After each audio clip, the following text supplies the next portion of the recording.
Adventure stank. All of him was burning. Oh, the end. The Quentyn Martell story, everyone.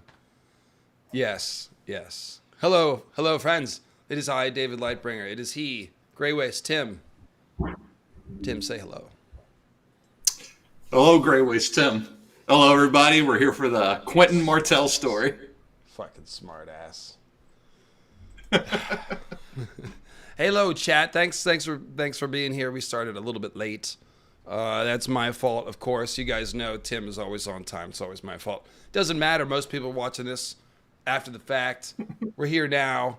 So Quentyn Martell, very interesting character to Song of Ice and Fire. Tim, he is a bit of a foil to our heroes because his story is kind of like the hero's tale that goes wrong, that doesn't have a happy ending. It's a little bit like Ned, in that both, like, not every story has a happy ending. Sometimes the hero dies, that kind of thing. Definitely Quentyn falls in that category. A very compelling character, though, for many reasons. People definitely feel strong feelings for him. One of the most, and the place I want to start, Tim, is that Quentyn is essentially in over his head. And there's nothing really wrong with Quentyn. He's just not quite cut out to do what his dad has charged him to do. And being a good kid, he tries his best to do it anyway. And you can just sort of feel the tragedy building the whole time. And I think one of the reasons why this is so compelling for us readers is because most of us would probably be like Quentyn if we were thrown into this universe. Most of us are not Oberyn Martell, the most dangerous man in Doran who's milked vipers. I can't claim that, Tim. And although I consider myself to have a little bit of charisma, I've got a YouTube channel here. You know what I'm saying? We both have a fine trimmed beard and a little bit of personality, but like, am I Dario Naharis? Not exactly. Okay. Neither in looks or fighting ability. So yeah, a lot of us, if we were thrown into a fantasy novel, bottom line is, yeah, we'd be in over our head.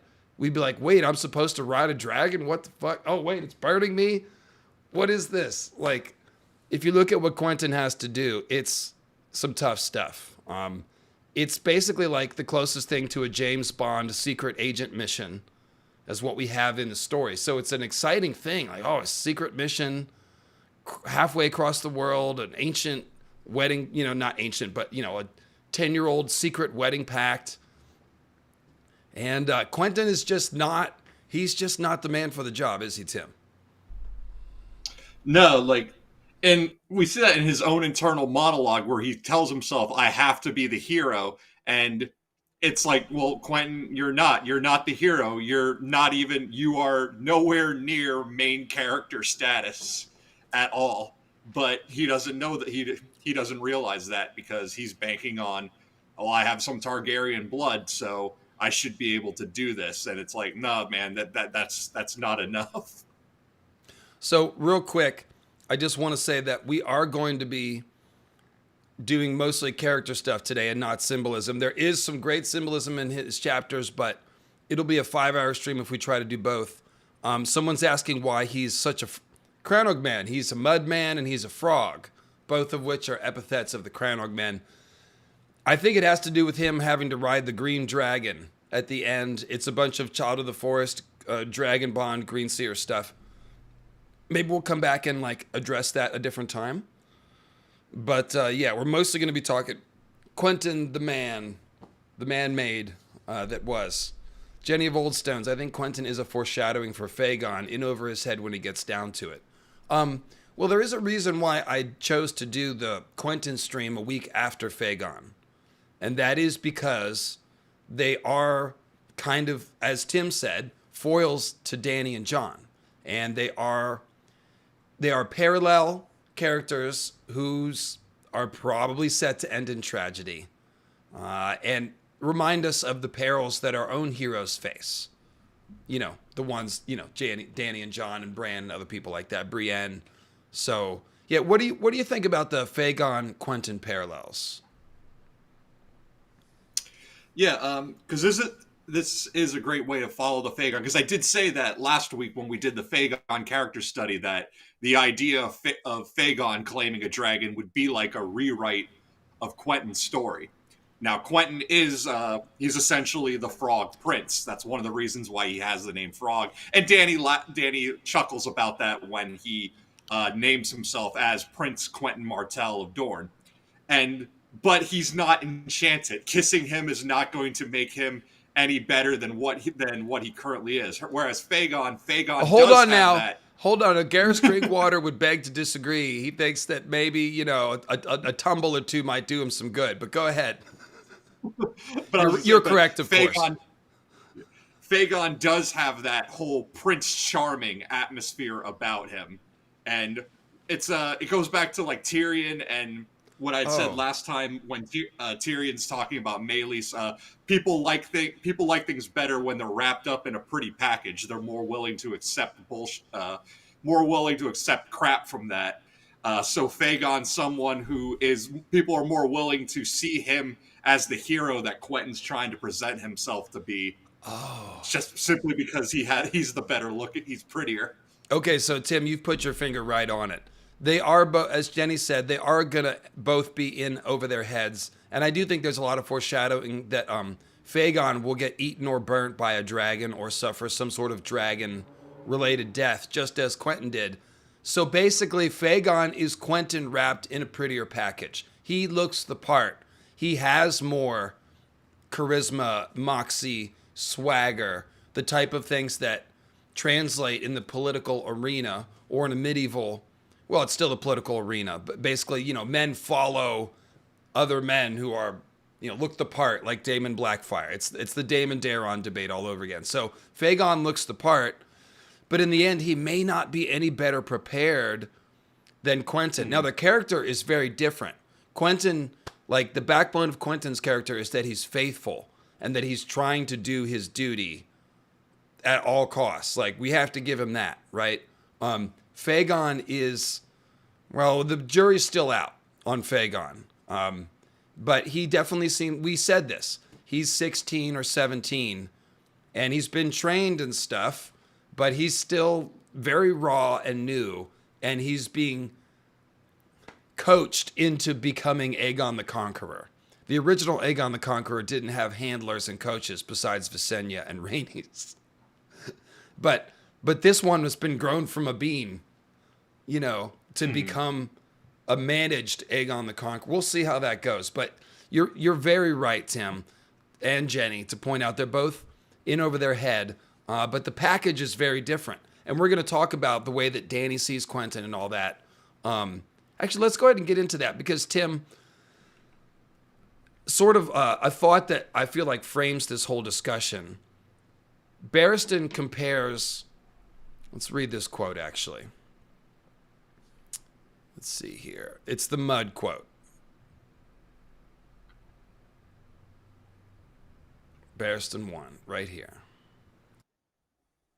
Would you like to read this, and then I'll interject and make, or not interject. When you're done, I'll make the point I want to make about this. You want to start at the beginning of there? No, right here. At Barristan, exactly. Yeah, Sir Barristan let Resneck's oily words wash over him. His years in the King's Guard had taught him the trick of listening without hearing, especially useful when the speaker was intent on proving that words were truly written. Back at the rear of the hall, he spied the Dornish princeling and his two companions. They should not have come. Martell does not realize his danger. Daenerys was his only friend at this court, and she is gone. He wondered how much they understood of what was being said. Even he could not always make sense of the mongrel Giscari tongue the slavers spoke, especially when they were speaking fast. Prince Quentyn was listening intently, at least. That one is his father's son.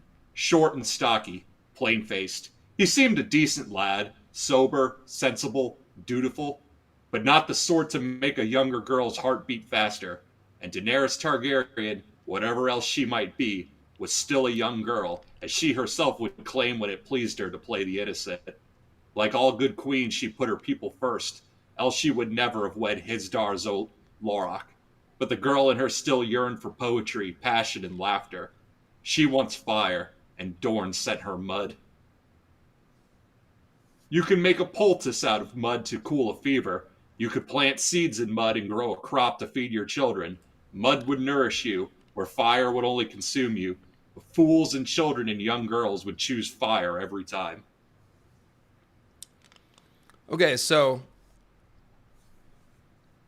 and we'll get to the drink water part, but that's a good place to stop. When Barristan says he's his father's son, let's think about the way that Doran and Oberyn worked as a team. The snake and the grass, right? Doran is the snake, or he's the grass, rather. He's placid and calm and steady, but hiding is the snake, Oberyn Martell. He's the executor of the plan. But actually, they're both working together, right? So, Oberyn Martell would have been the right guy to send on this mission had he been alive. He may or may not have been able to woo Daenerys, but what he would have been able to do is impress Daenerys.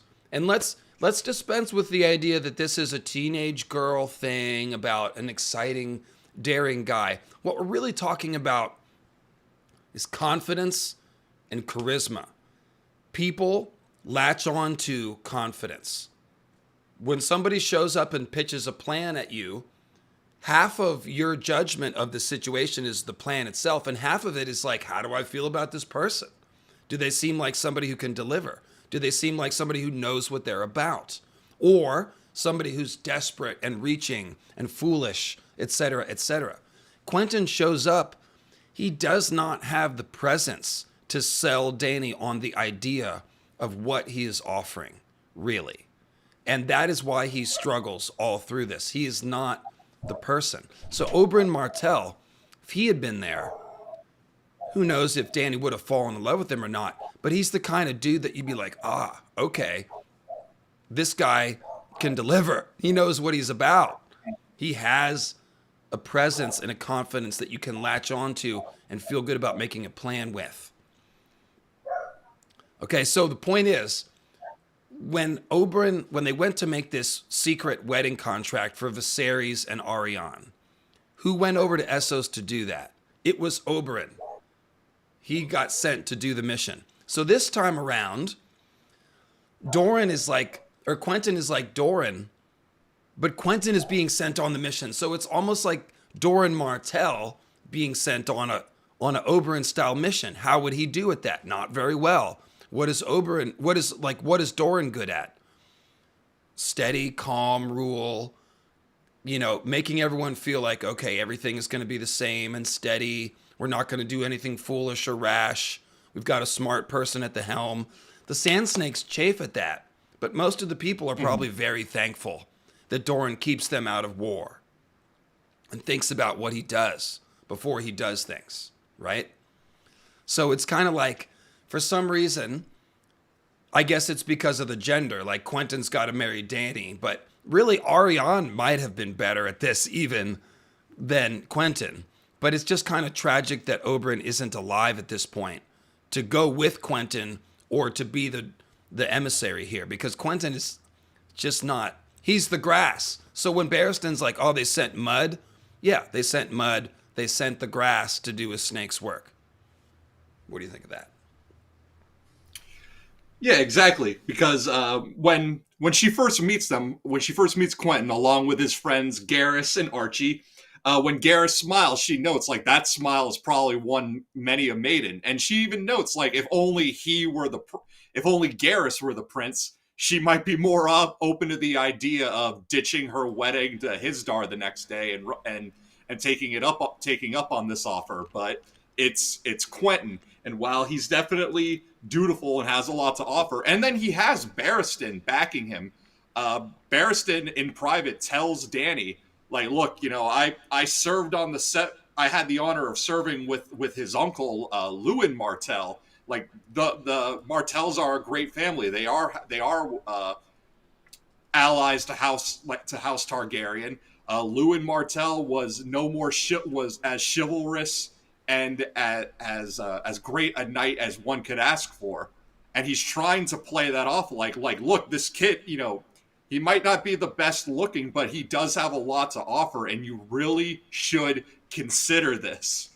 But but at this point, Dany's also like, well, no, I have to continue.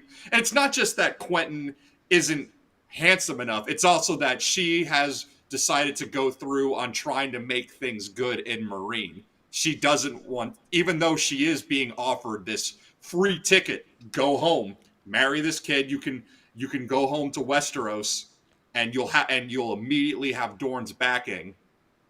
But it's not enough. It's still not enough to prod her away from her intentions in Meereen. And we'll talk about Dany's view of Quentyn and how she handles the situation a little bit later on. I do think that's interesting. And it's interesting how Dany is very practical and very resourceful. And she doesn't reject things out of hand. Like, she's like, no, I won't marry you, but kind of know why you're here. By the way, it's dragons, isn't it? It's not that. It's not this or my heart. It's the dragons, right? And so she's still looking to make that, like, she's listening to Barristan. She understands what a Dornish ally means.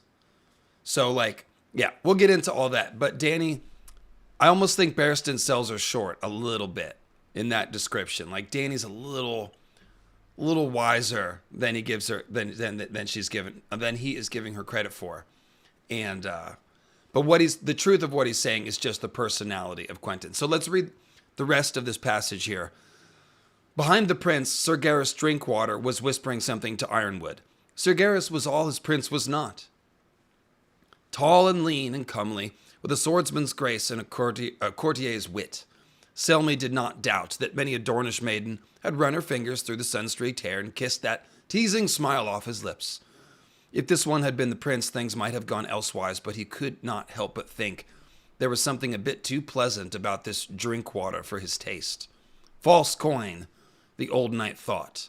He had known such men before. And he's not wrong about that either. And this is why, like, we don't want to just rag on Quentyn. Like, Quentyn has something that Garrus does not, which is steadfastness, loyalty, dedication to purpose.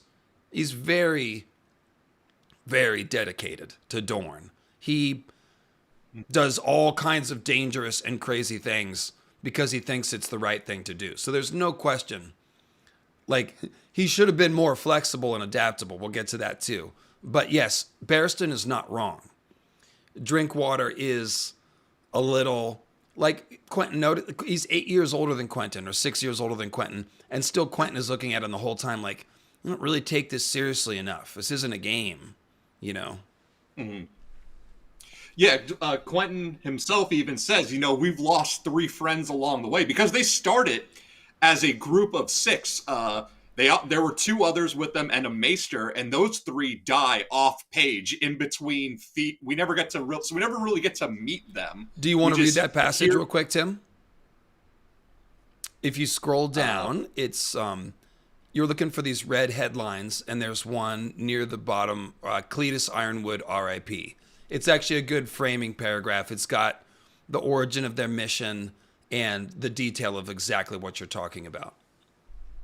Oh, yeah, here we go. Maester Kedry said there were 5 slaves for every free man in Volantis, though he had not lived long enough to verify his estimate. He had perished on the morning the Corsairs swarmed aboard the Meadowlark.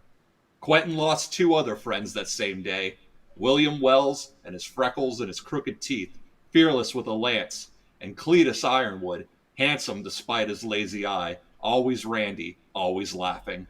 Cletus had been Quentyn's dearest friend for half his life, a brother in all but blood. "Give your bride a kiss for me," Cletus had whispered to him just before he died. The Corsairs had come aboard in the darkness before the dawn, as the Meadowlark was anchored off the coast of the disputed lands. The crew had beaten them off at the cost of 12 lives. Afterward, the sailors stripped the dead Corsairs of boots and belts and weapons, divvied up their purses, and yanked gemstones from their ears and rings from their fingers. One of the corpses was so fat that the ship's cook had to cut his fingers off with a meat cleaver to claim his rings. I also just want to point out, there is a point where Tyrion says the exact same thing about Illyrio and his ring. I would need a cleaver to claim those. But It took Illyrio, three. just to be clear, we've thought about this. We have. We being the fans of Illyrio's gemstone rings, which just happen to include all the gemstones of the Great Empire of the Dawn for whatever reason. There's not really any way that this could be Illyrio. He wouldn't be on a pirate ship, literally on the raid, going over the gunwale. Like, that's not Illyrio. It couldn't be, right? No, this is a fat pirate that got killed.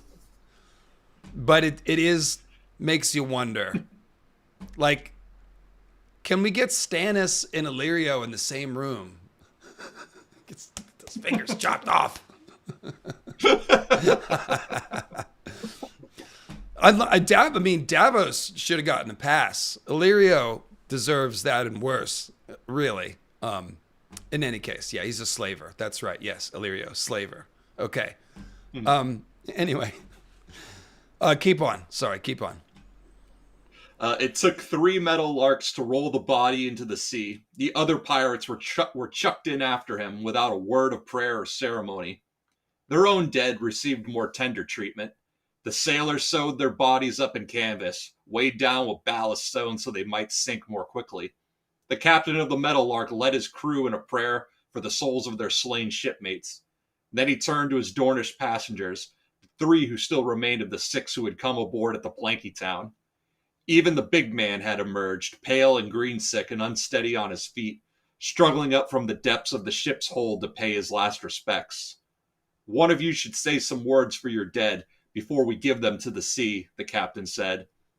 Garrus had obliged, lying with every other word, since he dare not tell the truth of who they'd been or why they had come. Love that. It was not supposed to...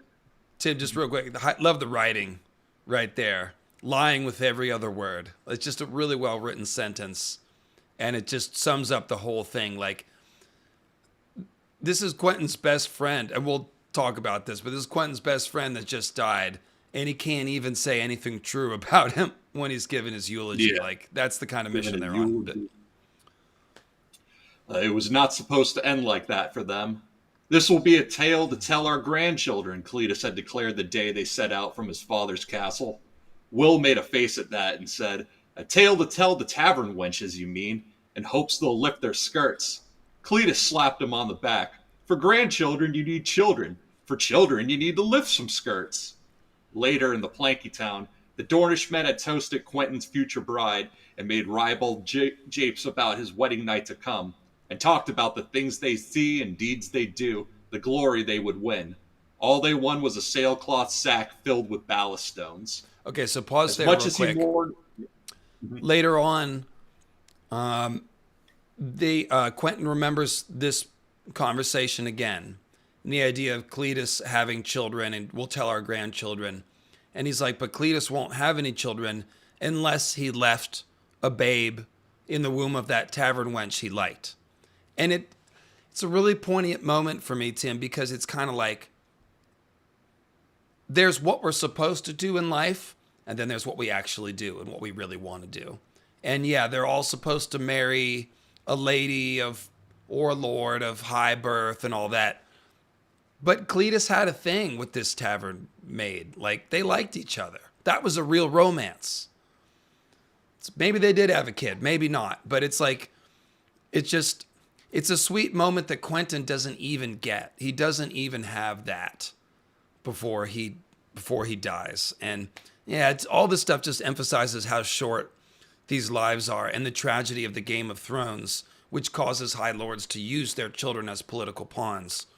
This is why we say in medieval times, especially with these noble-born kids, they don't have as much of a teenage life to make, to experiment and learn like we do. They're pretty much thrown into it at an early age. Mm-hmm. And it is tragic. Yeah.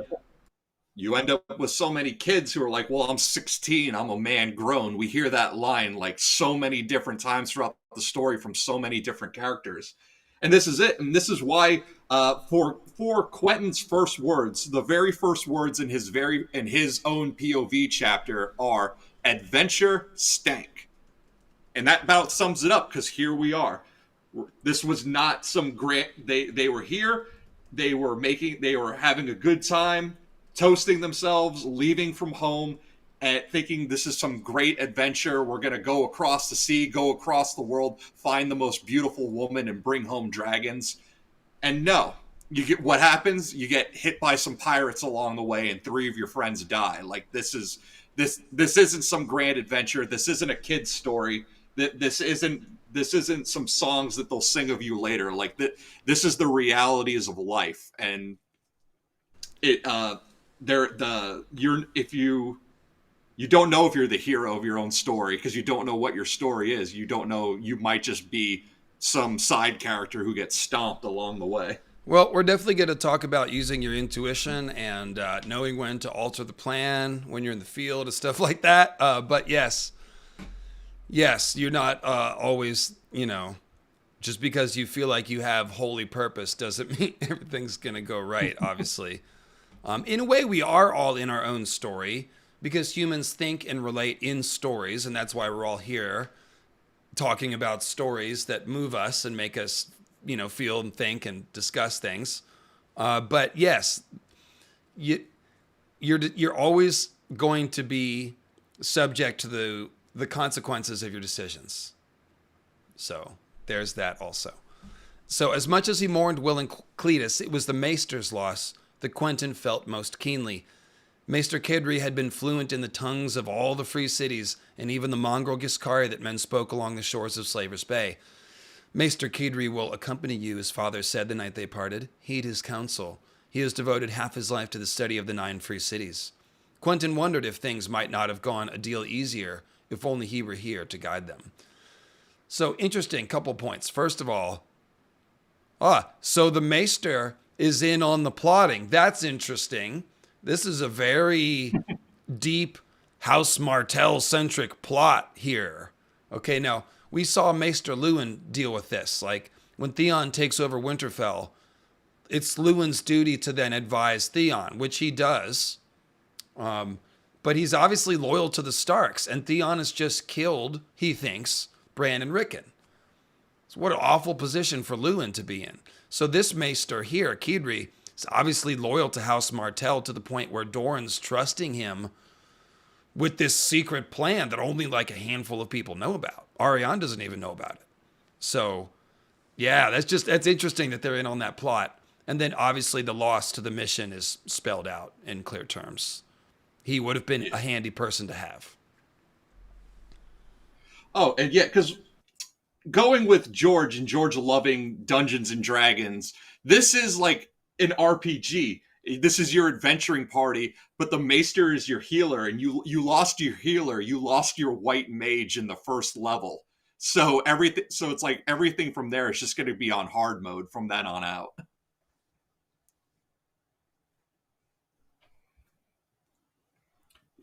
You're muted. Mute it. So I was just going to say, go ahead and read that next one. You mentioned it already. Adventure stank. Adventure the boat, but also adventure the adventure. Adventure the venture. Adventure stank. She boasted 60 oars, a single sail, and a long, lean hull that promised speed. Small, but she might serve, Quentyn thought when he saw her. But that was before he went aboard and got a good whiff of her. Pigs was his first thought, but after a second sniff, he changed his mind. Pigs have a cleaner smell. This stink was piss and rotting meat and night soil. This was the reek of corpse flesh and weeping sores and wounds gone bad, so strong that it overwhelmed the salt air and fish smell of the harbor. I want a wretch, he said to Garrus Drinkwater. They were waiting for the ship's master to appear, sweltering in the heat as the stench wafted up from the deck beneath them. If the captain smells anything like his ship, he may mistake your vomit for perfume, Garrus replied. So it's like, painting a real visceral picture of how crappy this boat is. And we find out later it's because the guy's a slaver. Yeah. So that's the source of all that smell. There's nothing worse than, I clipped this whole section because I listened back to it as we both did this week, and it was just like, damn, dude, he's really laying it on thick. Cut that with a knife. But anyway. Yeah, because well, if you think of like illustrations of slave ships, like we can all think back to our social studies classes and the way people were just crammed in below deck, nowhere to move, but everyone's got to go, and you got to go, but you got nowhere to go. You're just going where you stand or where you lay or however they've been crammed into there. So, Sir Gareth Drinkwater gave the captain of adventure his most disarming smile. Truth be told, I have not kept count of all the cowards who refused us, but at the merchant's house, I heard it said that you were a bolder sort of man, the sort who might risk anything for sufficient gold. A smuggler, Quentyn thought. That was how the other traders styled Adventure's master, back at the merchant's house. He is a smuggler and a slaver, half pirate and half pander, but it may be that he is your best hope, the innkeep had told them. And then, of course, after they strike the bargain, they offer a bunch of gold, and the guy accepts very quickly. And then Garrus is perceptive, we'll give him that. And Quentyn makes use of Garrus's perceptiveness throughout the mission. He's always counseling with him away from Arch and kind of saying, well, what do we do and how's Arch going to take it? Like, he's taking advantage of Garrus's perceptiveness. And here's a good example. A sweet man, Garrus said afterward. I fear our happy voyage will be short, however. That sweet man does not mean to take us to Meereen. He was too quick to accept your offer. He'll take thrice the usual fee, no doubt. And once he has us aboard and out of sight of land, he'll slit our throats and take the rest of our gold as well. Or chain us to an oar beside those wretches we were smelling. We need to find a better class of smuggler, I think. And that's Quentyn agreeing with Garrus. So they ended up, one of the things that, again, Quentyn is a big self-insert character. We know that his story ends badly. So when we reread it, there's an urge to, well, what would I have done different? What should he have done? Where did they go wrong? Given that they're handed this impossible mission, what was the best they could have done with it? So it starts off when they're in Volantis. They've been there 3 weeks. They were hoping to be there for like a day. But by the time they get to Volantis, the war in Slaver's Bay is percolating, and now no merchant is sailing into Slaver's Bay, right?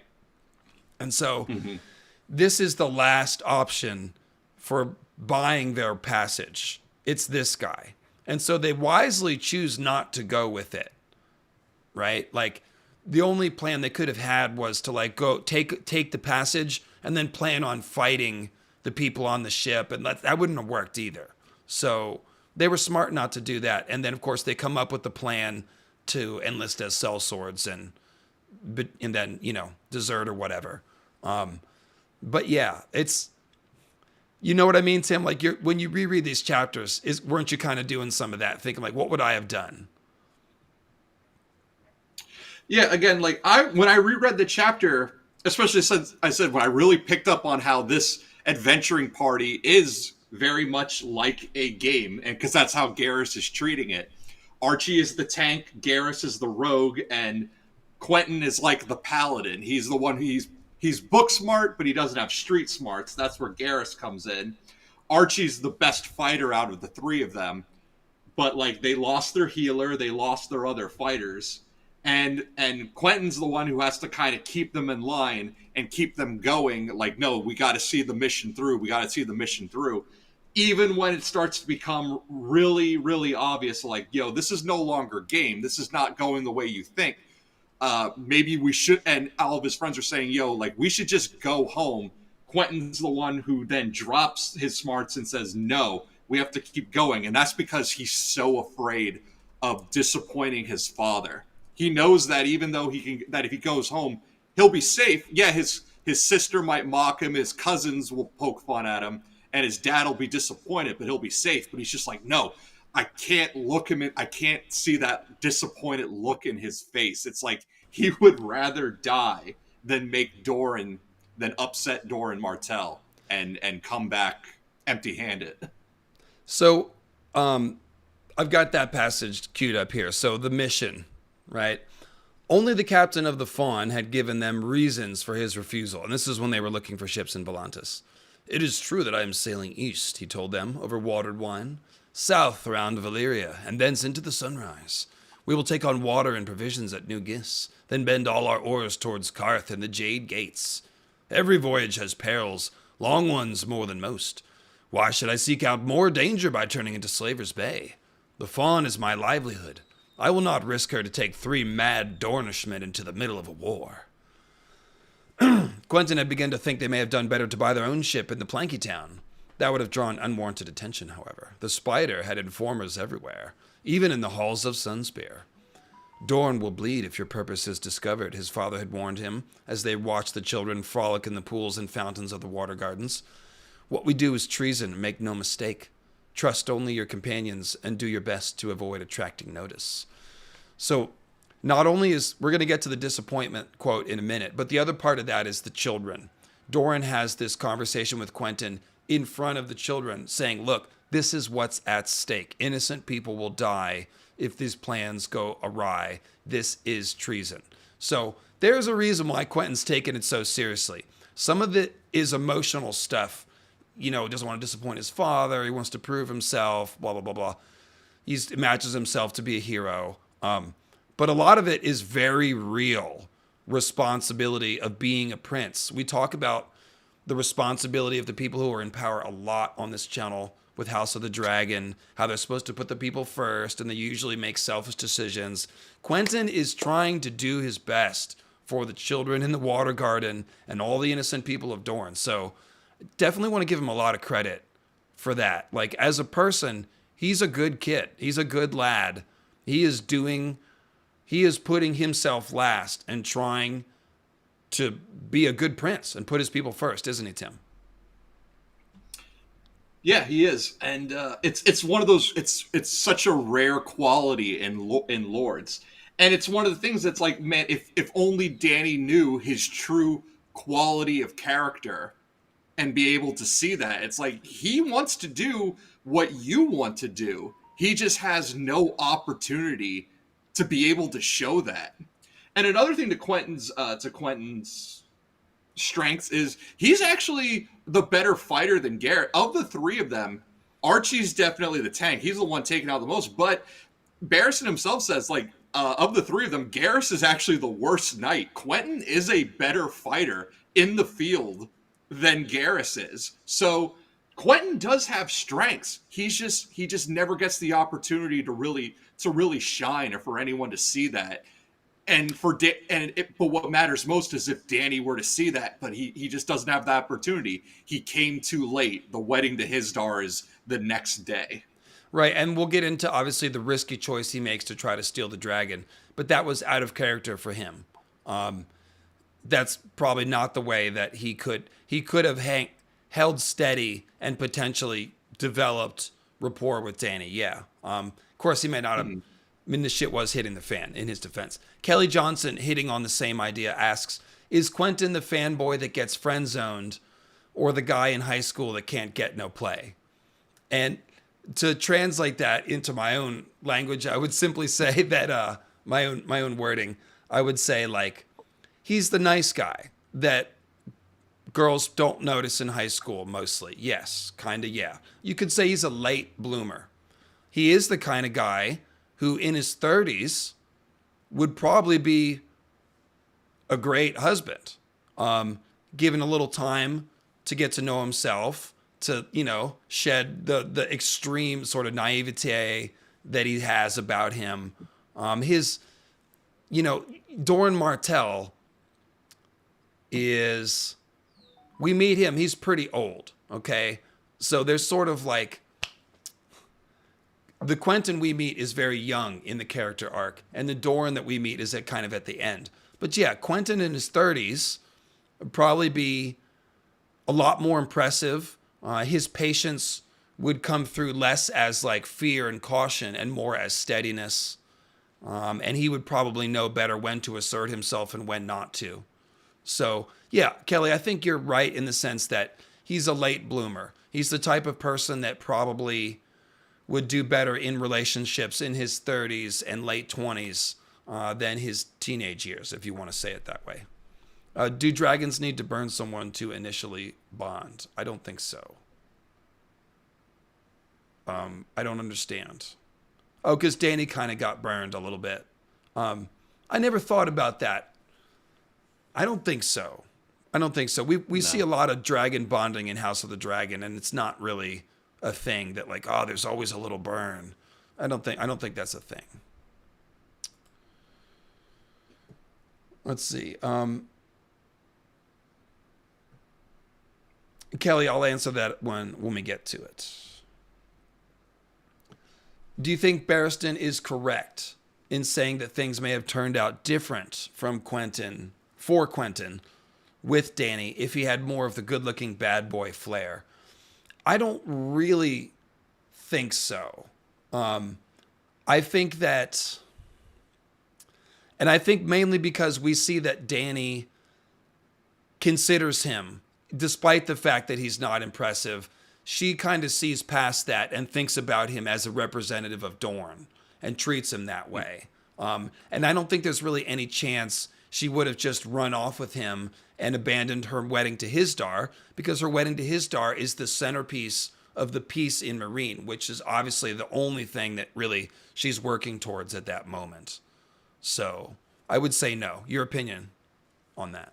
Yeah, because she says to Quentyn, if only you had come a year ago, then it would have been perfect, because then she wouldn't have been in Slaver's Bay so long. She wouldn't have grown so attached to the people and become so committed to the ideals of abolishing if he had shown up in Karth.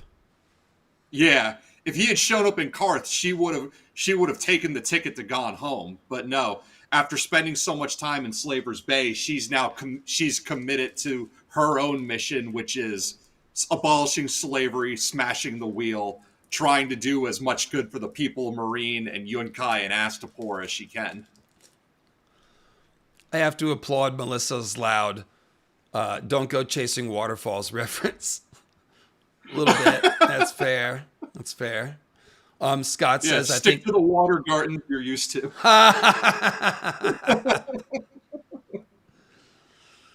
Oh, don't go chasing dragon falls. I think Ian Martell had a better chance of getting Dany. Probably. Actually, Dany's definitely a little bi-curious, as they say. So, yeah, I think that's possible. And in all honesty, they may have probably related to each other pretty well. They have a fair amount of similar, like, Ariane's a little older, but Dany is so worldly wise at this point in her story. They probably would have gotten along pretty well, actually. They would have been the Taylor Swift and Sophie Turner of their day. If you will. Tim, you didn't laugh. I guess you're not, you don't follow any of the celebrity no, I news. just saw what Ray Cypher said. He's a nice guy in the way that he feels he's owed something from Dany, and when he's rejected, he does something drastic. Oh God, that's the other framing of nice guys is like, no, the guys who think that they're owed something, like the times I respected women punch card, like how many coins do I insert before sex falls out? That nice guy. Yeah, I don't really see too much of that with Quentyn though. I don't really see entitlement from that point of view for him.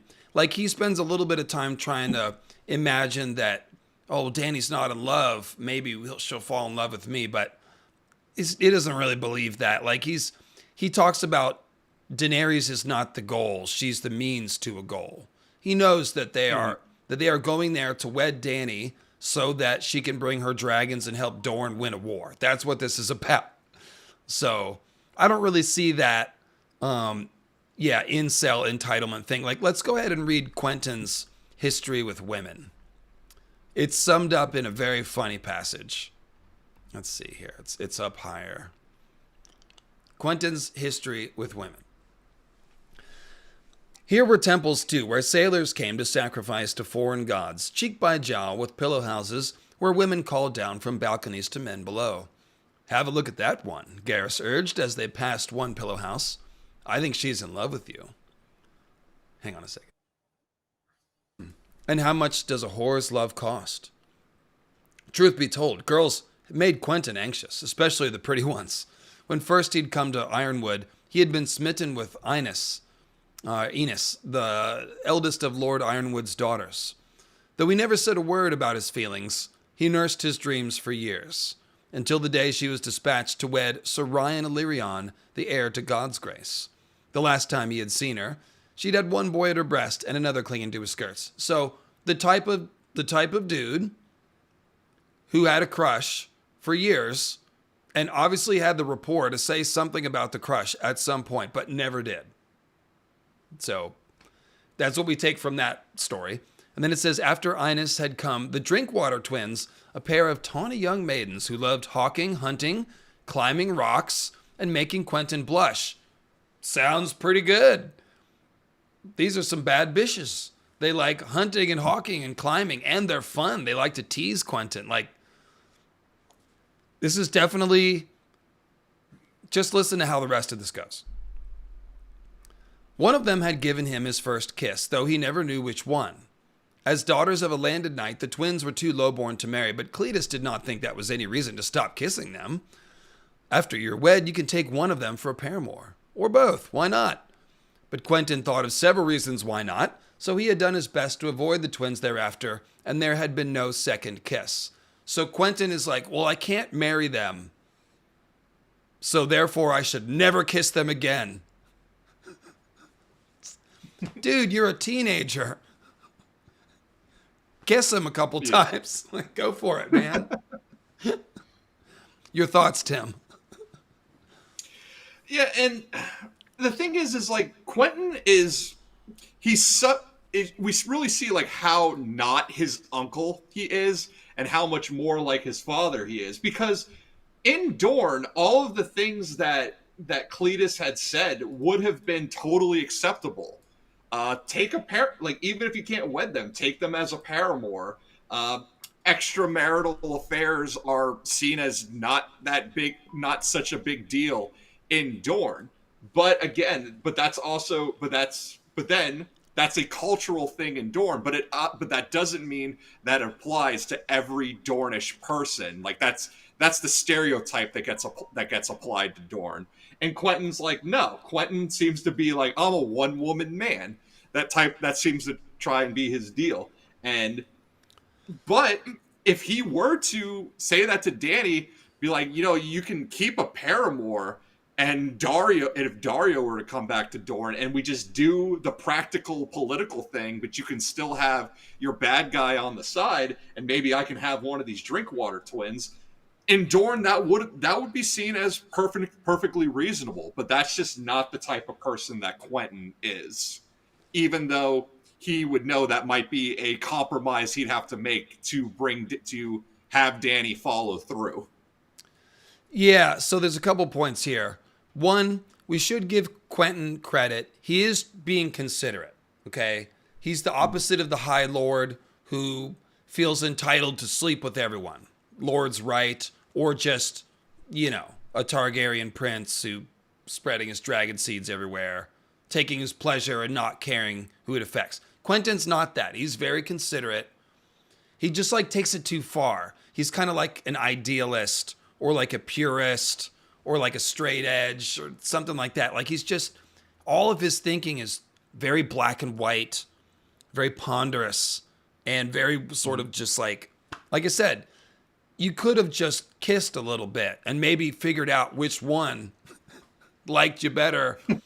Something like there's a middle ground, and Quentyn is very much on one side, and Garrus, admittedly, maybe on the other side. But there you see what it is. So, yeah, and if anyone out there wants to relate to Quentyn, because of being on the spectrum, anything like that, I could sort of see that. Like I said, I called him a late bloomer. I think that's a pretty good description. But it's always the case that stories are meant for you to read and identify with the characters. So if anything from your own life seems to relate to one of the characters, then that's a valid reading of the story, I would say. So then, more recently, can you do this next part? More recently, the youngest of Lord Ironwood's daughters had taken to following him about the castle. Gwyneth was but 12, a small, scrawny girl whose dark eyes and brown hair set her apart in that house of blue-eyed blondes. She was clever, though, as quick with words as with her hands, and fond of telling Quentyn that he had to wait for her to flower so she could marry him.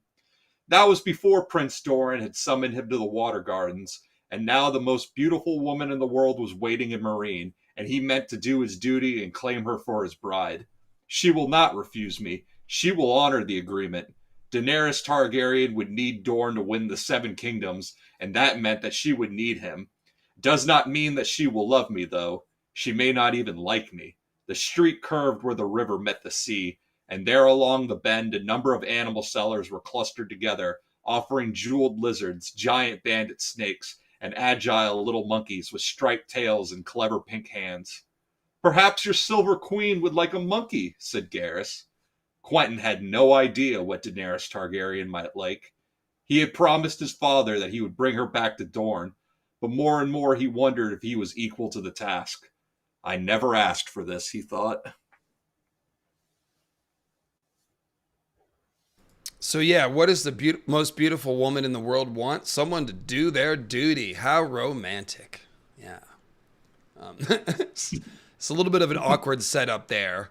Well, the thing that jumped out to me is there's a little bit of when he's like, she will not refuse me. I am Doran. She'll honor the contract. Mostly Quentyn obviously is putting the mission first and stuff, but he is still a human, and his insecurities are coming through here, okay? He is intimidated by women. He does not know how to approach women. He couldn't even confess his crush to the daughter of the Lord who was fostering him, who is a sublord of his father. Like, the guy doesn't know how to talk to women.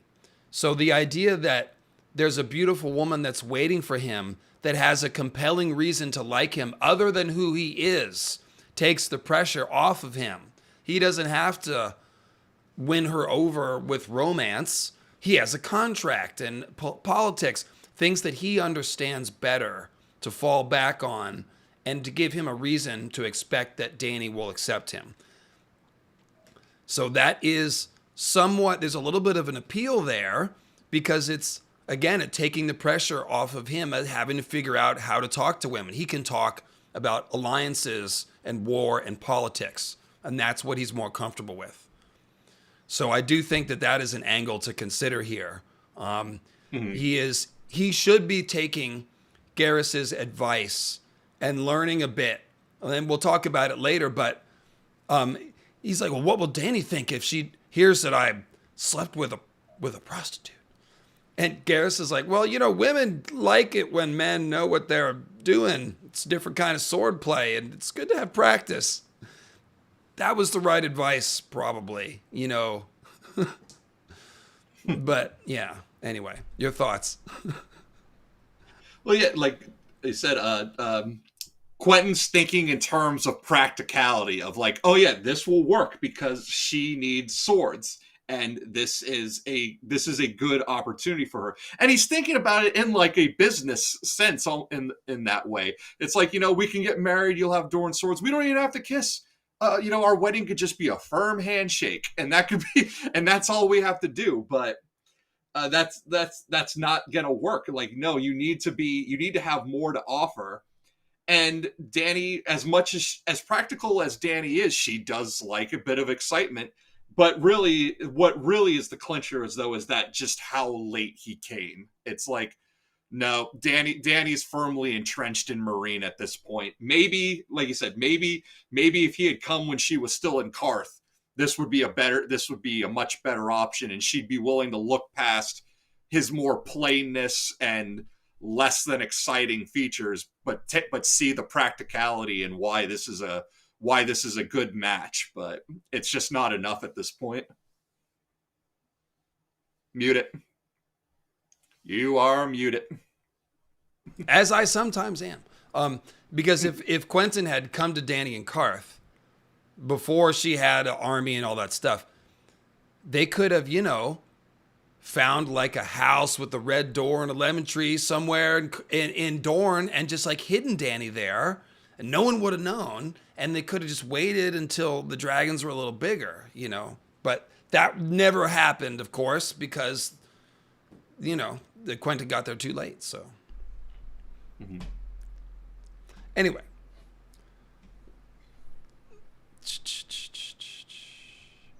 I never asked for this. Okay. There's another character in the story who says the same thing. I never asked for this. His name is Ned Stark. Right? So Ned is in a similar position where he is not Brandon.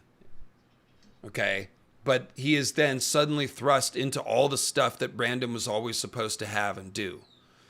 Ned does a little bit of a better job, I guess, you might say, than Quentyn does. But what do you think of the comparison between Ned and Quentyn? I don't really have too much developed on that. I just noticed that Ned is in a little bit of a similar position, but manages to rise to the occasion. Or maybe you could just say that fate conspires to give him time to grow into the position where Quentyn does not.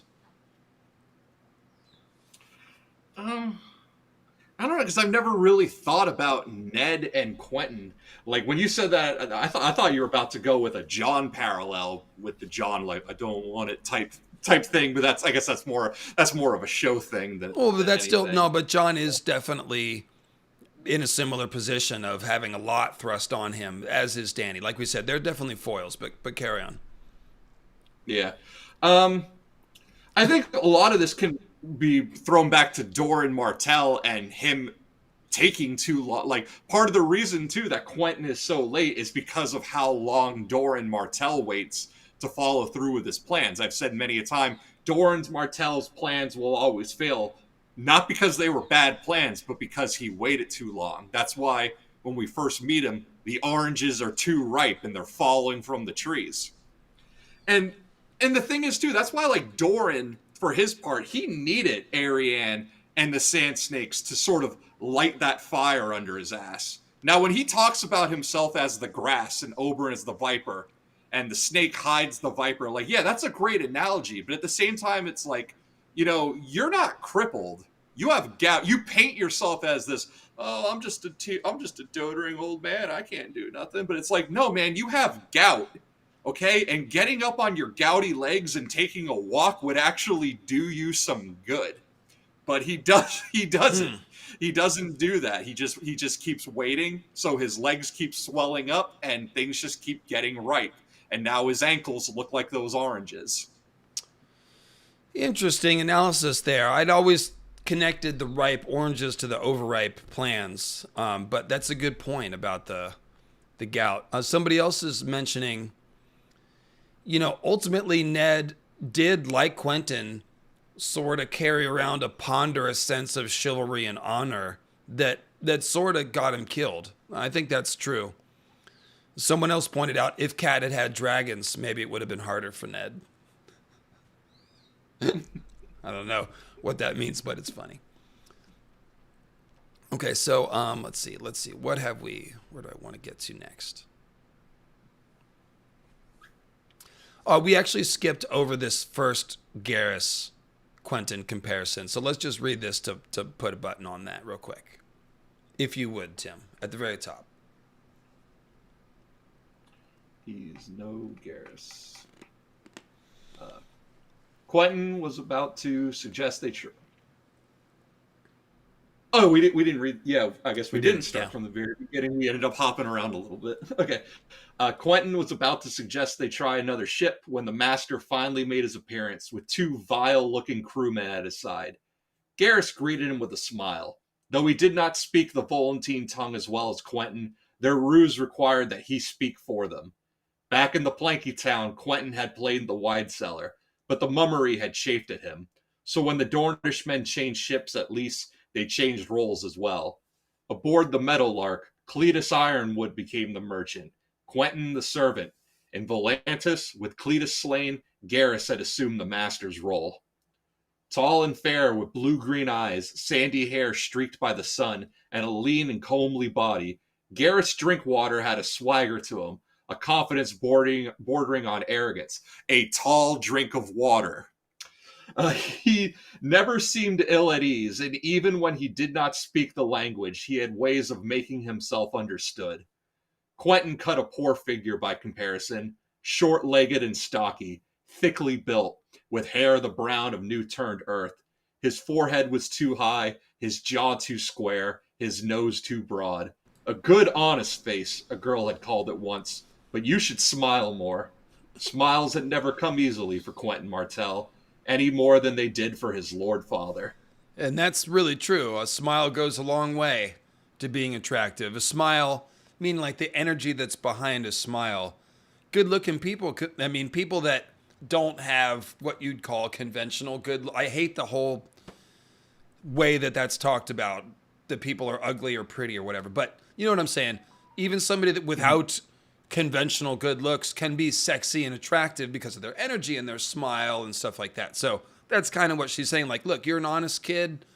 You're not super handsome, but like, dude, just smile a little more and your goodness would come through maybe. And that's what I'm saying by like 35-year-old Quentyn would probably have taken that shit that he needs to take. You remember, he's like, oh, you're like an old man who hasn't moved his bowels in 2 decades or something. You know, like he eventually would learn to smile and relax and be comfortable in his own skin. And then he'd probably be a pretty cool dude and a pretty good ruler because we know his moral compass is right. Putting the people first, steadfast devotion, like lots of good qualities of a leader. But he just needed more time to develop and become more well-rounded person because, yeah, you can't smile. He's a virgin. He's very like, he's more than a virgin. He's like got one kiss we're talking about. And then he was like, oh, I can't. It's kind of like Jon Snow a little bit when he's like, oh, I can't father a bastard. I can't sleep with your grit. That would just be awful. And Tormund's like, really? Would it? So yeah, it's a little man-made action with both of these. But like I said, not the quote unquote incel energy where someone like blames women for their lack of experience or, you know, whatever, and then turns hostile. I don't really see any of that energy with Quentyn. His move to try to, we'll get to the dragon tamer part, but he thought that he was doing what he was supposed to. He's like, I mean, why did Dany show him the dragons? You know what I mean? Like you could sort of see what he was thinking. Like, oh, Dany's gone now.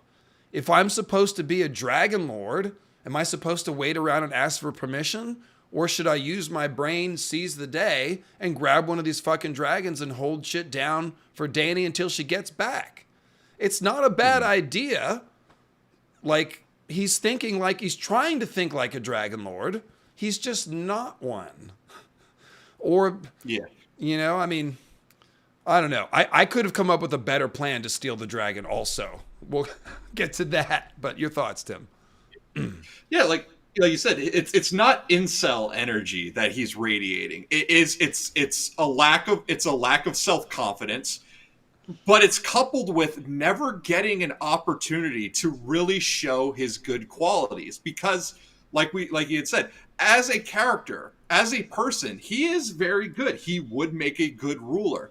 Given time to really grow and come into his own, he would be a good husband, a good ruler, a good father, all of that. It's just that in this situation, at this age, and in the context of everything that's happening, there is no way to show that off to anyone. How do you show those qualities when you're sent halfway across the world? 3 of your friends have died. The one who's supposed to be helping you the most is like your translator is gone. You have no family. Your friends, all the friends that you do have left, you're their friends, but one's more cocksure and is still treating this as a game. The other one, the entire time you're sailing, you don't even get to talk to him because he's puking his guts out the entire way. And this is all you see around you is just like death and decay. And knowing that, like, but I have to see this through because if I don't, even more people will die. And it's like it's like you're seeing things are bad, but you also know that they're gonna get worse if you can't follow through with this. And if you are already someone who already has confidence issues, this is a huge mountain to climb. It really is. And some of the foreshadowing lines that we'll read are just brutal. Let's see here. Let me see what I want to read next. Yeah, like Quentyn Martell is a story of like, no, we have not hit rock bottom yet. We're nowhere near. It can always get worse. So, in the center of the square, under the cracked and headless statue, and this is in Volantis, headless statue of a dead triarch, a crowd had begun to gather about some dwarves putting on a show. And yes, this is Penny and Groat here. The little men, and of course one of them isn't a man, but you can't tell, were done up in wooden armor, miniature knights prepping for a joust. Quentyn saw one mount a dog as the other hopped onto a pig. That's how we know it's them. Only to slide right off again to a smattering of laughter. They look amusing, Gareth said. Shall we stop and watch them fight? A laugh might serve you well, Quent. You look like an old man who's not moved his bowels in half a year. I'm 8 and 10, 6 years younger than you, Quentyn thought. I'm no old man. Instead, he said, I have no need for comic dwarves, unless they have a ship, which is a very old man thing to say. The young man thing would have been to say, I'm not old, I'm 18. But instead he says, I have no need for comic dwarves, unless they have a ship, which is just what his dad would have said. And then Garrus, a small one, I would think, still making a joke, a good joke. That's a funny joke. Yeah. Let's see here. I think the line there, well, I think it makes its own point. I just wanted to say hi to Penny and Groat while they were dancing through Quentyn's chapter real quick. Let's see here. Oh, yeah, earlier we skipped over the fact that they switched roles. Like, Quentyn was posing as the merchant's man, but then they switched because, like, the mummery chafed at him. And so he was basically more comfortable being the servant. He was not comfortable trying to talk and do the mummery of it. Yeah. But he should have been practicing that shit, shouldn't he, Tim? Like, that was a chance for him to grow. And that's what makes it like, and same thing later on when they join the Windblown and he's playing the part of the squire. It's like, no, man, you are the literal Prince of Dorne, okay? When you succeed your father, all of these guys, Garrus and Archie, they're going to be your underlings. They are vassals to you. You should be playing the leader role, but he's not. He's constantly taking a back seat and playing the lesser role, even though in a actual political hierarchy, he would be at the top. He would be at the top of the totem pole. And again, this is all his self-confidence issues. He chafes at the idea of being the merchant, of being the one in charge. He'd rather take the back seat and play the quieter role. You're muted again. And that's the same point, thank you, I was making with Dany. Like, the idea of someone who's supposed to like him takes a lot of the pressure off of him. You know, it's a similar thing. Like, he doesn't want to necessarily deal with all of the things that make him emotionally uncomfortable. He'll do things that are physically uncomfortable, but emotionally uncomfortable, he really does turn from. And probably fair to say that, like, in a situation with so much physical discomfort, maybe a little bit of a coping mechanism to, like, put off some of the emotional discomfort of having to be the mummer and all that stuff. But at the same time, it's still correct what Tim and I are saying. That should have been a training for him. That should have been time for him to grow into the role that he was trying to assume by the time he got to Slaver's Bay, which is someone who could wed Daenerys Targaryen, mother of dragons. You know what I mean? It's like, you can't tell me something's too hard when you're on the way to do that. Go ahead. Yeah. Again, it's him going back to his father and his uncle, and how Doran and again, the grass and the viper is a great thing, but the thing about Doran is like, but you can't be the grass all the time. It really would have worked in your favor to have to embrace some of those Oberyn qualities and been more stern, just as it would have done Oberyn a good deal of good to back off every once in a while and use his head and be more like the grass. It's like you need to find the balance. But not everyone can be Jaehaerys the Conciliator, where you walk softly but you carry a big stick and your big stick is a dragon. Sometimes people are saved to that one role and they can't really, and when they lose the other, the one that was really helping them, the whole thing falls apart. Yep. And this, like, maybe they should have sent, instead of sending Oberyn to King's Landing to mess around with Gregor, maybe he should have sent Oberyn to Dany at that point. Because, I mean, word of her existence has been out there. He knew about Viserys. Like, he let them chill that whole time. Right? Yeah. Well, I guess, in his way of thinking is he sends the Red Viper to King's Landing because King's Landing is a snake pit. So I kind of get that sense. But the thing is like, okay, that works well, but you also need someone who has a bit of diplomacy, which Oberyn doesn't do. Oberyn bites first and asks questions later. True. That's another good point, is like, he sent Oberyn to do something that was more of a grass thing than a snake thing. And Oberyn did a snake thing.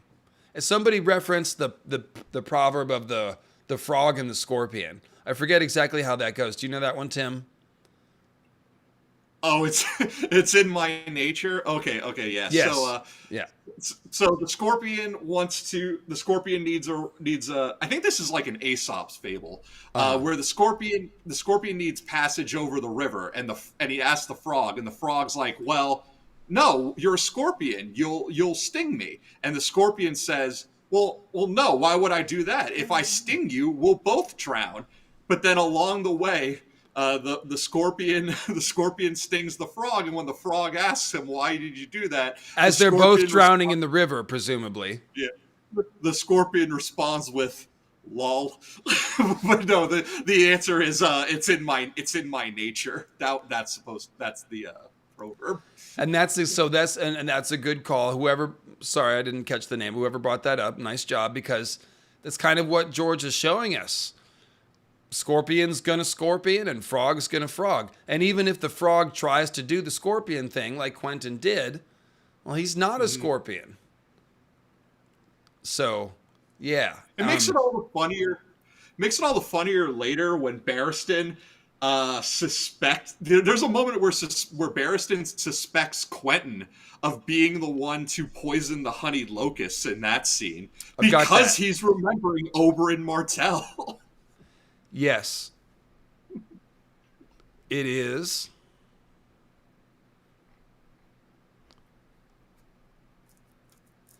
Whatever he was whispering must have been amusing, for his big bald friend gave a sudden snort of laughter, and this is Barristan looking at the three Dornishmen, loud enough so that the king himself turned his head towards the Dornishmen. When he saw the prince, Hisdar zo Lorak frowned. Sir Barristan did not like that frown, and when the king beckoned his cousin Margaz closer, leaned down and whispered in his ear, he liked that even less. I swore no oath to Doran, Sir Barristan told himself, but Lewin Martell had been his sworn brother, back in the days when the bonds between the king's guards still went deep. I could not help Prince Lewin on the Trident, but I can help his nephew now. Martell was dancing in a viper's nest, and he did not even see the snakes. His continued presence, even after Daenerys had given herself to another before the eyes of gods and men, would provoke any husband, and Quentyn no longer had the queen to shield him from Hisdar's wrath.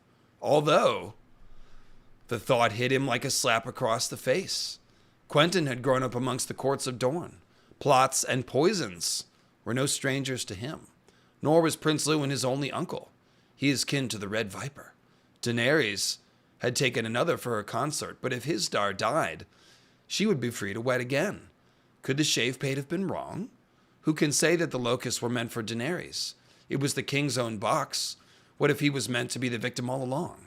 Hisdar's death would have smashed the fragile peace. The sons of the Harpy would have resumed their murders, and the Yonkishmen their war. Daenerys might have had no better choice than Quentyn and his marriage pact. So that's just what you're saying. Barristan is like putting this together like, oh, maybe he had a motive to kill. But that's like something that Oberyn would have done. maybe, in Quentyn's position. But of course, Quentyn didn't even think of that. Yeah. And there's a lot to this. One, we got to remember that Barristan, even though he's remembering fondly Lewin Martell as a brother in the Kingsguard, Barristan's also House Selmy are Marcher Lords. So they also have enmity towards the Dornish. So even though he can speak on Lewin Martell as a friend, he also does think of the Dornish in stereotypical terms, which is treacherous poisoners. And he thinks of Oberyn Martell in that way. Second, so when he thinks that maybe the poison locusts were meant for Hisdar, he's half right. And I do think that the poison locusts were meant for Hisdar too. He's just wrong in the assumption that maybe Quentyn is the one to do that. Because as you said, Quentyn, that's not a thought that would have even crossed Quentyn's mind. Would be, hey, maybe if I poison Hisdar and kill her, then she'll be free up. Well, then she'll be free up to marry me if I kill her husband. Yes, that's an Oberyn thought, but that's not something Quentyn would consider. But Barristan still thinks, well, he's Dornish, so he might. That's like, no, that's prejudice, Selmy, and prejudice is wrong. And well, two good observations there. One, just what we said, Quentyn isn't Oberyn. But you're right that George is probably giving us a piece of logic that we do need, which is, what if the locusts were meant for Hisdar? Mm-hmm. Yeah. Oh, I mean, something else you want to say. I was gonna say, if you were going to ask me who I think planted the poison locust, I think it was the shave pate. But I'm trying to keeping the focus on Quentyn here. But yeah, it's been a long time since I've thought about that mystery, but I think that was what I concluded as well. I was like 4 or 5 years ago. Yeah, I think. I'll admit, in first reading the Meereen chapters were not my favorite, but after reading the Untangling the Meereenese Knot essays and then going back and reading them with these ideas in mind: one, that the green grace is the harpy, and two, that the locusts were meant for Hisdar and that the shave pate added them. That then the whole thing starts to make a lot more sense. And if you really look at the shave pate as a Meereenese Littlefinger and Resnek Mo Resnek as a Meereenese Varys, then the whole thing starts to really come together a lot easier. I think that's either got to be right, or at least it's a very plausible and reasonable theory that would make sense if that's what George is doing. I do think the green grace as the harpy makes sense. God, she reminds me of my really religious and fake stepmother, now that I think about it. Oh, yeah. Like, I shall pray for you to find wisdom as well. I am actually defending horrible atrocities with my righteousness, and yeah, that's... Yeah. How do you think I can go from the temple to the High Lords and back to you and nobody's trying to cut off my head? It's because I'm in on it. Whenever Dany says, like, I'm just a naive girl, unknown to the ways of war, it's like, Dany, you are naive because you're not picking up on the green grace. Yeah, she kind of, she wonders about everybody, but you're right, she's not really She gives that old woman a free pass. She kind of does, yeah. Yeah, I think you're right about that. Anyways, yeah, let's keep it on Quentyn. Keep on Quentyn. That's part of the story. Let's see here. We did this. We did that. We did adventure the boat. We did the mission. Okay, the Demon Road is dangerous and too slow, Quentyn said. Tywin Lannister will send his own men after the Queen once word of her reaches King's Landing. His father had been certain of that. His will come with knives, his messengers. If they reach her first, let's hope her dragons will sniff them out and eat them, said Garrus. Well, if we can, so here's Quentyn. This is Quentyn the foolish boy here, imagining that he's the hero. I've got to get to Daenerys before Tywin. I'm the only one that can protect her from Tywin's assassins. Be like, dude, she's the queen of Meereen, not for an accident. She probably has dragons, yes, but also people around her and stuff, But no, Quentyn's got to get there. So, and then we get another paragraph here about what Tim was saying earlier. Crawl back to Sunspear defeated with my tail between my legs. His father's disappointment would be more than Quentyn could bear, and the scorn of the sand snakes would be withering. Quentyn Martell had put the fate of Doran into his hands. He could not fail him, not whilst life remained. So, I think, and Kelly, you were asking about this in one of your PayPals. He's definitely afraid of rejection and stuff, but I think we need to understand that it's not a trivial matter. Like, the question is, did he do his duty for Doran or not? He knows that he will earn everyone's respect. Real respect. Like, it's a childish way that he's phrasing it. Like, oh, they'll laugh. They're all going to laugh at you. Shout out to Adam Sandler. But, like, what he's really talking about is, like, he's young. He's unproven. He's never done shit. And he's either going to come back a failure or he's going to come back with the salvation of Doran. And he wants to prove himself to his family. I think that's pretty legit. I don't think that's foolish or vain. It's just sort of a little bit of an immature way that he's thinking about it. But underneath of that is just the desire to prove himself and do a good job with a really important task, right? Yeah. Yeah, because, again, it's him having and that goes to show, like, as much as Quentyn seems to be like an old man in a young man's body, that doesn't preclude him from having more childish thoughts, which is what leads him to thinking, well, I gotta be the hero and come home with a dragon. And it is that childish thinking that also will get him that fool's courage later to go down into the dragon pit and try and claim one for himself after he's exhausted all his options. Very well said, Tim. The fool's courage. You're right. And so George is doing a good job of writing a character who is a man-child, just like Lyanna is a child woman. Like, these characters are trying to grow into adult roles, and in some senses they're rising to the occasion, but in other ways their immaturity and their naivete and all that is inexperience is just what it is, and it can't be waved away with a wand, with the magic training wand, you know. So yeah, it's like you said at the beginning. It's when you're in these medieval times and you're a lordling or a princeling like Quentyn is, you're not allowed to grow up in a healthy, steady way.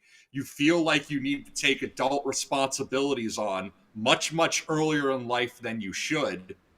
But that runs counter to the very childish, immature responses and feelings and thoughts that you're going to have for the real world age that you are. 16 is not a man grown, or 18, because Quentyn is right. 8 and 10, but even still, like, what is it, like, your brain isn't fully developed until you're somewhere in your 20s? So no, like, you aren't a man grown, you just believe that you are. Well, and we get back to this idea of, like, managed experience versus real experience. Dany has real experience. She's playing for keeps in the real world. Everything that Fagon and Quentyn have done has been managed so far. Now Quentyn is having to do real stuff, but he's being thrown suddenly into the fire, and the people he was supposed to rely on, Cletus and the Maester, are gone. So that's how we get this in over his head type of thing. But probably knowing Doran, being cautious man that he is, probably could have found more opportunities to give Quentyn real experience, but maybe just left him at the Ironwood Estates to be sheltered, kind of, a little bit. We see Ned does the same thing with Sansa.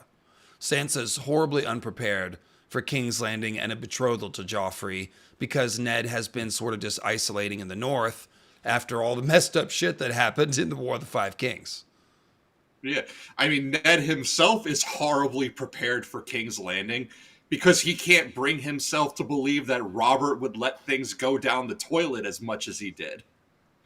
So, and that's the thing, like, when you're a responsible lord and you're expecting everyone else to be responsible, and then you get down there and you find out, wait, people are cheating? They've been cheating the whole time? like Ned did not know how to respond to that. And it's like, yeah, dude, of course they've been cheating. It's King's Landing. So my biggest criticism of Ned, Tim, is not maintaining intelligence sources and a presence in King's Landing when Robert was king. He had no idea what was going on. There's no excuse for that. Yeah, because after he sees Robert's response to the deaths of Elias Martell's children, when Tywin lays the body at Robert's feet and Robert smiles, like Ned just severs all connections until the Greyjoy rebellion. Right. And so he takes this view of King's Landing. It's like, oh, it's a nest of adders. All that stuff is corrupt. I don't want anything to do with it because it doesn't meet my standards of virtue. It's like, that's a little bit too idealistic. Yes, he saw it for what it was, but he also should have realized, like, if me and Robert toppled the king, and Robert's the one who took the job of sitting on the throne, so I need to support him better and not just let Jon Arryn do it because it's uncomfortable for me. Yeah, exactly. It's like, you don't have to like it, but you really should be paying attention to it. And Ned didn't. He didn't keep it. He didn't keep any feelers out there. He didn't have any remotes. He didn't have any responses. So when he gets down to King's Landing, he had no idea. He was in no way prepared for what he was stepping into. So, yes. Mike Boy in the chat, I have a very old podcast on YouTube video called Pros Eddard. He made a pros netta joke. I think it's pros Eddard that we're supposed to make the joke. I do think maybe George is thinking of that because there is so much Norse myth in House Stark, which all comes from the Eddas. So, pros Eddard, there you go. Oh, Common Rider Ruins asks, should the Sand Snakes been with Quentyn on this mission as well? And you know what? It might have helped. It would have helped. It definitely would have helped. They would have been able to make up because then you would have had all three of them. You would have had your Grass and the Viper together if at least one of them had gone with him.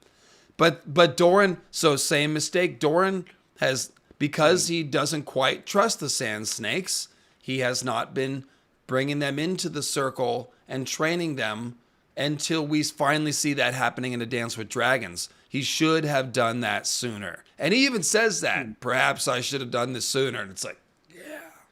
He should have he needed all his kids working together. Kids and nephews and nieces, extended, that second generation all needed to be in on things at an earlier age, yes. And the Sand Snakes would have done a world of good on this. I mean, obviously the gender is something to consider. Like, women wouldn't have been able to maybe enlist with the Wind. I know Pretty Maris, she's kind of a unique case. I think she's like the only woman in the Windblown, right? Like, there's not. Yeah. Okay, and she's a torturer. She's also paid drastically for that, for being the only woman in the Windblown. It's a very tragic tale. We don't really have to go into it, but of course that was a plan that evolved later. Originally that wasn't what they were planning on doing. So yeah, I will say that potentially the Sand Snakes going could have been very interesting. What do you think of Sorella as Shay or Lemore? No, Sorella is Alaris the Sphinx. I'm confused by that. I know. Question. Okay, Lemore is in her 40s and has given birth. Like, Lemore is the Septa, and is not described as having tan skin like Alaris. No. Now there is the theory that Septa Lemore might be Tyene Sand's mother, because remember, a lot of Oberyn's first 4 daughters all have different mothers, and it's only his then it's his youngest 4 who are all the. I like that. Now that makes sense because that's a reason to trust her. Yeah, because Tyene Sand's mother was a Septa. And then as for the Shea one thing, I think you're grabbing that from Order of the Green Hand. And I'm just going to say this. That theory is trash. I hate it. The Sphinx is not. Absolutely hate it. There's this theory that Oberyn was that Shea, that Tyrion's, the woman with the sex worker with Tyrion, Shay, who was then in bed with Tywin. Yeah, Shay. Sorry, that Shay was Sorella Sand, and that Oberyn had been grooming his own daughter, And it's like, no, man, that completely goes against Oberyn's character of never hurting children. He loves his daughters, okay? The idea that Oberyn Martell would groom one of his own daughters to be a sex worker in King's Landing? No. That is... I mean, that is... God. You said that's a green hand theory? That's Order of the Green Hand, and I hate it. It is that is such purple eye propaganda. Ugh. I was just saying in the chat, look, I usually take pains not to ever say anything negative about other people's theories and stuff, but like they very consistently make me groan with their Catelyn hate and stuff like that. That's just anyway. Let's just move along if we can. Okay, that's okay.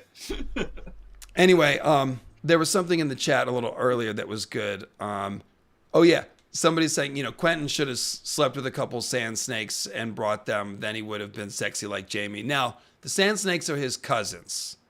So probably would not, that would have been icky to them. They grew up together a lot. I don't think that would have worked. I am picturing the sand snakes giving Quentyn like the total makeover, right? Where they throw out all his wardrobe and they like change his haircut. They're just like, shut up.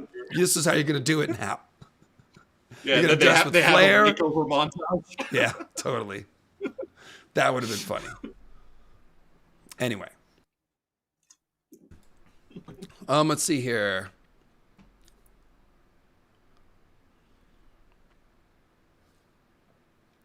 Oh, somebody else in the chat, I think it was a Theory of Ice and Fire, pointed out it's probably not a coincidence that Martin chose the word adventure for this ship that stinks and foreshadows Quentyn's adventuring stinking. Because adventure is the word that Tolkien uses a lot in The Hobbit when they're all going on the grand adventure and the greatest adventure. Shout out to the old Hobbit movie. If you don't know, you should watch it. In any case, yes, I think that is right. Then that makes sense as a commentary. It's like Martin doing just like the darkest version of some young kid or hobbit going out on an adventure into the world. Like, yeah. Yeah. Oh, and the Hobbit, of course, he sneaks into Smaug's lair, right? And tricks the dragon, outwits the dragon. So I guess Quentyn is doing... Oh, yeah, that's a good one. That is a good parallel. Yeah, it's like you said, it's the darkest version of the Hobbit. It's He's it's failed an adventure Bilbo. party. It's a dungeon. It's a Dungeons and Dragons game when the game master is just a total dick and just wants to kill the whole party rather than make a good adventure. It's like, the dragon ate you. Sorry, you lose. What? Yep. Rocks fall, everyone dies. That's hilarious. No, that's really funny. Bilbo sneaking into Smaug's chamber really does feel a lot like Quentyn sneaking into the pyramid. Now that I think about it, Quentyn needed an invisibility ring. That would have been handy, I'm sure. Okay. That's pretty funny. Chat going on about sand snakes or Quentyn's hot cousins, like the ones that make you question your feelings. Sand snake eye for the straight guy. Yeah, snake eye for the mud guy, or a snake eye for the grass guy. That's what it would be. I'm the grass guy. All right, moving along. Praise Garth. Eat your broccoli. Let's see. Demon Road. I'm gonna skip that. Let's see. So this kind of sums it up here. Volantis, Quentyn thought. Then lice, then home, back the way I came, empty-handed. 3 brave men dead for what? It would be sweet to see the green blood again, to visit Sunspear in the water gardens, and breathe the clean, sweet mountain air of Ironwood in place of the hot, wet, filthy humors of Slaver's Bay. His father would speak no word of rebuke, Quentyn knew, but the disappointment would be there in his eyes. His sisters would be scornful, the sand snakes would mock him with smiles sharp as swords, and Lord Ironwood, his second father, who had sent his own son along to keep him safe. I will not keep you here, Quentyn told his friends. My father laid his task on me, not you. Go home if that's what you want. But by whatever means you like, I am staying. And so that's how this thing keeps moving forward. Despite every foreshadowing and every thing that says you shouldn't do this, Quentyn is determined, And Quentyn's companions are loyal to him. And so if he's going to do it, they're going to do it too. Because that's the next line. If you're staying, then so are we. So that's kind of how this thing goes. The Dragon Tamer chapter, Tim, starts off with like 5 pages of Garrus trying to talk Quentyn out of it, which we'll read in a second. And it's just like, dude. Martin's telling you, man. He's telling you, like, this is a bad idea. Will you read? Oh, sorry. Go ahead, give me your thoughts, and then let's read this passage about Astapor. So this is what Quentyn and company just went through before they got to Meereen, when they were in the Windblown. Yeah. Yeah, and like when it's not, it really doesn't seem, it's like until the Dragon Pit that's when it becomes real for Garrus. And that's when he's like, because now Quentyn is committed to this, and now Quentyn's, like I said, now Quentyn has stopped being the reserved, unconfident guy. He's found that fool's courage, I had called it, to go down to the Dragon Pit. And now it's Garrus who's like the one who's like, no, man, no, we can't do this. Like, let's go home. And that is when, and it's only then, is when Quentyn has to start being the leader. And they're like, okay, well, yeah, you're a prince and we're going to follow you, but I really wish you would reconsider. Like everyone said this is a bad idea. Barristan the Bold that already told us go home. I think we should listen to him. He's a Kingsguard who's lived long enough to know these types of things. We really should heed his advice. But no, they go through with that, and Garrus is now stuck in the ride, and this is when it's like, no, this is no longer fun. This is not fun and games. I want to go home. And that's like the kid mentality, even though he's actually the adult among them. Yep. And we see that sort of flip-flopping, like 1 minute it's Garrus who's more perceptive, but then Quentyn's like, well, you're not taking this seriously. And yeah, this is the moment when Garrus really takes it seriously. He's like, hold on. Maybe he's got... So I guess I could read Garrus as ADHD coded. Not until the 11th hour does anything become real. And it's like, hold on, wait. What are we actually doing here? This is not smart. Yeah. It's like, it was one thing when it was just pirates, but now we're dealing with fire-breathing dragons, okay? I don't think it's going to go as well as it did for us back there.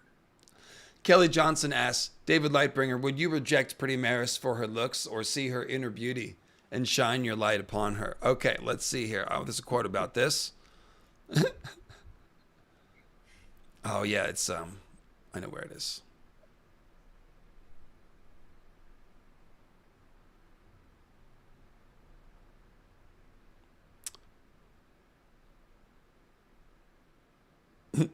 Okay. So they're talking about when to desert the Windblown. Wait till Yunkai, Garrus gestured at the hills.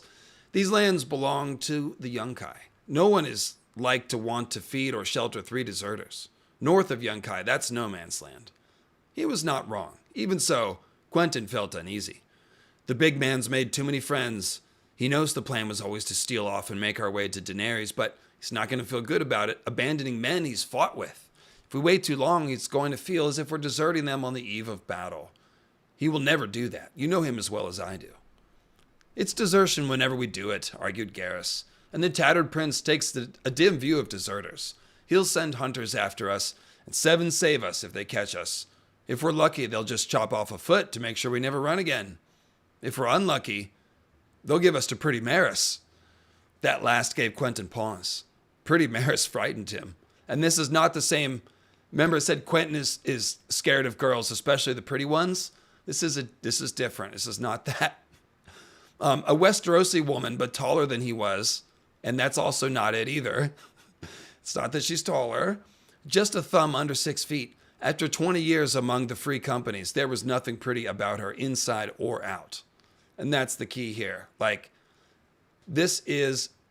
Actually, she reminds me of Stoneheart, thematically. This is someone who has suffered a lot of trauma. Trauma that's directed against the innocents, against women and children. And that trauma has turned into revenge, like just consolidated white-hot rage and revenge.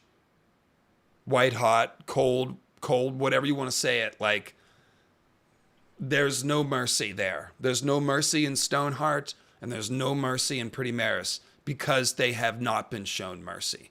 So archetypally, they're kind of similar. So I don't know. I'd probably stay away from Pretty Maris, Kelly Johnson, to answer your question. And then Super Chat just came in. No, I have not. Memory, Sorrow, and Thorn. The only place I've talked about it is with the loving guidance of Gray Area? Gray Area. Yes, with Gray Area. So I would refer you to Gray Area's playlist. She has a Memory, Sorrow, and Thorn playlist where, far better than I could, she highlights the Memory, Sorrow, and Thorn Ice and Fire parallels. I had her on a stream where we talked about it further, but I don't think that one is up anymore because it was on my other channel. I'll have to double check. But yes, there's a lot of influence there for sure. So Tim, would you read, sorry. I was reading the word ride and saying, yeah. Read the one. The Horrors of Astapor. I need to get a drink and give Goose some food. So I will be back in about 60 seconds. Okay. Frog would be glad to put Astapor behind him. The Red City was the closest thing to hell he had ever hoped to know.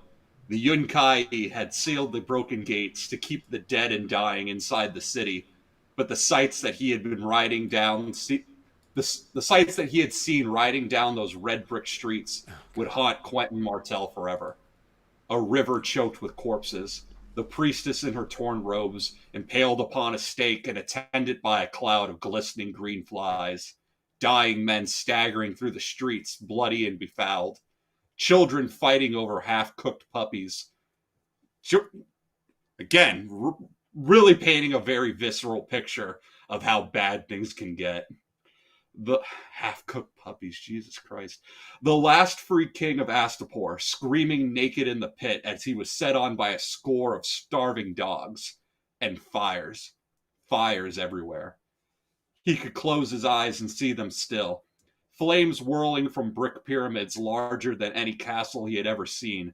Plumes of greasy smoke coiling upward like great black snakes. When the wind blew from the south, the air smelled of smoke even here, 3 miles from the city. Behind its crumbling red brick walls, Astapor was still a smolder, though by now most of the great fires had burned out.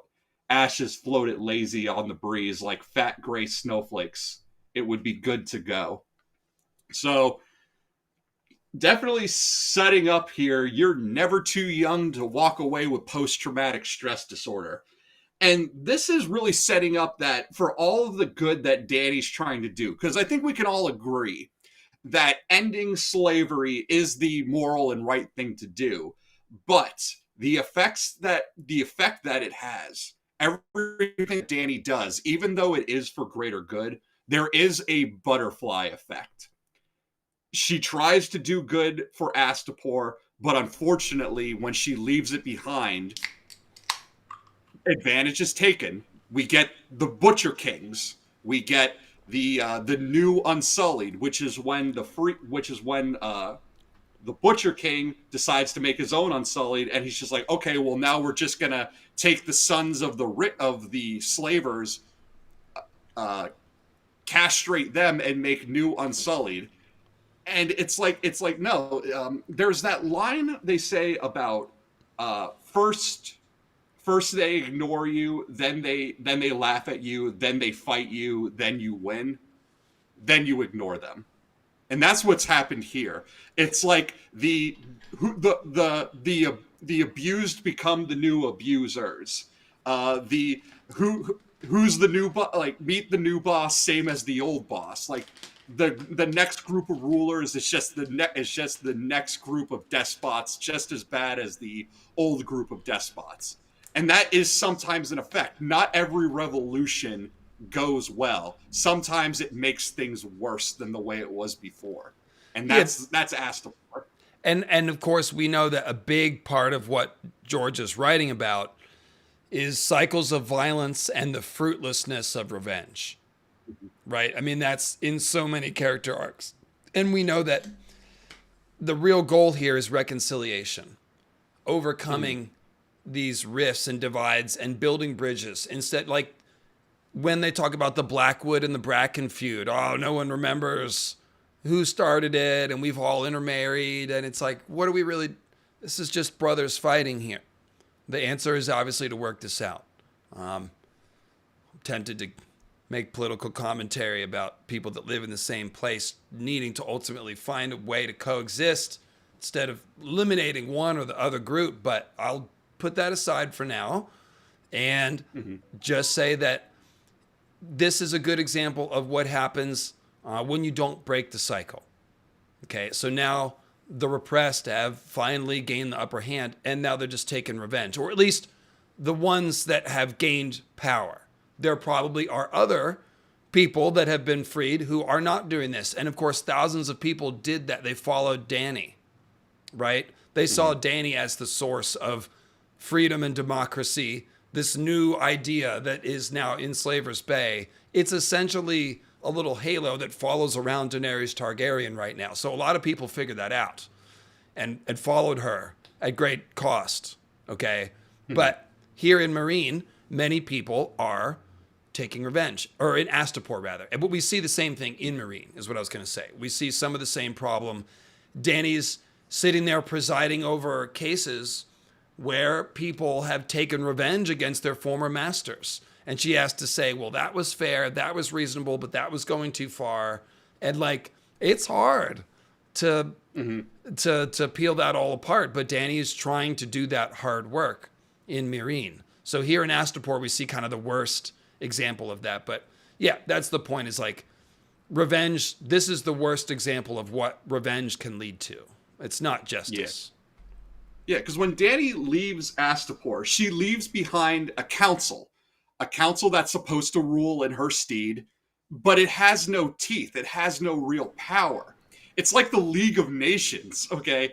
And then it falls apart, and then what ends up happening? Well, then you get your Cleon, you get your Butcher King.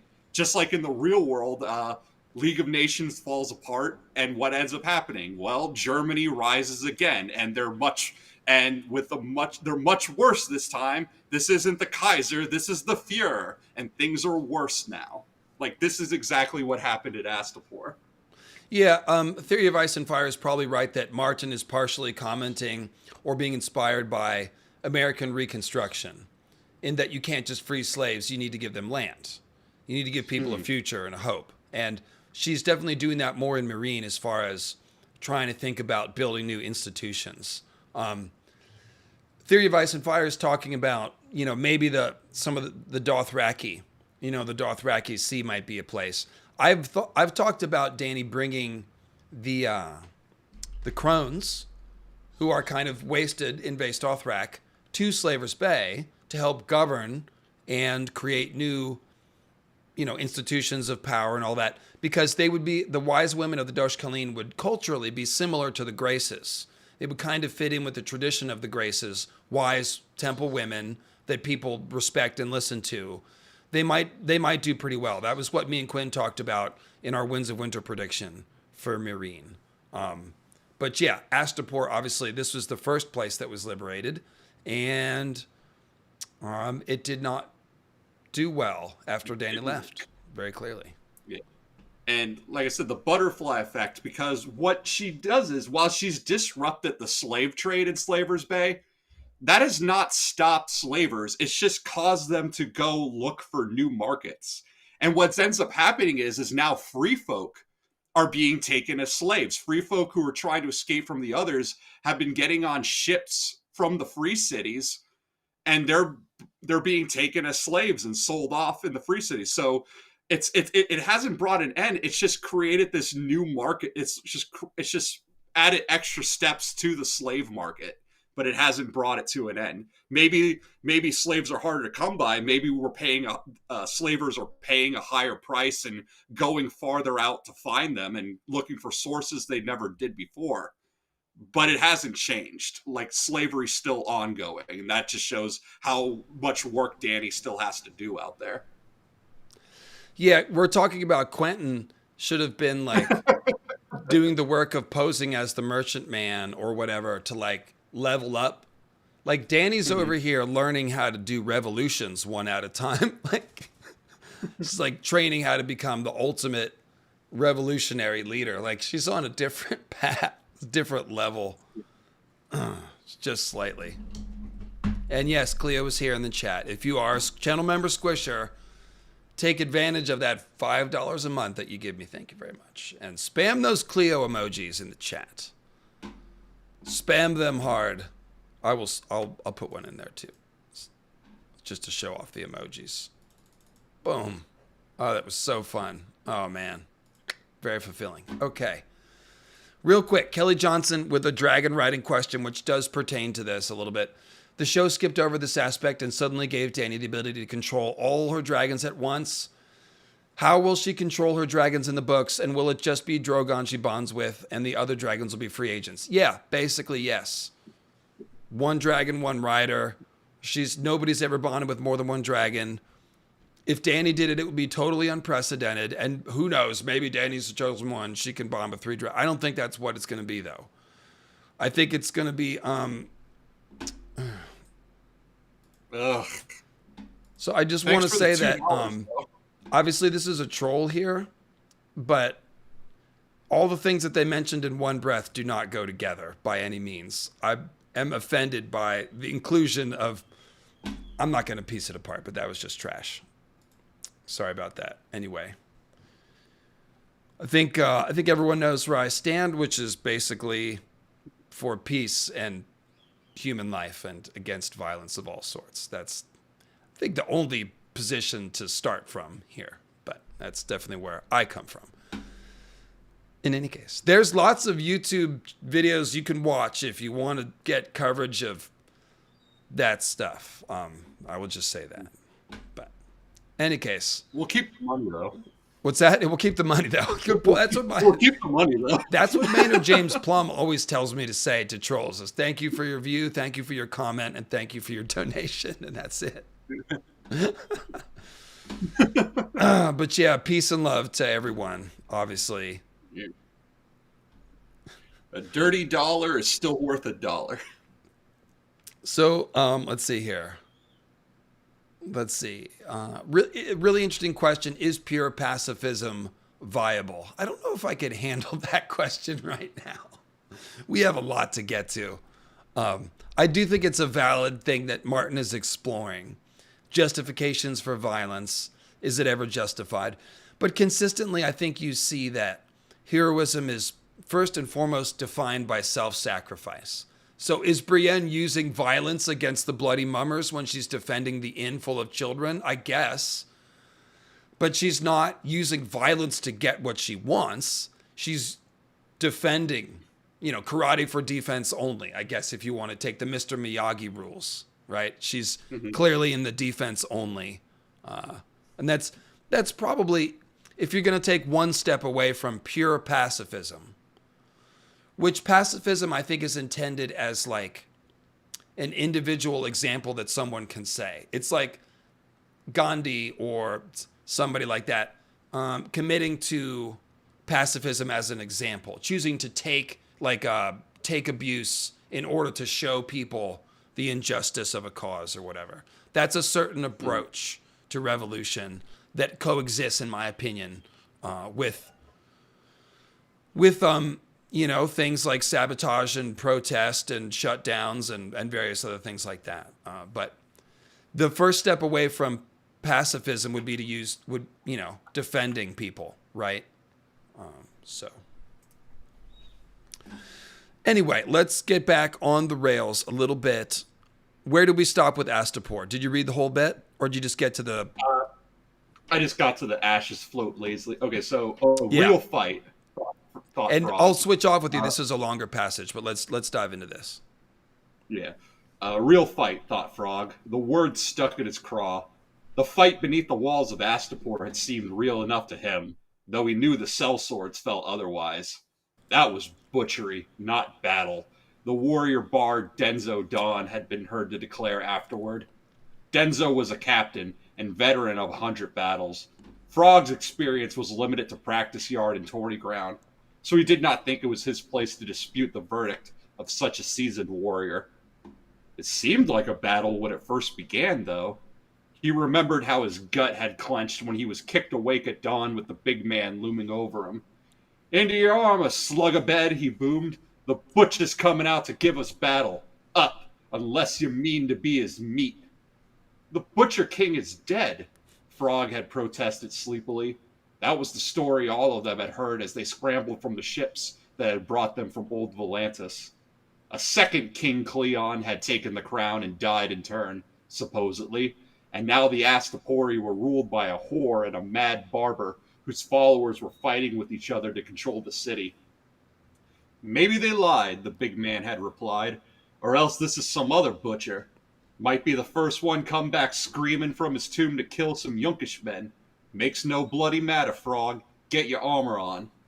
The tent slept 10, and all of them had been on their feet by then, wriggling into breeches and boots, sliding long coats of ringmail down onto their shoulders, buckling breastplates, tightening the straps on greaves or vambraces, grabbing for helms and shields and sword belts. Garrus, quick as ever, was the first one fully clad, Arch close behind. Together they helped Quentyn don his own harness. Come on, Quentyn. Come on, Quentyn. Get it together, man. Let me, I'll take over for you here. Also, I want to point out, I didn't clip the section, Tim, about the sellsword companies. And I know you probably want to read that section. We'll go back and pull it out. It's really just comedy. But it is really funny. All the nicknames they come up with, the windblown for the sellsword companies. But the real point here is that symbolism is powerful. Remember I was saying Quentyn doesn't have presence and charisma. It doesn't have... One of the ways that people convey presence is with their personal symbols. And that's why all the characters in the story, they're so colorful. Like, what was it? The Butcher King. It's an idea, right? A cleaver. It's a metaphor. Like a cleaver is sharp and precise. You can go on and on about all the symbolism of a cleaver. You cut meat, you can feed people with it. You can slice between things, like you can cut the bad parts, the fat parts off of the good part. You can do all kinds of things with a cleaver. So the Butcher King. Mm-hmm. And then here we've got, who are the other two names? The Mad Barber. The whore, ruled by a whore and a mad barber. So like, yeah, the whore queen is interesting, you know, and then like the mad barber, like what's that? What is he fighting with shears? Is that Edward Scissorhands? I don't know. Is Sweeney Todd in charge? It's kind of like, right. It's kind of like the wildlings, Harma the dog with her dog's head and the weeper. He cuts people's eyes out. Like everyone's got to have their thing so people know you. And it's the same with the House Sigils and all the nicknames, Lord Wobblecheeks and the Clanker Lords and the Stilts and all that stuff. So it's brand marketing. It's good marketing. That's exactly right. That's a modern way to say it. It is good branding and good marketing. It makes it easy for us readers to keep people apart. Because, of course, when we just have 5 Meereenese nobles with Meereenese names, we can't remember Hasdu, Hisdar, Hasnak. I just call them all Harsdu, said Archibald. Harzu, whatever. It's hard for us to keep them apart. But Shave Pate we can kind of remember. Because he has, we know, he's shaved head, he's angry, he's short, he's got like very distinctive character. So we remember him. Hisdar, we all know who Hisdar is. Like he has a very distinct personality and character, and a more distinct name as well, a little bit. But so yeah, I just want to make that point.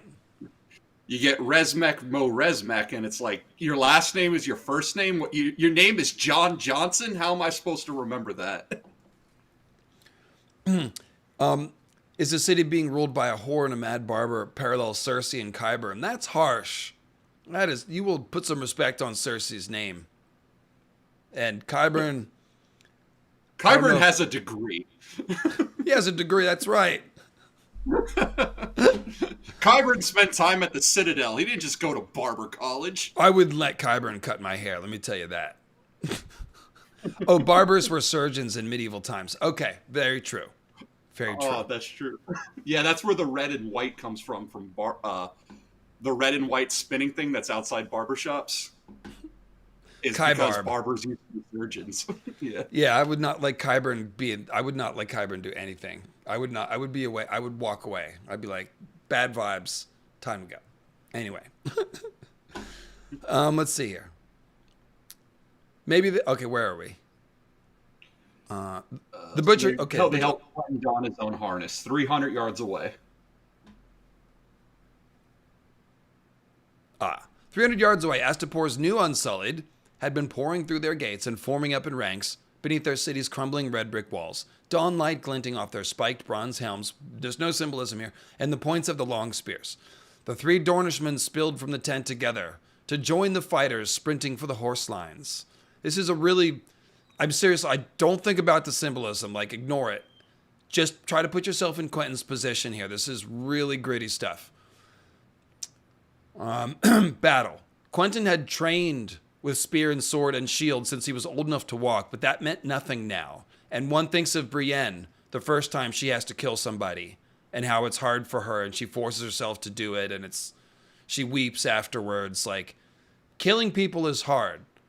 Soldiers have PTSD. It's not good to kill people. Like, you pay a price for that. So that's why Quentyn is observing himself. He'd trained with spear and sword, but that meant nothing now. Warrior, make me brave, Frog had prayed as drums beat in the distance. Boom, boom, boom, boom, boom. The big man pointed out the Butcher King to him, sitting stiff and tall. Rigid, one might say. Like a corpse. Upon an armored horse, in his suit full of copper scale that flashed brilliantly in the morning sun. There's no symbolism here. We remembered Garrus sliding up. He remembered Garrus sliding up just before the fight began. Stay close to Arch, whatever happens. Remember, you're the only one of us who can get the girl. By then, the Astapori were advancing. And that's actually not true. Even if Quentyn died, they could still meet with Dany just as envoys and be like, Doran totally wants to... the wedding was just the centerpiece of a pact. What they're trying to make is a pact, like an alliance. So, I just want to disagree with that, but yeah. Dead or alive, the Butcher King still took the wise masters unawares. The Yunkish men were still running around in fluttering tokars, trying to get their half-trained slave soldiers. It's a funny picture, right? Because remember, tokars are made for people who don't run, who don't have to do work. That's the whole point. You have to hold one part of it up. So picture men basically with sheets wrapped around them that are like tripping on their tokars and like trying to hold them, be like, oh, get in line. I'm a general now. Do what I say. And then there's all these ridiculous soldiers on stilts and various, all the various descriptions of the total chaos, right? And this is George giving us a preview of like what Barristan faces when he goes out to fight for Dany at the end of this book. So he's just showing us like how shitty these are. So the Younkish men were still running about in fluttering tokars, trying to get their half-trained slave soldiers into some semblance of order as unsullied spears came crashing through their siege lines. If not for their allies, and their despised hirelings, they might well have been overwhelmed. But the wind blown in the company of the cat were a horse in minutes, because they're professionals, and came thundering down on the Astapori flanks, even as a legion from New Gis pushed through the Yunkish camp from the other side and met the Unsullied spear to spear and shield to shield. The rest was butchery. Tim, will you pick it up here? But this time it was the Butcher King on the wrong end of the cleaver. Kago was the one who finally cut him down, fighting through the king's protectors on his monstrous warhorse and opening Cleon the Great from shoulder to hip with one blow of its curved Valyrian auroch. Frog did not see it, but those who did claimed Cleon's copper armor rent like silk, and from within came an awful stench and 100 wriggling grave worms. There's no symbolism. There's no symbolism here. Keep reading. Yeah. Corpse King, nothing there. The desperate Astapori had pulled him from his tomb, clapped him into armor, and tied him onto a horse in hopes of giving heart to their Unsullied. Dead Cleon's fall wrote an end to that. The new Unsullied threw down their spears and shields and ran, only to find the gates of Astapor shut behind them. Frog had done his part in the slaughter that followed, riding down the frightened eunuchs with the other windblown. Hard by the big man's hip he rode, slashing right and left as their wedge went through the Unsullied like a spear point. When they burst through on the other side, the tattered prince had wheeled them round and led them through again. It was only coming back that Frog got a good look at the faces beneath the spiked bronze caps and realized they were most no older than he. Green boys screaming for their mothers, he thought, but he killed them all the same. By the time he'd left the field, his sword was running red with blood, and his arm was so tired he could hardly lift it. Yet that was no real fight, he thought. The real fight will be on us soon, and we must be away before it comes, or we'll find ourselves fighting on the wrong side. So, you want to tackle this one first? I mean, yeah. So this is his first real battle, because all he's ever, as he said himself, all he's ever done is been on the training yard with wooden swords and rounded spears. This is his first real fight, and it's not until the end that he sees he's killing children, essentially. Because that's what these new Unsullied are. They are the children of former slaveholders that Cleon the Butcher King had castrated and tried to create his new Unsullied. And it's the people, the freed of Astapor, taking revenge on the old slavers. And as you had said, like the Yunkish men trying to flee around in their tow cars to act as generals when they can't even hold their own robes together, but they're the ones that are in charge of everything. And you can see why. You can easily see why these sellsword companies are constantly switching side from one to the other. Because you look at this and it's like madness and folly. I think those were the words that we see that are said throughout this story. And it's like, yeah, the second sons leave Dany to fight for the Yunkish because they think that Dany's going to be on the losing side. But that because she's not committed to using the dragons in war. But now we get to see the Yunkish and how they handle battle, and it's like, really? These are the guys in charge? The guys who have to run around holding their robes together because it's not even a real piece of clothing that, like, clothes are something that you should move freely in. You shouldn't have to use your left hand to constantly hold your robe together. And I get it's like, oh, well, that's a cultural thing. You have to respect their culture. No, I don't. It's stupid.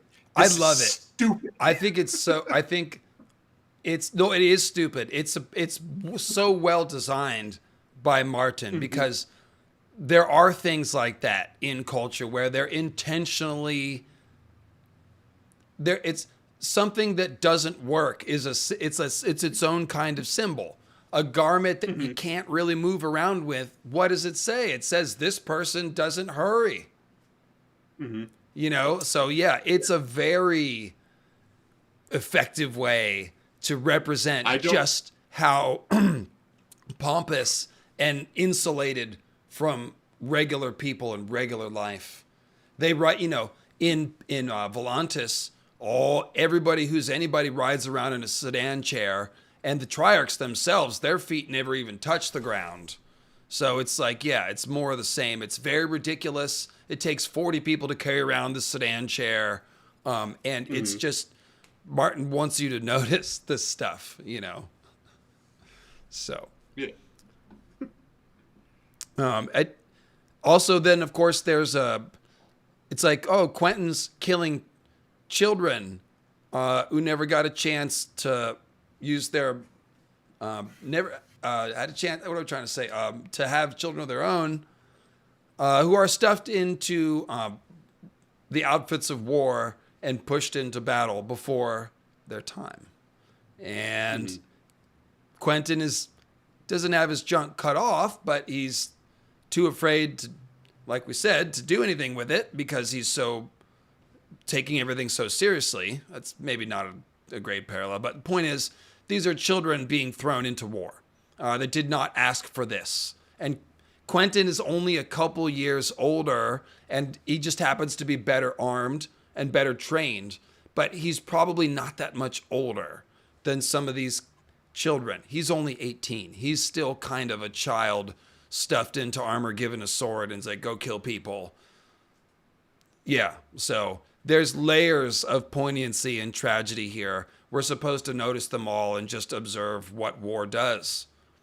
Creates victims of children on both sides. I swear to God, I'm not trying to give commentary on the current events. I'm just, art imitates life, you know? And George Martin is very skilled at creating scenarios in his books that are the types of things that do happen in real life, I guess is maybe what we can say. Yeah. So, yeah. That's why sometimes I think one of the... I mean, there's a lot that's delaying wins, but I also think sometimes it might just be that the stories become too real because of real life events. Yep. Ice and Fire, that's the thing about Ice and Fire. It's a gritty series, not because Ned gets his head cut off. It's a gritty series because it explores stuff like this. So, all right. Yeah, this is a good place to go next. So, Dany's view of Quentyn. Actually, let me get this Kelly Johnson PayPal question. And Kelly, thanks for always priming the PayPal pumps.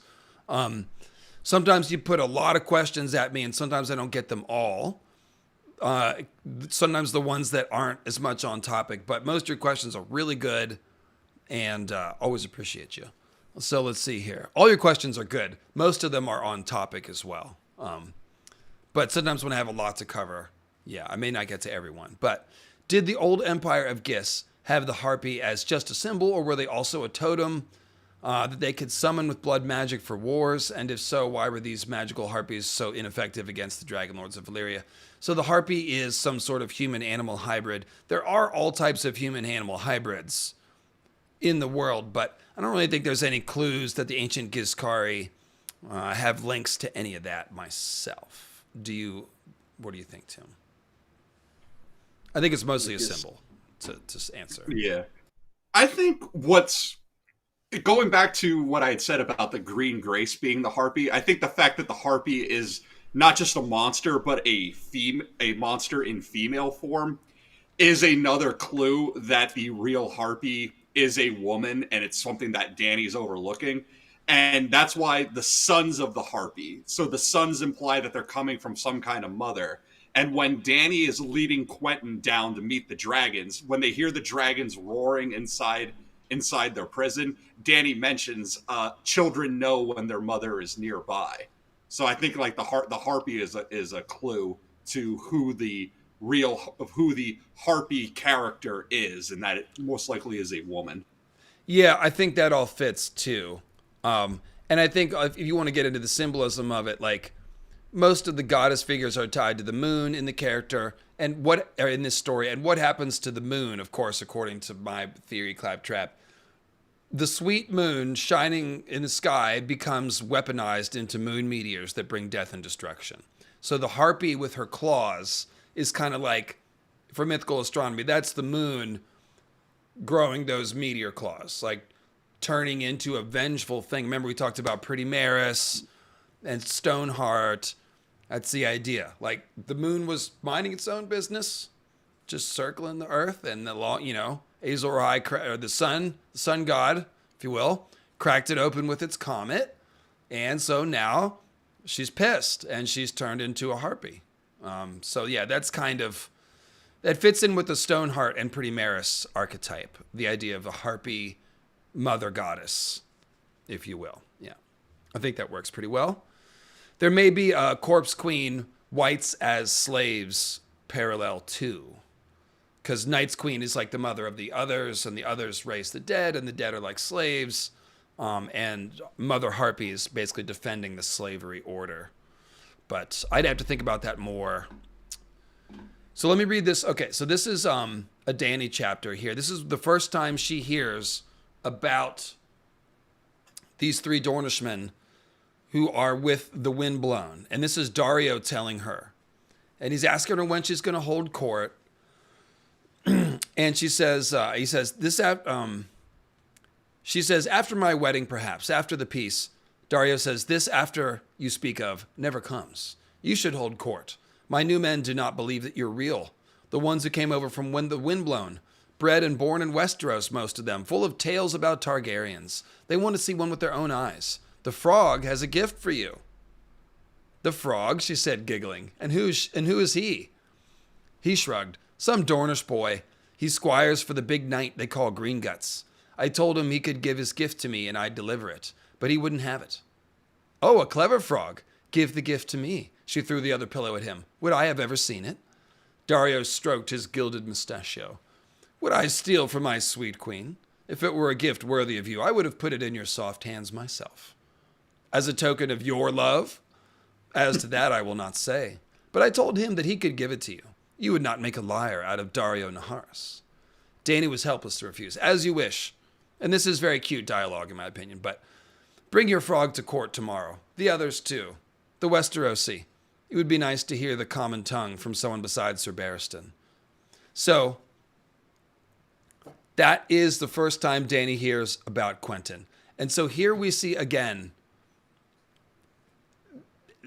Quentyn being a frog-like, being a more convincing squire than a knight, is sabotaging him already. Because how does Dario think about him and represent him to Dany? Some Dornish boy who squires for the real knight. So already he doesn't sound impressive. Okay? So this is why I said he should never have given up the disguise of being in charge. Yeah. Like we said earlier.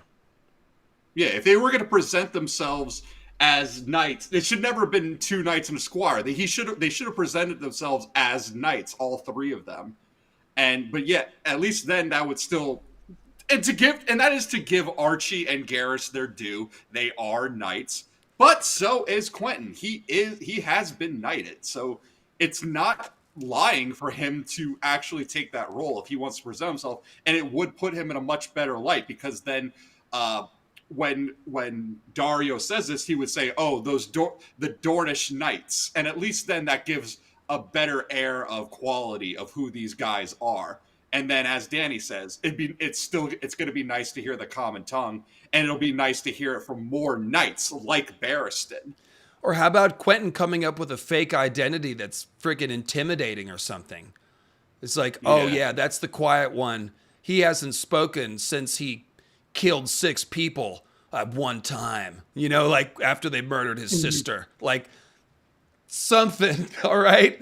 I just pulled that out of Cleo's cloaca, but I'm just saying, like, you know, how about a story that would have worked in favor? Like, how about using that story to give Quentyn a fake role to step into? Just like this David Lightbringer personality that's completely fake that I made up so that I can be engaging. No, I'm totally kidding. I'm more myself than most people, I think. I don't know, but I feel naked on here anyways. In any case, what are we talking about? Yeah, Quentyn could have made up a fake identity that had some cachet. Instead, he's Frog the Squire. It's just very bad marketing. Clearly, whoever was on the marketing team is one of the people that died early in the mission. The Maester. Probably. So, or maybe Cletus had that air about him where he told a good story. He probably would have been coming up with great things for. He probably would have been the guy behind Quentyn, whispering like, "This is what you need to say," and coaching him along the way. Yeah. So, yeah. The serious thing I was trying to say was like, it sometimes does help you to have a little bit of a role to sort of step out of your personnel. Like I even noticed on my last video, for example, I had to do a cut-in to talk about the skin trade book. But instead of doing the cut-in as myself, I did it as Rhaegar. I mean, I let Rhaegar do it. We're totally not the same person. But of course, that allowed me to do it differently. If I had done the cut-in as myself, I would have had to explain it in a more straightforward way. But since I did the cut-in as Rhaegar, I made it a more jokey way, which allowed me to say it much shorter and made the cut-in more effective and punchy. So just having a different character can change how you act and do things. Anyone who's really ever acted a major role in a high school drama or anything else, like you feel that. You kind of gain some confidence from learning to play different roles. So Quentyn, again, we'll move on, but yeah, he could have used this whole trip as an opportunity to level up and learn some different, stretch his personality out a little bit and grow into a more complete version of himself. But over and over again, we see him sort of making these choices, like Tim was saying, shying away from things that are emotionally uncomfortable. Yeah, so, wah wah.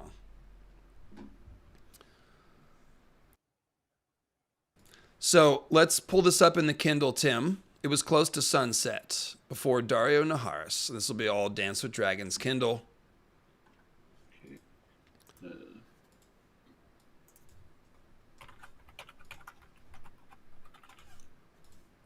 Well, I guess it would help if I had the cursor. There we go. And I will go ahead and pull up some different art. I've only got a little bit of Quentyn art. There probably is more. I apologize. I didn't go and download a ton of new stuff. This is Quentyn at Meereen by... How do I not have the artist? I even know this artist. His name is escaping me. I'll look it up real quick. Just check that out. I'm going to even make it bigger. Just for a moment so we can enjoy the action here. Thank you, OK Cucumber. I appreciate that. I've had to rely on my authenticity to see me through hard times at times. So, yeah. Quentyn.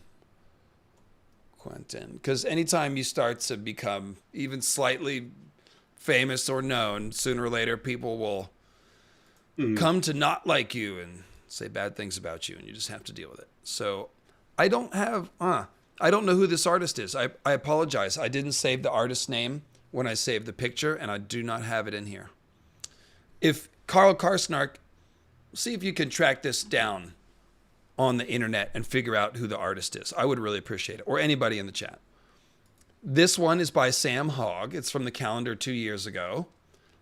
And this is, remember, they're wearing the masks when they sneak into the dress. So that's like a bronze beast mask that he's got there. And you can see him there catching on fire. I love the dragons here. Sam Hogg does really great dragons. Love that. Love that. And then this one is by... Cleo's tail's in the way. Marcus Poncio. And this is cool because this shows the little cavern up in the wall that the dragon made. I forget which one. I think it was Viserion that was up in the little chamber in the wall. But of course, dragons, like fireworms, can tunnel through rock when they really need to. And that's what he's done. How do you think the R'hllor fanatics in Volantis respond to Dany at the head of a Dothraki horde when the Dothraki culture is built around slavery? These are reformed Dothraki. Seriously, though, Dany is changing their culture wholesale. By the time she's done in Vaes Dothrak, she will have toppled the Khals, changed the tradition of the Dosh Khaleen, according to the foreshadowing of her leading them marching out of the womb of the world, meaning away from Vaes Dothrak. So yeah, they're not going to be doing the slavery when they get there. And Dany's very clearly anti-slavery. That was the first thing that Dany put her foot down on back in book 1, remember, when she was just Drogo's new Khaleesi and only had a little bit of influence in the Khalasar. She was like, no, if they're going to bed these women, let them marry them and treat them well. So standing up against rape and slavery is where she started. And then, of course, she was leading a slave revolution in Slaver's Bay. So, yeah, that's a little off topic, too. So I'm not going to go any further with the R'hllors. But they will be fun when they get to Westeros. Cleo's on the laptop now. Come here, girl. Shout out to King Cleon the Great. If only it had been Queen Cleo the Great, the rule would have gone much better, as we know. Okay, and then real quick, let's see. This is the one on the cover. That's Ian Kirkpatrick. I think that one speaks volumes there. I love the cheerful look. The dragon's like, I can eat you. It's like, because it's the dragon's nature. They love roasting people and stuff. That's what they do. That's what dragons do. And then this is Zombie Girl. So this is probably making him a little handsomer than he should have been. But yeah, say he looks really good in that one. It's that chin. Got the chin, yeah. jaw. Well, that's all right. It's still a very compelling portrait. And I like the look of him. So there we go. Anyway, let's go back to... We want to pick up this... start off this reading here. So, it was close to sunset before Dario Naharis appeared with his new Stormcrows. The Westerosi had come over to him from the windblown. Dany found herself glancing at them as yet another petitioner droned on and on. These are my people. I am their rightful queen. They seemed a scruffy bunch, but that was only to be expected of sellswords. The youngest could not have been more than a year older than her. The oldest must have seen 60 name days. A few sported signs of wealth. Gold arm rings, silken tunics, silver-studded sword belts. Plunder. For the most part, their clothes were plainly made and showed signs of hard wear.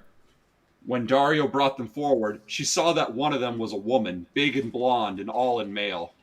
Pretty Maris, her captain named her, though pretty was the last thing Dany would have called her. She was 6 feet tall and earless, with a slit nose, deep scars in both cheeks, and the coldest eyes the queen had ever seen. As for the rest, Hugh Hungerford was slim and saturnine, long-legged, long face, clad in faded finery.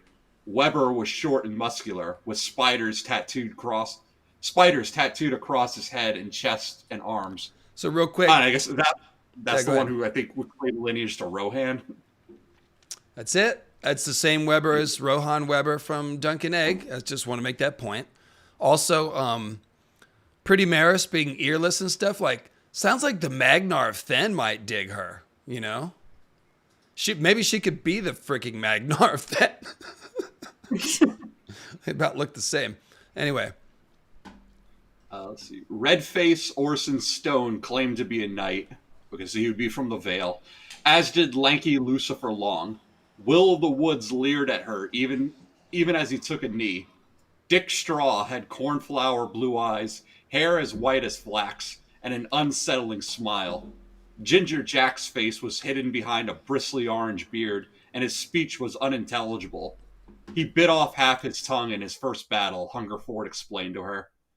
The Dornish men seem different. If it please your grace, said Dario, these 3 are Greenguts, Gerald, and Frog. Greenguts was huge and bald as a stone, with arms thick enough to rival even strong Belwas. Gerald was a lean, tall youth with sunstreaks in his hair and laughing blue-green eyes. That smile has won many a maiden's heart, I'll wager. His cloak was made of soft brown wool lined with sand silk, a goodly garment. I'll jump in here if you want. Mm-hmm.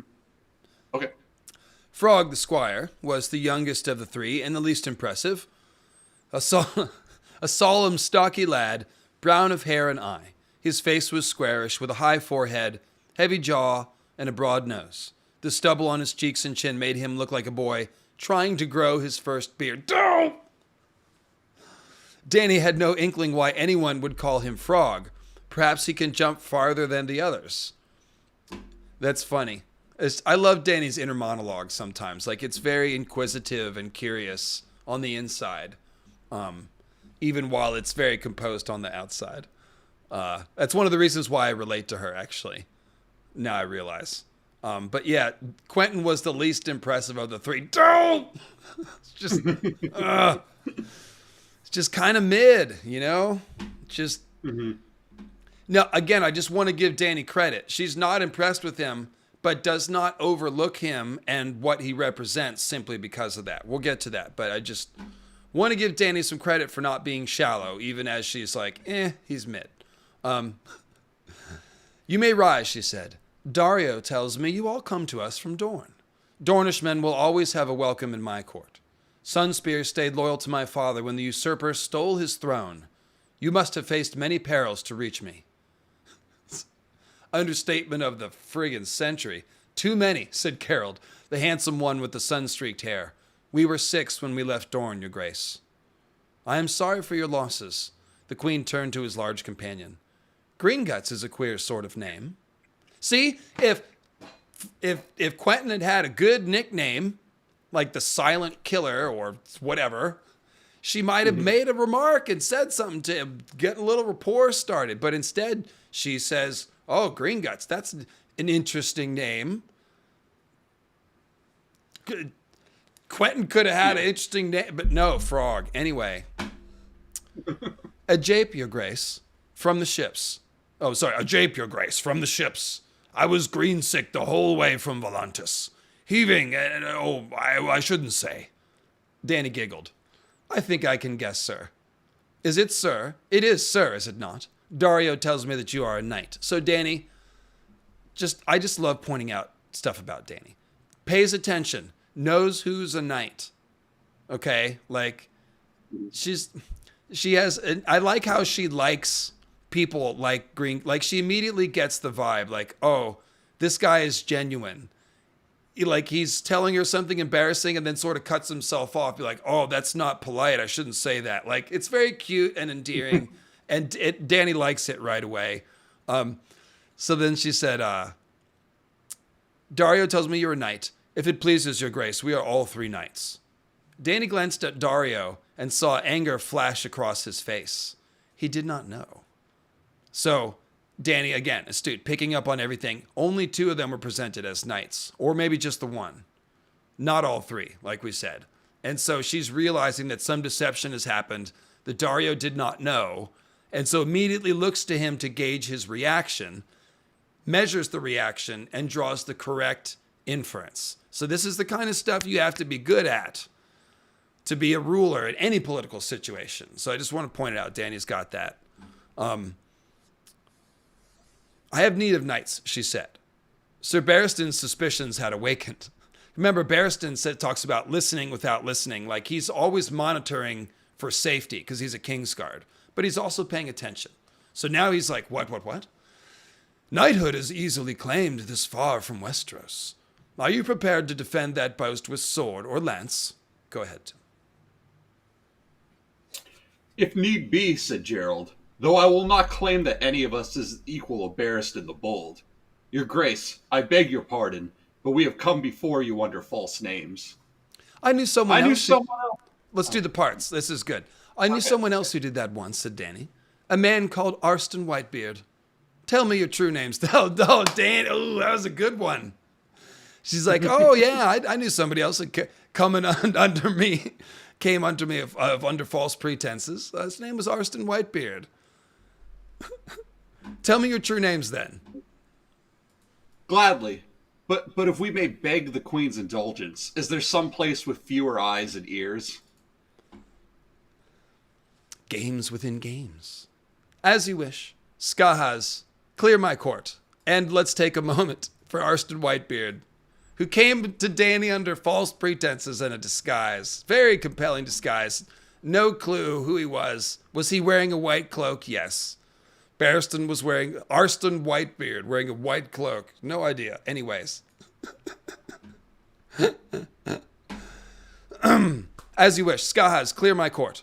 The shave pate roared out orders. His brazen beast did the rest, herding the other Westerosi and the rest of the day's petitioners from the hall. Her counselors remained. Now, Dany said, your names. Handsome young Gerald bowed. Sir Garrish Drinkwater, your grace. My sword is yours. Greenguts crossed his arms against his chest. And my warhammer. You can just imagine him saying, and my axe. I'm Sir Archibald Ironwood. And you, sir? The queen asked the boy, called Frog. If it please your grace, may I first present my gift?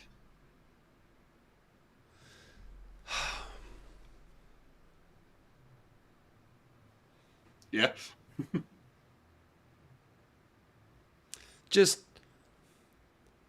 Okay. Where to even start with this presentation here? So first of all, when she says your names and everyone's gone, now is the time for Quentyn to take the lead. We're not playing disguise. He's not disguised anymore as the squire, but he still lets the other two talk. Then when he doesn't say, I'm motherfucking Quentyn Martell and here's my pact, bitch. He's like, may I please give you something first instead of answering your question? It's the weakest shit ever. Anyways, that's why I'm just like.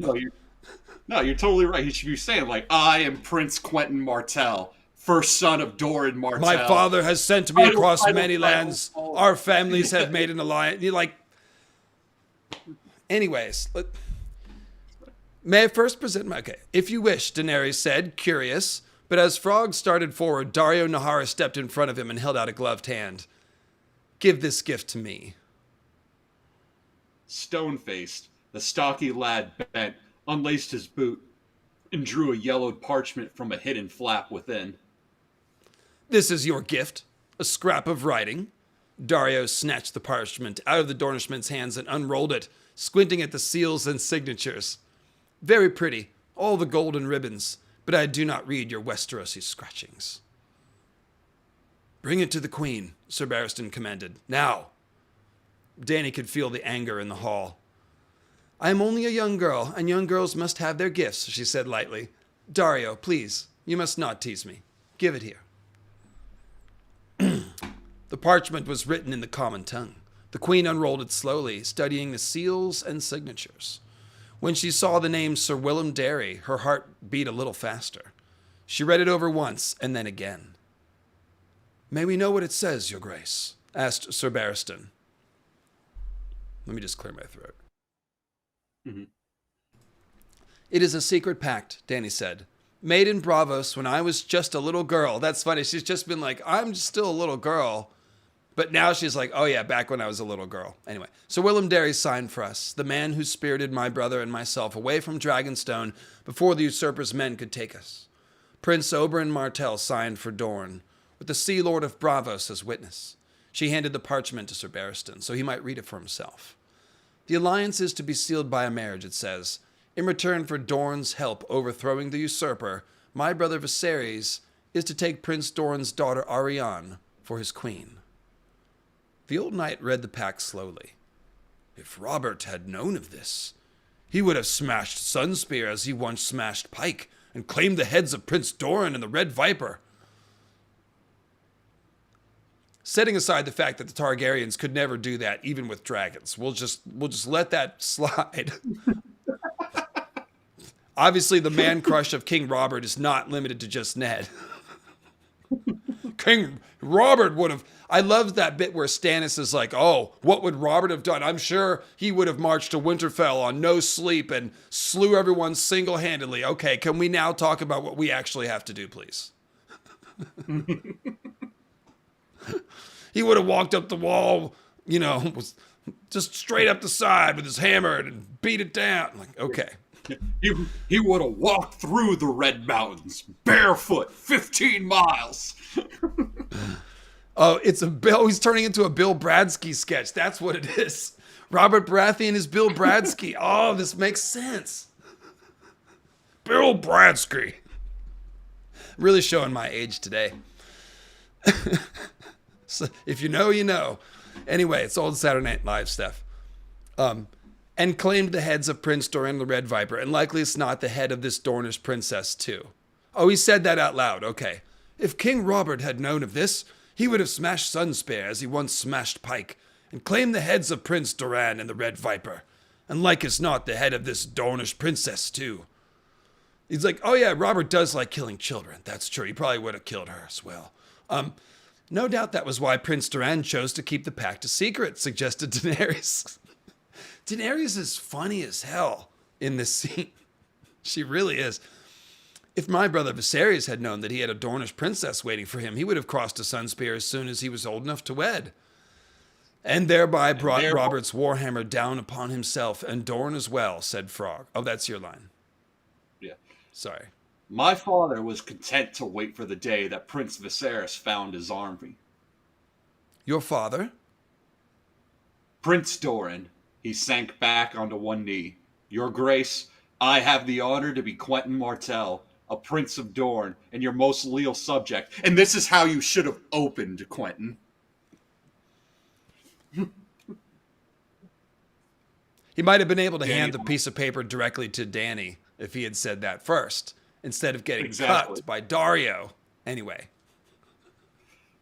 Dany laughed. The Dornish prince flushed red, whilst her own court and counselors gave her puzzled looks. Radiance, said Shaka's Shavepat in the Gistakari tongue. Why do you laugh? They call him Frog, she said, and we have just learned why. In the Seven Kingdoms, there are children's tales of frogs who turn into enchanted princes when kissed by their true love. Smiling at the Dornish knights, she switched back to the common tongue. Oh, that's funny. Quentyn didn't hear that. That's funny. I didn't realize that. Tell me, Prince Quentyn, are you enchanted? No, Your Grace. No. Ah! Damn it! Just see now, Fagon is like, I am all the dragon. The dragon stands before you. Like, right? Yeah, exactly. He would have pulled that some of that Daron young dragon swagger out, but Quentyn doesn't have it. Just nope. Quentyn has no swagger. He takes too much after his dad, and his dad doesn't walk. That's why he has gouty legs. Your Grace, if you but knew of the many trials and travails that we have passed to reach you, you would know that the gods themselves have indeed brought us to you with their divine favor. So while I myself might not be magic, I'm lapsing into Rhaegar voice here. Okay, you get the idea. Like, anything but know Your Grace. Chat, okay, I want the chat in the comments. Give me your best line that Quentyn should have said to Dany, either right there or at any point in this conversation. I would love to see it. Give me, what should Quentyn have said to Dany other than all this weak ass shit that he was saying? Oh, man. Oh, I'm dying. Can you tell I wish I had the chance to do this? And the thing is, Call me a prince and put me in front of Daenerys Targaryen. I have more game than this. I'll just say that. Go ahead. Don't think about the ages. Go ahead. He has such a story to tell, which he can say, I came halfway around the world to see you. I fought pirates. I served with sellswords. I fought the new Unsullied. I faced down the Corpse King. All of these things he could say, and he would not be lying. He'd be prettying up the more unsavory aspects of it, not telling her just how trash Astapor is, but it still would be very gallant and very brave, and you know, it would paint a much better picture of him as an adventurer coming from across the world just to see her and give her this document and be like, my father made this for your brother. He's not here. Now he wishes for us to take it over. That's a great. He had stuff to say here. Okay, so from the chat, enchanted by your beauty, my queen. Are you magic? I'm enchanted by your beauty. Okay, that's good. I've traveled 500 miles to give you my sea. I don't know about that. I do like the pretenders. I would walk 500 miles. If you'll have me, Dorne is yours. That would have been more of like an opener, yeah, or towards the beginning. You'll have to kiss me to find out, Your Grace, winky face. Egg has more game than Quentyn, devoted to Mariah says. That's true. Yeah, no, Egg whispering lines into his ear has more would have had more game. Let's see. Is that a dragon in your cleavage, or are you just happy to see me? Doesn't even make sense. I want to be your endgame.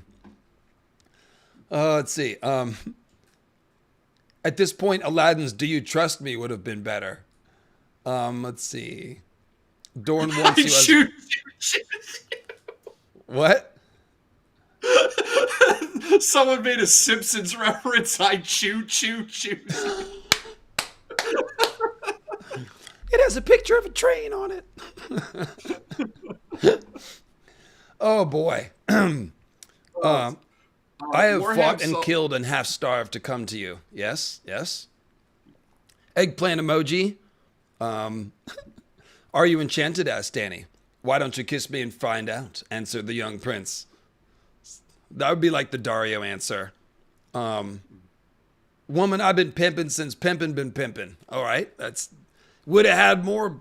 I mean, you would have needed a different word since pimping doesn't have an exact correlate. But yes, Spirit is right. Hey, baby, what's shaking? We can do better than that. I traveled halfway around the world to see the most beautiful woman in the world is seated on the throne that belongs to her. With my father's army at your back, you will have that and more. Okay, Michael talks about stuff. It's pretty good. Did it hurt when your family fell from power? That's probably a good way to get thrown in jail, fed to a dragon. Only when presented with such beauty, your grace. It's a little like Sir Barristan trying to be charming, but maybe. I have crossed oceans of time to find you. Ooh, that's romantic. Matthew Buffington, proud squisher of the channel with game. Let's see. I'm your key to Westeros, and I've come to unlock you. That's a little fresh. I like that. I like that one. Compliment her dress. Okay, Cucumber. It brings out the color of your eyes.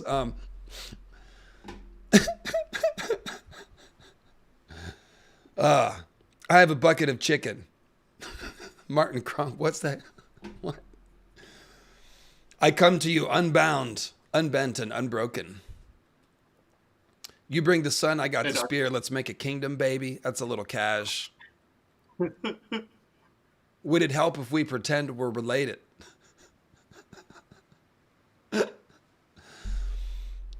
How you doing, your grace? Literally anything but no. No, your grace. Are you magic? Nope. Clearly not. All right. Thank you, chat. I appreciate y'all. Kelly Johnson, speaking of prospective Dany romances, how come in the show Dany and Jon fell so flat when in the books her and Dario have some real heat between them? Something to show romance. I don't know. I can't explain that, Kelly. The actors said they were too much friends to really get that sort of energy going because they had been filming together for 9 years and they were just friends at that point. But yeah, don't get me started on the show, Kelly. You know better than that. Come on, man. Do you think the secrets the Empire of Old Gis used to create ultimately obedient lockstep legions were a sophisticated form of magical mind control? No. I really don't see any clues about ancient magic in Old Gis. Not saying there couldn't be there, but I haven't found them. Okay. Let's see here. Are you enchanted? No, your grace. I feared as much, Dany says. Neither enchanted nor enchanting, alas. A pity he's the prince and not the one with the wide shoulders and the sandy hair. You have come for a kiss, however. You mean to marry me, is that the way of it? The gift you bring me is of your own sweet self. Instead of Viserys and your sister, you and I must seal this pact if I want Dorne. So Dany, figuring it out very quickly. My father hoped that you might find me acceptable.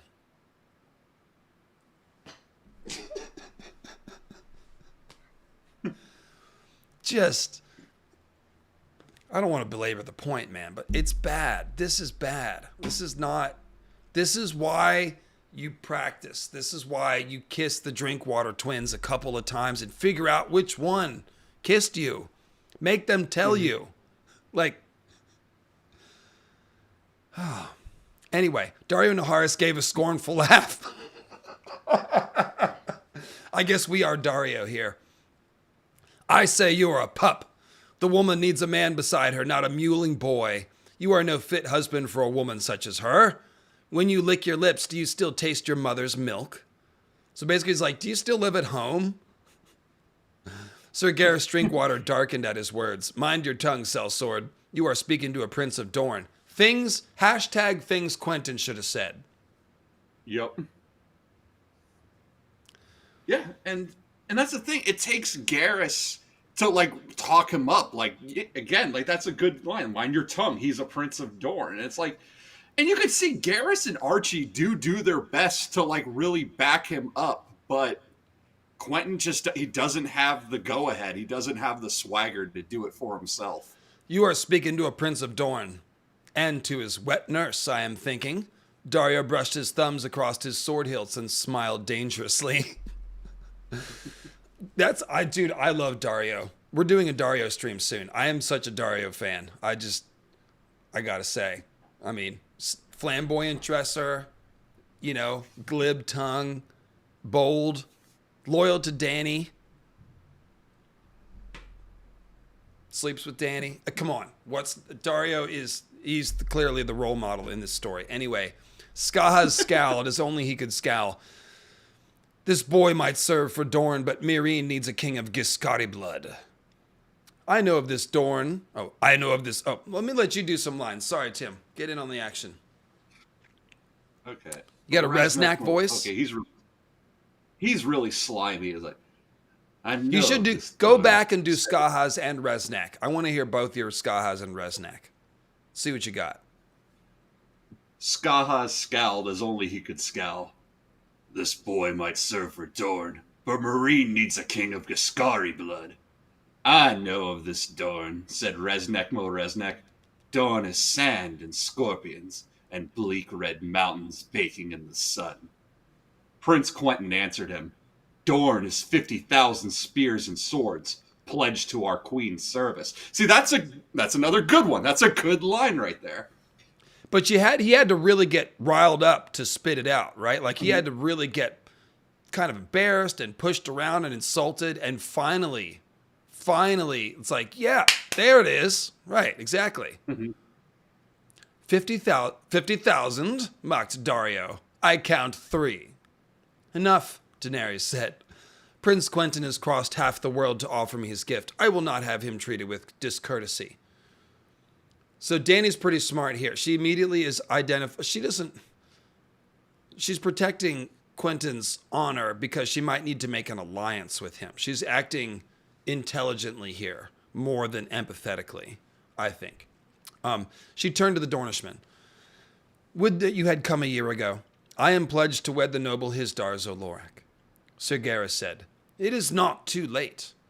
I will be the judge of that, Daenerys said. Resnack, see that the prince and his companions are given quarters suitable to their high birth, and that their wants are attended to. As you wish, your radiance. The queen rose. Then we are done for now. Dario and Sir Barristan followed her up the steps to the apartment. This changes... Oh, wait. I think I actually want to stop here. Yeah. Yeah.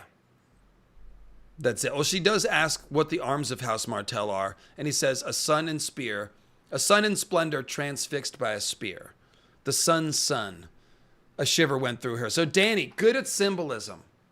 Love that. She's already thinking, she's like, oh, what's Dorne's symbol? I think it's a sun, isn't it? And she's thinking of the Undying's prophecy. So as soon as he says a sun, she's like, aha, the sun's sun. A shiver went through her. Shadows and whispers. What else had Quaid said? The pale mare and the sun's sun. There was a lion in it too, and a dragon. Or am I the dragon? Okay, so pretty good at symbolism.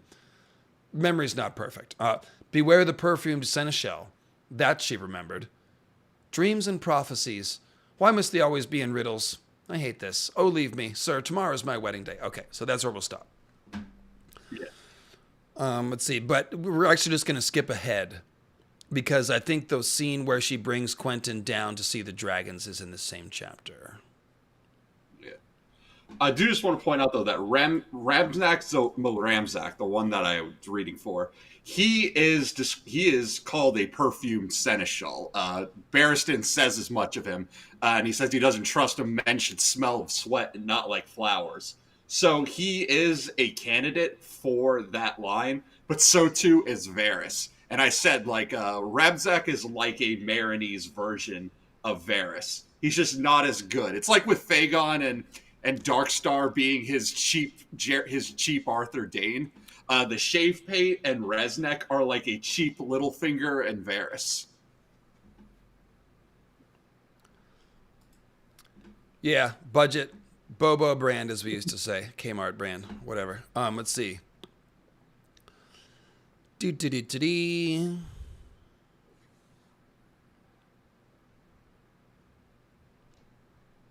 Yes. So she found strong Belwas eating grapes, if you need to find the page. Quentyn is definitely attractive. The dragons fancied him a snack. Wow, wow. She found strong Belwas eating grapes, as Barristan Selmy watched a stable boy cinch the girth on his dapple grey. The 3 Dornishmen were with him, talking, but they broke off when the queen appeared. Their prince went to one knee. Your Grace, I must entreat you. My father's strength is failing, but his devotion to your cause is as strong as ever. If my manner or my person have displeased you, that is my sorrow, but... If you would please me, sir, be happy for me, Daenerys said. This is my wedding day. They will be dancing in the Yellow City. I do not doubt. She sighed. Rise, my prince, and smile. See, everyone's telling Quentyn to smile. One day I shall return to Westeros to claim my father's throne and look to Doran for help. But on this day, the Yunkai have my city ringed in steel. I may die before I see my 7 kingdoms. Hisdar may die. Westeros may be swallowed by the waves. Dany kissed his cheek. Come, it's time I wed. That's Quentyn's second kiss, everyone. Sir Barristan helped her up onto her sedan chair. Quentyn rejoined his fellow Dornishman. Strong okay, I'm sorry. I thought that was the beginning of the one where they go down to the... Okay, I've got it. Quentyn meets the dragons. Here it is. Okay. That was good to read, though, too.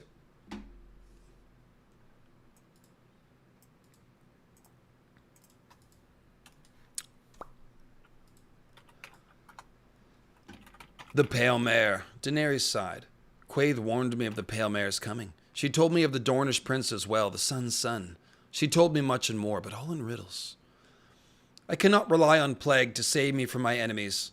Set pretty Maris free, at once. As you command. Though, your grace, if I may be so bold, there is another road. The Dornish road? Dany sighed. There's a lot of Dany sighing in Meereen. The 3 Dornishmen had been at the feast, as befit Prince Quentyn's rank, though Resnack had taken care to seek them as far as possible from her husband. Hisdar did not seem to be of a jealous nature, but no man would be pleased by the presence of a rival suitor near his new bride. The boy seems pleasant and well-spoken, but House Martell is ancient and noble, and has, yeah, I'll just keep doing Barristan, I guess, and has been a leal friend to House Targaryen for more than a century, your grace.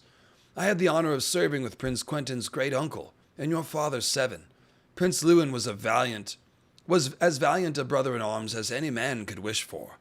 Quentyn Martell is of the same blood, if it please your grace. It would please me if he had turned up with these 50,000 swords he speaks of.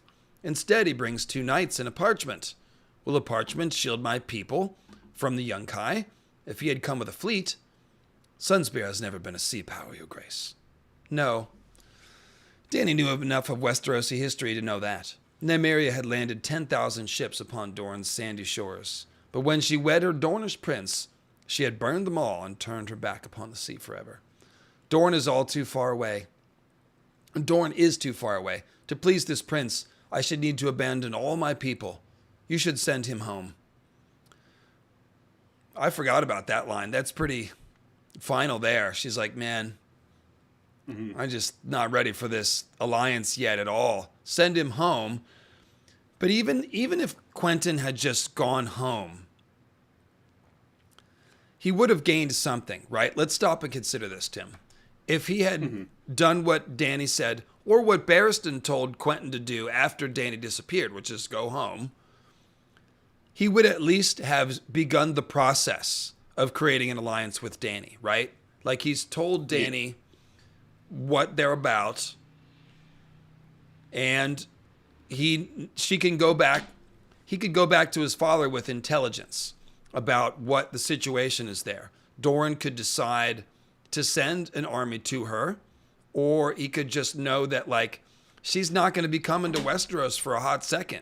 It's going to be a minute, so you should, like, he could have made a better, more informed choice about Fagon with information about Dany, perhaps.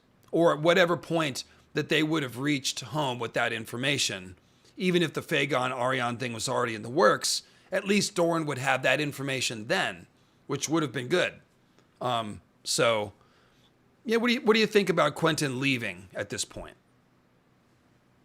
Yeah, if Quentyn had left, as you said, like, he could have gone home, he could have explained the situation, and I think Doran would have seen it as like, okay, she's not coming back. She pretty much said as much herself when she said to Quentyn, I may not live to even see the Seven Kingdoms, because this isn't gonna end in a day. And Doran, even though we've said, like, Doran never makes a move, I'm not sure if he's willing to wait that long for this. He really does. At the end of the day, though, he really does want his revenge. But it would mean that it's like, okay, well, I guess now all my eggs are in this Arion Fagon basket now. But that's also a move that Doran hates doing. He doesn't like leaving things to chance, and he always wants to have different options. But it would have been better than what does happen, which is Quentyn dying, because now he's forced into that one option anyway. Now everything rides on the Arion Fagon thing because Quentyn's never coming home. At least if Quentyn came home, he'd still have him as a son to make he'd still be someone to wed off to another family and still make political maneuvers with, even if it's not in the House Targaryen. Yeah. I think it's debatable, like, as to whether or not leaving is really a viable option. You can definitely understand why he didn't, at the very least. Cleo, come here. But definitely sending the 50,000 swords to Meereen is also not a viable option. It's not, no. Because that would leave Doran undefended and expose them as traitors at the same time. Yeah. Mm-hmm. Yep. Although maybe you think, could Quentyn Martell have hired a free company and sent them to Dany's aid? You know, little cloak and dagger type thing, maybe. But, you know, that actually does seem like something that could have happened. That one, no. Because, okay, this is coming to Dany and her 3 betrayals, right? She believes that she has gone through all of her 3 betrayals because she thinks one was Mirri Maz Duur, one was Jorah Mormont, and one was Brown Ben Plum. But here's the thing. Brown Ben Plum is a sellsword, and sellswords are not to be trusted. And then Brown Ben Plum, for his part, at Dany's wedding to his daughter, he speaks to Dany. He even says, like, you know, it was nothing personal, and it's not like I made the call myself. I put it to my men, and they decided to switch sides. So here's the thing. So I don't really consider Brown. Sorry, just joke. I don't really consider joke comment. Yeah. He should have sailed to find Fagon and proposed to him next. I don't know what to do with that. Carry on. I just had to read it. Okay, what I'm getting at is I don't consider the Brown Ben Plum thing to be a betrayal, because the thing about the betrayals is they all had personal stake in it. Mirri Maz Duur's betrayal was personal. Killing Dan, because her temple had been smashed, she had been raped numerous times by the Dothraki, her people enslaved. Killing Dany's child and making Drogo a vegetable, there was personal stake in that. Jorah getting the pardon, going home, there was personal stake in that. For Brown Ben Plum and the Second Sons to turn cloak and go to the other side, that was business.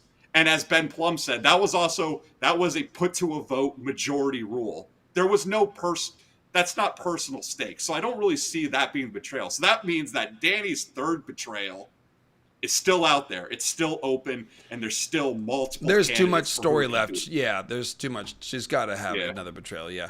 Mike Hall is saying neither the Warlocks or the Undying claim the riddle is a prophecy. That's wrong, Mike. They say 3 treasons will you know.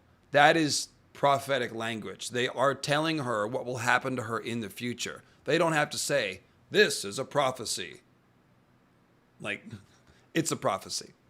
It's presented as a prophecy. They're telling her what will happen in the future. 3 treasons will you know. That is Mirimad's door, I think. Then the Undying say that what Dany is seeing is a mix of things that will come or things that Morrows that didn't come. So some of that is presented as prophecy. It's just that she's not told which is what.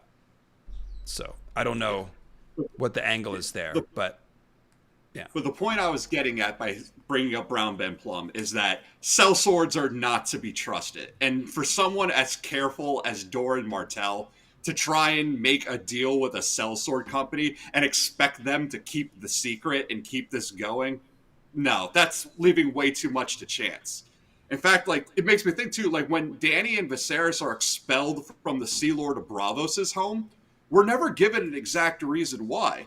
But now we see here this marriage pact was overseen by the Sea Lord. So he might have kicked them out because now it's like, okay, I oversaw this. Now you guys got to go because now I have to put distance between us because now I'm complicit in this. That's a good point. Yeah. A sellsword company is never going to take that kind of risk, no matter how much coin Doran Martell would be willing to pay. Yeah, maybe. I maybe could think of a way that it would work, but it was just an idea that just occurred to me. But yeah, we definitely know that he couldn't have sent Doran's army. That's for sure. So let's see. So please, you should send him home. Dornishmen are notoriously stubborn, Your Grace. Prince Quentyn's forebears fought your own for the better part of 200 years. He will not go without you. He's got that right. Then he will die here, Daenerys thought, unless there is more to him that I can see. So part of Dany saying send him home is like just what Barristan was saying. Like, this is a nest of vipers and he doesn't even see the snakes. Like, this is not a place where he's going to last very long. So this gets back to like sending the grass to do a snake's job. If that were Oberyn Martell standing there, think about how different this would be when Dario runs. Dario wouldn't have even run his mouth because Dario jumped in once Quentyn embarrassed himself. He laughed the same as I laughed. Okay. But the point is, if anybody had challenged Oberyn, he starts twirling his spear or something, like licking the edge of it or talking about poison and snakes. I was milking vipers when you were something, and Dany's whole view of the guy would be different. Like, forget about the romance thing. It's just how capable is this person? Like, Oberyn Martell's not someone that you would have been like, oh, send him home. He won't last here long. More like, oh my God, how many people will he kill? I better figure out what I'm doing with this guy. Yeah. Like, more like Dario, right? Mm-hmm. And it probably would have been more to Quentyn's benefit if he had spent more time with his uncle and his cousins, but he doesn't. And Doran Martell laments that because he got sent off to be fostered at Lord Ironwood's. And he says to Arianne and the Princess in the Tower, he laments like Cletus and Archie's dad has been more of a father than Quentyn he has. Whereas if Quentyn had stayed at Sunspear and hung out with his cousins a lot more, he would have more edge to him. Like, he could have had more of that Oberyn and found that balance of being the grass and the viper that was truly needed for this mission instead of just being the one. You're muted. This is Pro Crick, the artist. This is his Oberyn Martell. This one here is Kistina Callida, and this is obviously Doran looking at the Syvass piece, not chest Syvass, of course, not at all the same. Here is Oberyn and Doran by Lucas Jakolski. That's a pretty good one. Here is Oberyn Martell. Just want to conjure some Oberyn essence here. Versus Gregor Clegane by Nick Callanan. Little symbolism here with the stone giant and the viper added to the figures, so I dig that. And there's one, I bet it's under Red Viper and not Oberyn. I'm looking for the super hot Oberyn. Where is he? I think it's... well, here's one of them. This is Smertui. And this is the horse. This is canon. That's what his horse looks like. So it's pretty sick. And then this is Zippo 514. Super cool action shot. Love that one. Of course, his fight. Point is, this guy cuts a different figure than Quentyn. So, yeah. It's a shame he wasn't around. Even if the Sand Snakes had been there, might have been different. In any case. Let's see. Then he will die here. Is he still within? Drinking with his knights. Bring him to me. It is time he met my children. A flicker of doubt passed across the long, solemn face of Barristan Selmy. As you command. Go ahead and pick it up here. Her king was laughing with Yurkaz God, I hate these names. Yurkaz Zoyunzak and the other Yunkish Don't be lords. racist, Tim. Try to be a little less racist, okay? If you could. This is why people complain about the Meereen chapters. These names and no real way of distinguishing between who's who. Dany did not think that he would miss her, but just in case, she instructed her handmaids to tell him that she was answering a call of nature, should he inquire after her. Sir Barristan was waiting by the steps with the Dornish prince. Martell's square face was flushed and ruddy. I'm sorry, Too much Tim. wine. I'm so sorry to interrupt you again, but I'm a little stoned here, and I'm having jokes in my head I want to share with everybody. So when she just said, "Tell him I'm answering a call of nature," it's like I pictured it's like Daenerys Targaryen, Wyman Manderley, using the same excuses. Danny's like, yeah, everyone knows I take long squats. Sorry, go ahead. I just had to laugh about that. Sir Barristan was waiting by the steps with the Dornish prince. Too much wine, the queen concluded, though he was doing his best to conceal that. Apart from the line of copper suns that ornamented his belt, the Dornishman was plainly dressed. They call him Frog, Dany recalled. She could see why. He was not a handsome man. She smiled. Don't. My prince, it is a long way down. Are you certain that you wish to do this? If it would please your grace, then come. A pair of... Phrasing. A pair of unsullied went down the steps before them, bearing torches. Behind came two brazen beasts, one masked as a fish, the other as a hawk. Even here in her own pyramid, on this happy night of peace and celebration, Sir Barristan insisted on keeping guards about her everywhere she went. The small company made the long descent in silence, stopping thrice to refresh themselves along the way. The dragon has 3 heads, Dany said when they were on the final flight. My marriage need not be the end of all your hopes. I know why you are here. For you, said Quentyn, all awkward gallantry. No, said Dany, for fire and blood. Okay. One of the elements. Yep. Let's pause here. So this is why I'm making a point of like who you sent. It changes how people treat you and talk to you. Dany considers herself to be the more worldly wise and mature person in the scene. She is talking to Quentyn like a child. She has a little bit of sympathy for him. She's not cruel, but she is talking to him like a child. She is observing his awkwardness and just trying to step around it and cut through it. And because she knows that Doran is an important potential ally. So she's taking the situation very seriously, which requires managing Quentyn in this conversation. If Quentyn Martell had been here, or just somebody that was a little less Quentyn-y than Quentyn, then Dany may have been able to speak more frankly about things. And the whole conversation may have gone differently. What was learned and taken from the scene might have gone differently, etc. So gentle parenting, call it what you want. But she's talking down to him in a sense of like, he only sees a limited picture and she sees a much bigger perspective. And so she's cognizant of that as she's speaking to him. But go ahead. Unless you would want to add on. But no, I'll continue. One of the elephants trumpeted them from his stall. An answering roar from below made her flush with sudden heat. Prince Quentyn looked up in alarm. The dragons know when she is near, Sir Barristan told him. Every child knows its mother, Dany thought, when the seas go dry and the mountains blow in the wind like leaves. They call to me, come. She took Prince Quentyn by the hand and led him to the pit where two of her dragons were confined. Remain outside, Dany told Sir Barristan as the Unsullied were opening the huge iron doors. Prince Quentyn will protect me. So She pause drew here. the Dorn. Mhm. Yeah, she drew the Dornish prince inside with her to stand above the pit. So what Dany's actually doing is like, let's not bring too many people in the dragon pit because too many people might upset the dragons. We don't want chaos and shouting and a bunch of commotion around the dragons because then things can go wrong.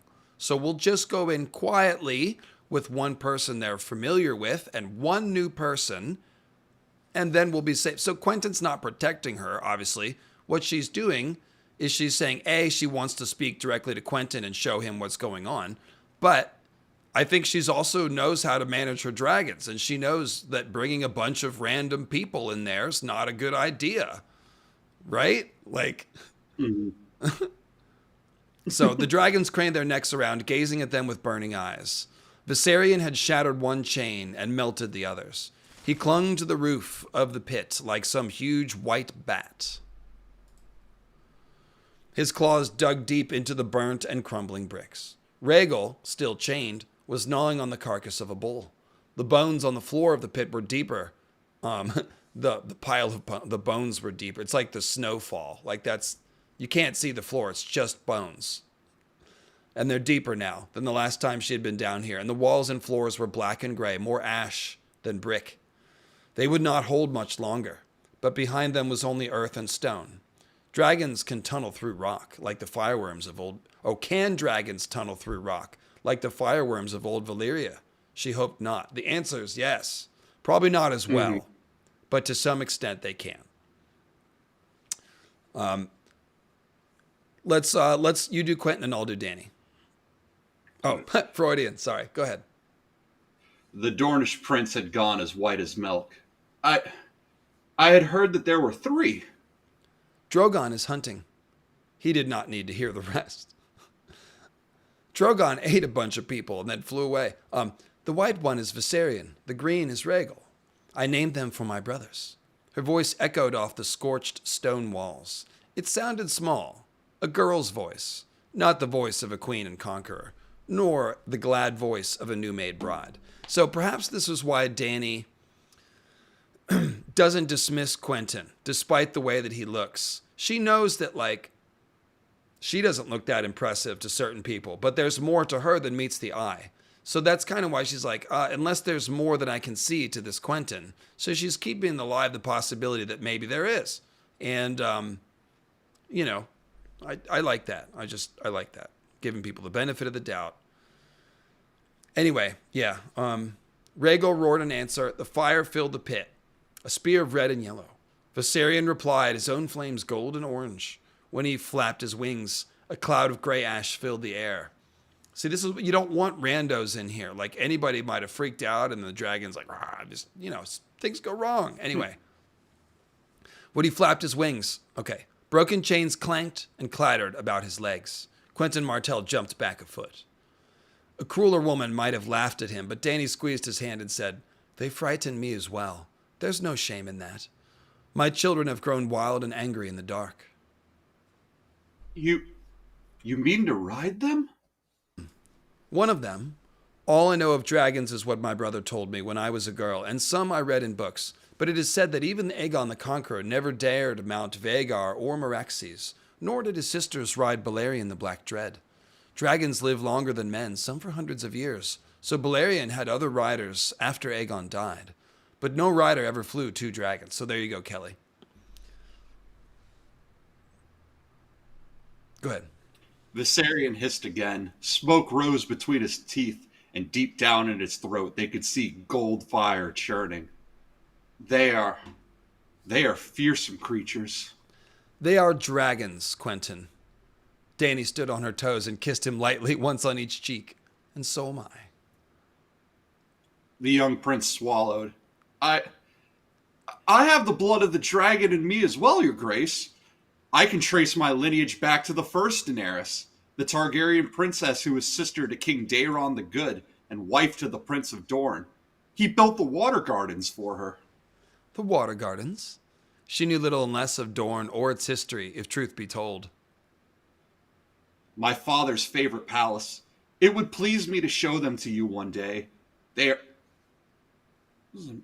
things you should have said when you first met her. They are all of pink marble with pools and fountains overlooking the sea. Yeah, see, the problem with this line here is that it's in the wrong context. They're talking about riding fucking dragons, and he's like, the water gardens. Like, but this would have been a nice thing to say at a different time, yes. Something with a little bit of romance and flair. So, of course, the irony here. Okay, they're all of pink marble with pools and fountains overlooking the sea. They sound lovely. She drew him away from the pit. He does not belong here. He should never have come. Then she says, you ought to return there. My court is no safe place for you, I fear. You've made more enemies than you know. You made Daario look a fool, and he is not a man to forget such a slight. Okay, so look. The original water gardens were built for a different Daenerys. That Targaryen princess was the first Daenerys Targaryen. So it's really an intentional contrast. One Daenerys was a princess, and the Dornish prince made water gardens for her. This Daenerys can't even think about water gardens. She doesn't know what they are. She can't picture them. Has nothing to do with her. She's in a dragon pit that smells of brimstone, saying they're dragons and so am I. And he's like, the water gardens. And she's like, wrong Daenerys. Wrong Daenerys. So, yeah, I have my knights. Go ahead. I have my knights, my sword shields. 2 knights. Daario has 500 stormcrows. And you would do well to beware of my lord husband, too. He seems a mild and pleasant man, I know, but do not be deceived. Hisdar's crown derives from mine, and he commands the allegiance of some of the most fearsome fighters in the world, if one of them should think to win his favor by disposing of a rival. I am a prince of Dorne, your grace. I will not run from slaves and sellswords. Then you truly are a fool, Prince Frog. Dany gave her wild children one last lingering look. She could hear the dragons screaming as she led the boy back to the door and see the play of light against the bricks, reflections of their fires. If I look back, I am lost. Sir Barristan will have summoned a pair of sedan chairs to carry us back up to the banquet, but the climb can still be wearisome. Behind them, the great iron doors closed with a resounding clang. Tell me of this other Daenerys. I know less than I should of the history of my father's kingdom. I never had a maester growing up. Oh, that's interesting. I don't think Quentyn said that it was another Daenerys. Dany just knows that. Oh, no, he did. The first Daenerys. Never mind. He did say that. Okay. It would be my pleasure, your grace, said Quentyn. Okay, so I just want to point out, because this is a thing. Like, when Dany is talking with Barristan, she's always asking Barristan to tell her about her family, even her father, and she asks for the good and the bad. She wants to know the truth, like who's really the Mad King. So she is starved for knowledge, and that is something that Quentyn at least can provide her. Mm-hmm. Again, this is just wrong time, wrong place, wrong setting. If he had mentioned the water gardens anywhere else and talked about the other Daenerys, she might have been more intrigued to listen to him. It was well past midnight before the last of their guests took their leave, and Dany retired to her own apartments to join her lord and king. Hisdar at least was happy, if somewhat drunk.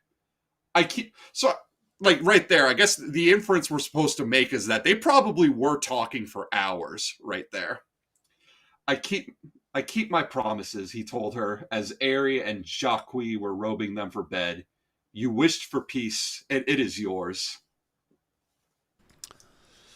Okay, let's see. I think that is where we can stop. Yeah. That's the end of the Quentyn part. Mm-hmm. Yeah, no more. Right. So, at this point, Quentyn seems like the most friend-zonable guy ever. A little bit. Yeah. That's why I said, Amon, you just have to wait. You know, you just have to wait. 35-year-old Quentyn, probably a pretty good catch compared to what else is on the market at that point. So, I don't know. But, of course, you got to wed him when he's young. You get my point. Yeah, He's got a lot to learn. He's moldable. He's moldable, everyone. You could teach him. You could train him like a puppy. Anyway, where were we? Oh, yes. We just finished that. Let me go back to my notes. Oh, yes. It's time to talk about... So, yes. The great plan. What does Quentyn do? I know we're 3.5 hours into this, but... What is... Yeah. What is... Where does this all boil down to? I've got a great idea. Let's call up our old friend, the Tattered Prince, who we just betrayed and whose 30s odd men of his are in jail now because of our lies. He can help us steal a dragon, probably. Let's see here. Let's see. This is, we can skip that. It is where I want. Yes. We're just going to read the first section of this next Quentyn chapter. It is nothing but straight doom foreshadowing. And so I could not really clip out any single lines from it. The Dornishmen left the Great Pyramid, Tim. We'll call up the place that we are looking for. So they have arranged a meeting with the Tattered Prince. And this is a really cool feature of Meereen here that we'll get to see. The wine sink. So they're going to this meeting with the Tattered Prince to try to arrange a contract to steal the dragons. The Dornishmen left the Great Pyramid an hour shy of sunset in case they took a wrong turn or had difficulty finding the Purple Lotus, which is the place they're going. Quentyn and Garrus wore their sword belts. The big man had his warhammer slung across his broad back. I'll do Garrus, and you can do the other ones, the other two voices. Okay. To start with. It is still not too late to abandon this folly, Garrus said, as they made their way down a fetid alley towards the old spice market. The smell of piss was in the air, and they could hear the rumble of the corpse cart's iron-rimmed wheels off ahead. This is a parallel to the scene of Quentyn's death. The smell of piss, Quentyn pisses himself. The rumble of the corpse cart's iron-rimmed wheels. They've got a cart like that they're trying to put the dragon in. So I'm seeing, like, George is just starting with the, like, bringing the reality of this future scene that Quentyn, it's still in front of Quentyn, but it's coming at him. And just like the Red Wedding, psychically detected by every psychic in the world before it happened, pretty much, Quentyn's death is manifesting itself in little omens and signs here. And so we see the rumble of the cart, the smell of piss, as Quentyn goes down into this wine sink to arrange his own doom. That's what he's doing. Old Bill Bones used to say that Pretty Maris could stretch out a man's dying for a moon's turn. We lied to them, Quent. Used them to get us here. Then went over to the Stormcrows. As we were commanded. Tatter's never meant for... This is Archibald. Oh, sorry. Yeah. Tatter's never meant for us to do it for real, though, put in the big man. His other boys, Sir Orston and Dick Straw, Hungerford, Will of the Woods, the lot. They're still down in some dungeon thanks to us. Old Rags can't have liked that much. No, Prince Quentyn said. But he likes gold. Garrus laughed. A pity we have none. Do you trust this peace, Quent? I don't. Half the city is calling the Dragon Slayer a hero, and the other half spits blood at the mention of his name. Harzu, the big man said. Quentyn frowned. His name was Hargaz. His dar humzum hagdag, what does it matter? I call them all Harzu. He was no dragon slayer. All he did was get his arse roasted black and crispy. He was brave. Would I have the courage to face that monster with nothing but a spear? He died bravely is what you mean. He died screaming, said Arch. Garrus put a hand on Quentyn's shoulder. Even if the queen returns, she'll still be married. Not if I give King Harzu a little smack with my hammer, suggested the big man. Hisdar, said Quentyn. His name is Hisdar. One kiss from my hammer and no one will care what his name was, said Arch. You're doing a They do really not good see- arch there. This is coming very naturally to you somehow. That's not surprising. Go ahead. I like Archie. He's It's coming through. I've known guys like him, like the guys that are just like built like linebackers, but they're like the sweetest guys. But they'll fight. they'll throw hands. They do not see his friends had lost sight of his true purpose here. The road leads through her, not to her. Daenerys is the means to the prize, not the prize itself. The dragon has 3 heads, she said to me. My marriage need not be the end of all your hopes, she said. I know why you are here, for fire and blood. I have Targaryen blood in me, you know that. I can trace my lineage back. Fuck your lineage, said Garrus. The dragons won't care about your blood except maybe how it tastes. You cannot tame a dragon with a history lesson. They're monsters, not maesters. Quent, is this truly what you want to do? This is what I have to do. For Dorne, for my father, for Cletus and Will and Maester Kedry. They're dead, said Garrus. They won't care. All dead, Quentyn agreed. For what? To bring me here, so I might wed the Dragon Queen. A grand adventure, Cletus called it. Demon roads and stormy seas, and at the end of it, the most beautiful woman in the world.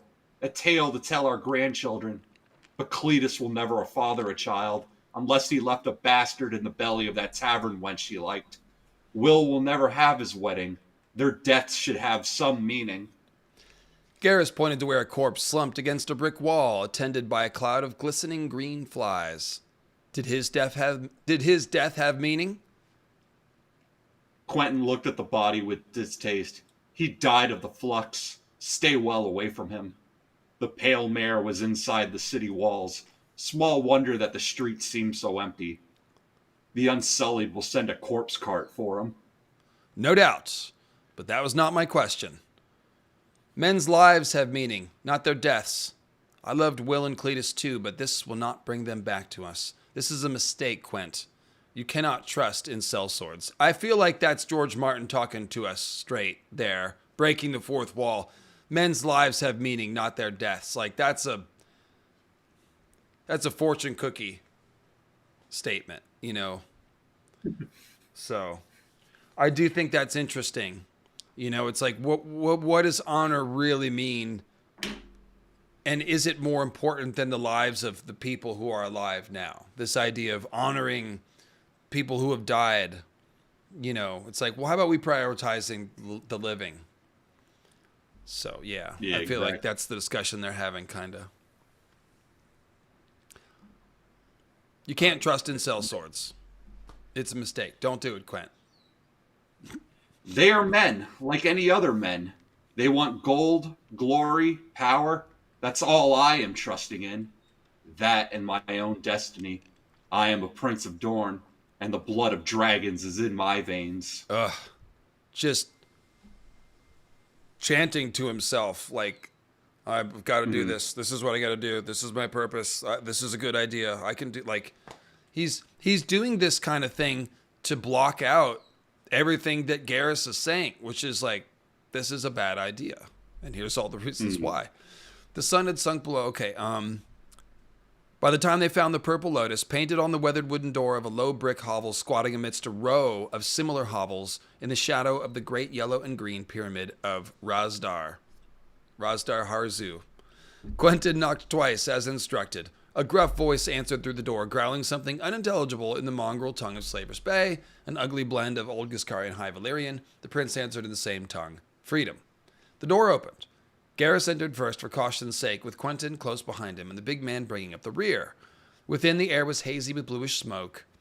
Okay, I'm going to skip ahead a little bit. The space was much larger than it seemed from without, stretching off to left and right into the adjoining hovels. What appeared to be a dozen structures from the street turned into one long hall inside. Love that. Just kind of sneaky, hidden door in the wall style. It's cool. At this hour, the house was less than half full. A few of the patrons favored the Dornishmen with looks bored or hostile or curious. The rest were crowded around the pit at the far end of the room, where a pair of naked men were slashing at each other with knives, while the watchers cheered them on. How nice. What a nice place. Anyway, Quentyn saw no sign of the men they had come to meet. Then a door he had not seen before swung open, and an old woman emerged without any symbolism at all. A shriveled thing in a dark red tokar, fringed with tiny golden skulls. Don't think about it. Her skin was white as mare's milk. No. Her hair was so thin they could see the scalp beneath. "Dorn," she said. "I be Zarina, Purple Lotus. Go down here, you find them." She held the door and gestured through. No symbolism. Beyond, are they going into a cave in the ground and there's like a child of the forest? It seems like, no, George wouldn't do that. There's no symbolism here. I've been told, Tim, I'm reading too hard into all this stuff. There's not. Anyway, beyond was a flight of wooden steps, steep and twisting. Are you ready to get claustrophobic? A steep, twisting wooden stairway inside of a wine sink that's already a fake building that you'd gone through a hidden door. Okay. This time the big man led the way and Garrus was the rear guard with the prince between them, an undercellar. It was a long way down and so dark that Quentyn had to feel his way to keep from slipping. So it's a dark, very dark, cramped little stairwell. There could be like burning oil or any kind of traps, and this thing could just be little more than a kill box for all they know. They're completely just at the mercy of the people that they are following now. I just want to point out how you'd be feeling as you're going down this dark, circular, wooden stairwell that has no symbolism of a spiraling wooden DNA serpentine stair down into the underworld at all. Not there. Anyways. They emerged in a brick vault, thrice the size of the wine sink above. That's cool.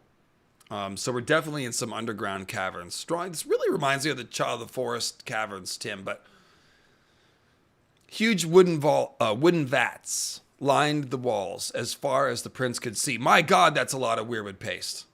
How many brains? Anyway, a red lantern hung on a hook just inside the door, and a greasy black candle flickered on an overturned barrel serving as a table. That was the only light. Okay, I give in. Tim, a black candle. So glass candles are black candles. And it's greasy black, so that's a greasy black stone sort of inference. Is there... Now, the Children of the Forest, and I'm being dead serious here. The Children of the Forest, we haven't seen them use Valyrian glass candles, but what is a Valyrian glass candle? It's just a long piece of dragon glass that's maybe been consecrated with a spell or something. And the Children of the Forest obviously do have dragon glass. So, could we see glass candles? Do the children know how to use dragon glass for glass candle tech? Wouldn't it be kind of weird if the Valyrians knew how to use dragon glass for magic in a way that the children didn't, when the children are 1,000,000 years old? Possibly. But if you want to go, if you want to go the symbolism Go ahead, route, Tim. If you want to go the symbolism. Okay. Do you want to go the symbolism route? There being a black candle in here as they're meeting with the tattered prince. So now the tattered prince and his multicolored tatters. Now, in one way, this is a reference to Joseph and his amazing Technicolor Dreamcoat. But it's also a reference to Tatters of the King, which is a 3-part series of poems written by Lynn Carter, George's friend, as part of the Carcosa mythos. So the black candle is coming up here as they're meeting with a king in yellow.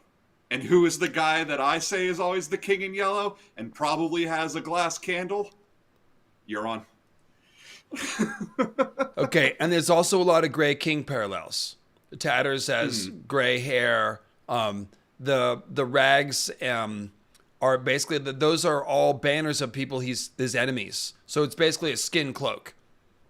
And then, of course, rags and tatters are always, that's always skin changer symbolism in general. Cleo, stop. And, yeah, so that kind of makes sense because Grey King is a king in yellow figure as well.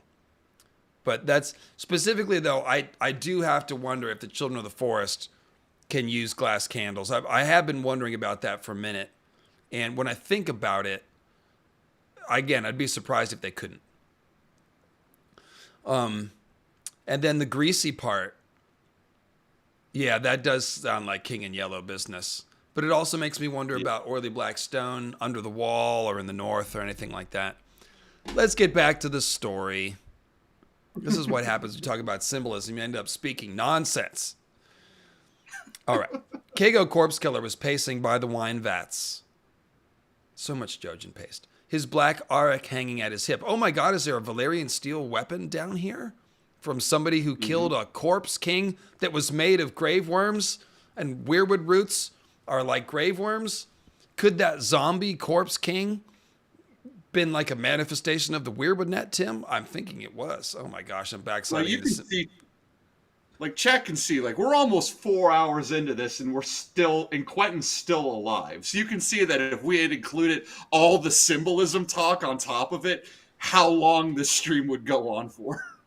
That in all seriousness, that is why I have kept it on a leash. Yeah, it's not because of the scolding haters in the YouTube comments. There's only a couple, and I laugh at them.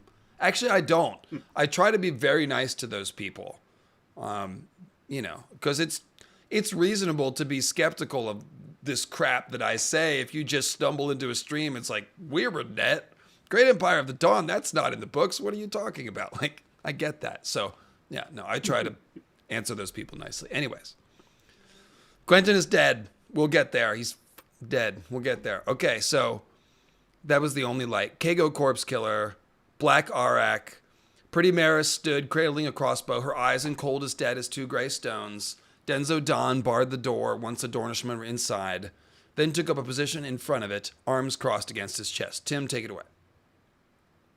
One too many, Quentyn thought. The tattered prince himself was seated at the table, nursing a cup of wine. In the yellow candlelight, his silver-gray hair seemed almost golden, though the pouches underneath his eyes were etched as large as saddlebags. He wore a brown wool traveler's cloak with silvery chainmail glimmering underneath. Did that betoken treachery or simple prudence? An old sellsword is a cautious sellsword. Quentyn approached the table. My lord, you look different without your cloak. My rugged remnant. The Pentoshi gave a shrug. A poor thing, yet those tatters fill my foes with fear. And on the battlefield, the sight of my rags blowing in the wind emboldens my men more than any banner. And if I want to move unseen, I need only snip it off to become plain. Let's do the roles here. This is going to turn into some really good dialogue. I want to do tatters, and you're doing the Dornishmen, and also you did. I forget who else is with. It's pretty much the Dornishmen and tatters talking here. So you do Quentyn, and I'll do tatters. Because also tatters is not you. I'm sorry, you are a great vocal actor, Tim, but I think you have missed tatters. That is not. Tatters is flamboyant. He's not grim. He's got a sense of humor. That's how I read him. But let me just okay. So you could be grim and flamboyant at the same time.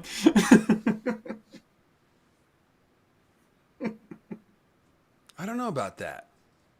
Grim's not really flamboyant. It's kind of opposite. You mean menacing and flamboyant? That's Dario. Anyway, my ragged raiment. The Pentoshi gave a shrug. A poor thing. Yet those tatters fill my foes with fear, and this is more that symbol having a brand stuff. And on the battlefield, the sight of my rags blowing in the wind emboldens my men more than any banner. And if I want to move unseen, I need only slip it off to become plain and unremarkable. He gestured at the bench across from him. Sit.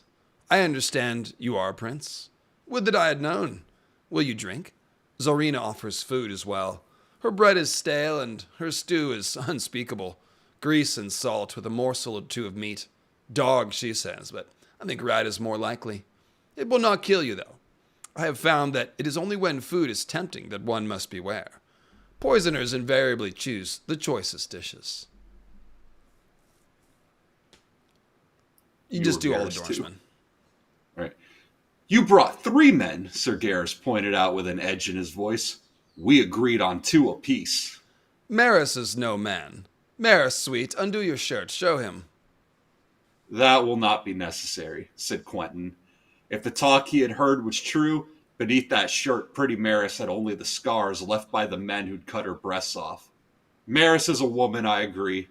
You've still twisted the terms. Tattered and twisty. What a rogue I am. 3 to 2 is not much of an advantage, it must be admitted, but it counts for something.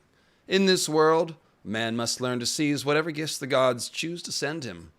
That was a lesson I learned at some cost. I offer it to you as a sign of my good faith. Love that. That's some master tongue-twisting shit right there. He twisted the terms of the agreement and essentially cheated a bit, and then he's like, as a sign of my good faith, you should do this next time. Bit of advice. Don't eat yellow snow, also. I have altered the terms of the deal. Pray I do not alter them again. A bit. He gestured at the chair again. He's also showing his power. He's like, you're in my control. I can do what I want, actually. I'm just playing with you. He gestured at the chair again. Sit and say what you have come to say. I promise not to have you killed until I've heard you out. That is the least I can do for a fellow prince. Quentyn, is it? Quentyn of House Martell. Frog suits you better. It is not my custom to drink with liars and deserters, but you've made me curious. Quentyn sat. One wrong word and this could turn to blood in half a heartbeat. I ask your pardon for our deception. The only ships sailing for Slaver's Bay were those that had been hired to bring you to the wars. The tattered prince gave a shrug. Every turncloak has his tale. You are not the first to swear me your swords. Take my coin and run. All of them have reasons. My little son is sick, or my wife is putting horns on me, or the other men all make me suck their cocks. Such a charming boy, the last, but I did not excuse his desertion.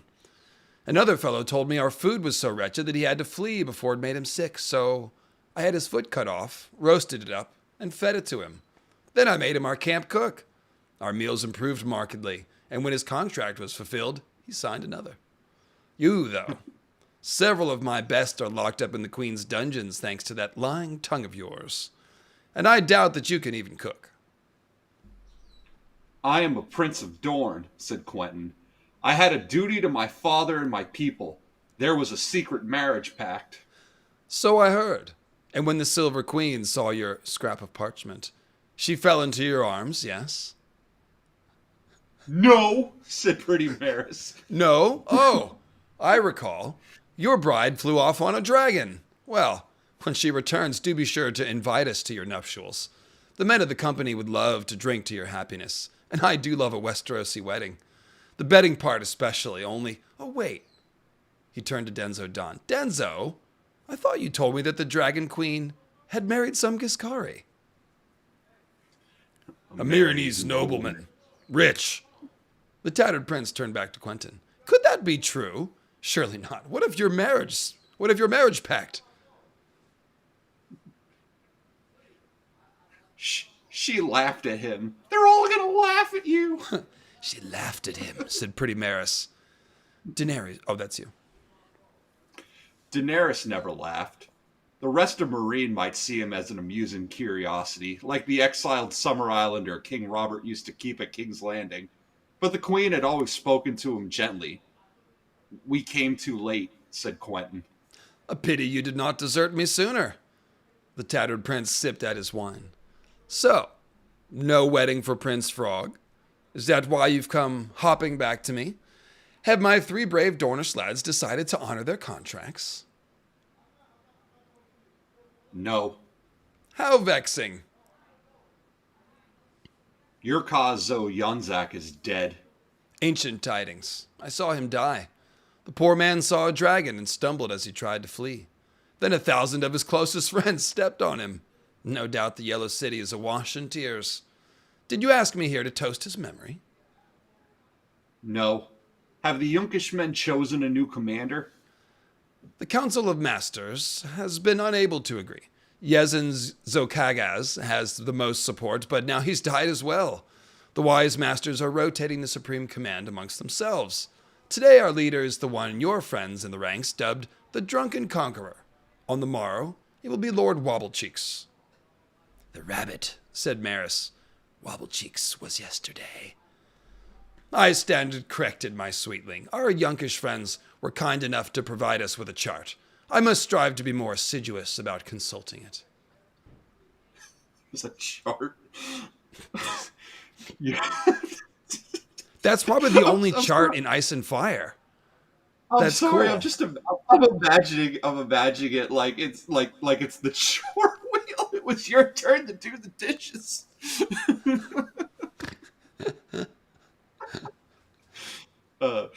Your cause Zoyanzak was the man who hired you. He signed our contract on behalf of his city. Just so. Meereen and Yunkai have made peace. The siege is to be lifted. The armies disbanded. There will be no battle, no slaughter, no city to sack and plunder. Life is full of disappointments. How long do you think the Yunkish men will want to continue paying wages to 4 free companies? The tattered prince took a sip of wine and said, A vexing question. But this is the way of life for we men of the free companies. One war ends, another begins. Fortunately, there is always someone fighting someone somewhere. Perhaps here, even as we sit drinking Bloodbeard, is urging our Yunkish friends to present King Hisdar with another head. Freedmen and slavers eye each other's necks and sharpen their knives. The sons of the Harpy plot in their pyramids. The pale mare rides down slave and lord alike. Our friends from the Yellow City gaze out to sea, and somewhere in the grasslands, a dragon nibbles the tender flesh of Daenerys Targaryen. Who rules Meereen tonight? Who will rule it on the morrow? The Pentoshi gave a shrug. One thing I am certain of. Someone will have need of our swords. I have need of your swords. Doran will hire you. The tattered prince glanced at pretty Maris. He does not lack for gall, this frog. Must I remind him? My dear prince, the last contract we signed, you used to wipe your pretty pink bottom. I will double whatever the Yunkish men are paying you. And pay in gold upon the signing of our contract, yes? I will pay you part when we reach Volantis, the rest when I am back in Sunspear. We brought gold with us when we set sail, but it would have been hard to conceal once we joined the company, so we gave it over to the banks. I can show you papers. Ah, papers. But we will be paid double. Twice as many papers, said pretty Maris. The rest you'll have in Doran, Quentyn insisted. My father is a man of honor. If I put my seal to an agreement, he will fulfill its terms. You have my word on that.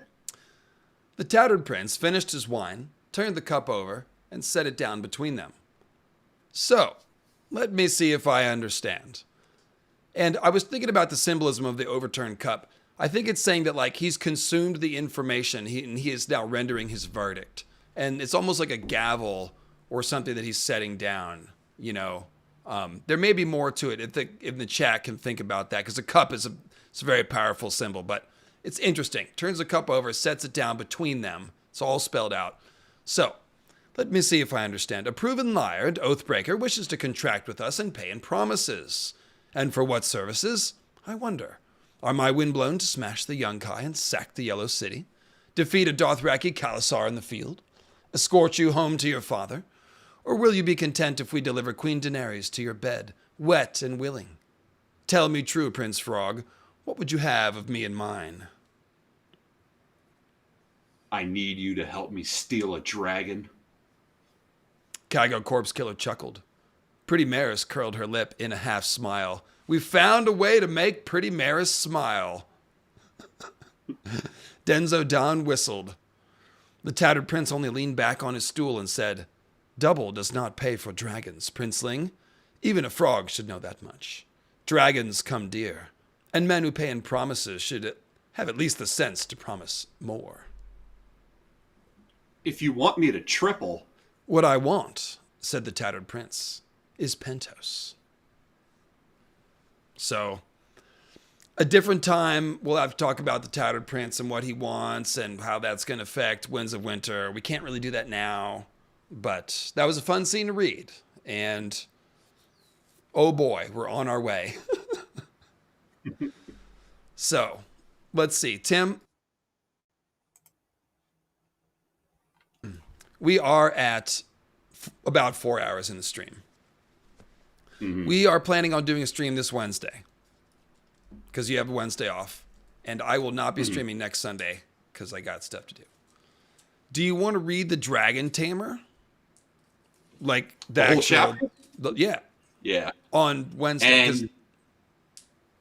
And do symbolism talk on top of it? We certainly can, and there certainly is some symbolism there. I think there might be. So yeah, maybe we can get into that Cranogman Frog Mudman thing and try to work that out. But yeah, now, without reading the chapter, we do know what happens. Okay, they have this idea. So just to cap off this stream, let's discuss Quentyn's death. Is to finish it off, but we'll read the chapter on Wednesday. And no, next Sunday I got to take off. We're gonna do a Wednesday stream, and I'll probably do one either on Friday or Monday around the Sunday that I won't be there. But so here's the thing about this plan. Quentyn is talking about his dragon blood and all this stuff, and he's like, "Oh yeah, I've the blood of the dragon," but he's not really trying to ride the dragon. Actually, they're trying to capture it and put it in a cage, which they then will put on a boat. And so they're going to bring an angry captive dragon all the way back to Doran on a boat in a cage. That's the plan. That's insane. Okay? It's a bad plan. That's even crazier than Quentyn going down there and trying to bond and ride with the dragon. That he had a chance of, at least.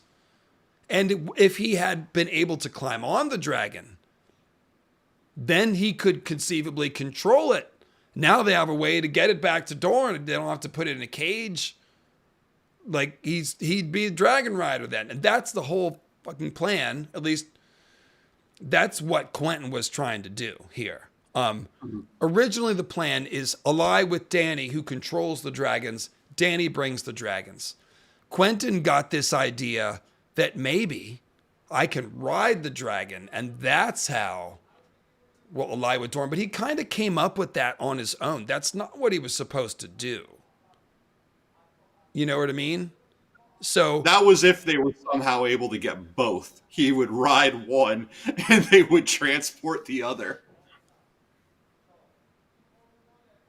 It's a bad plan. You plan things badly.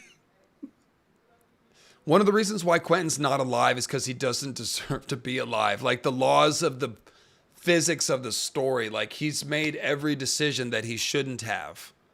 So, of course, he's not alive. Like, that's the whole...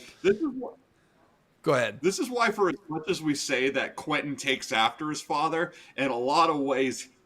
he also doesn't live up to his father, because Doran Martell makes plans. They're good plans. He just never makes a move, and so they spoil.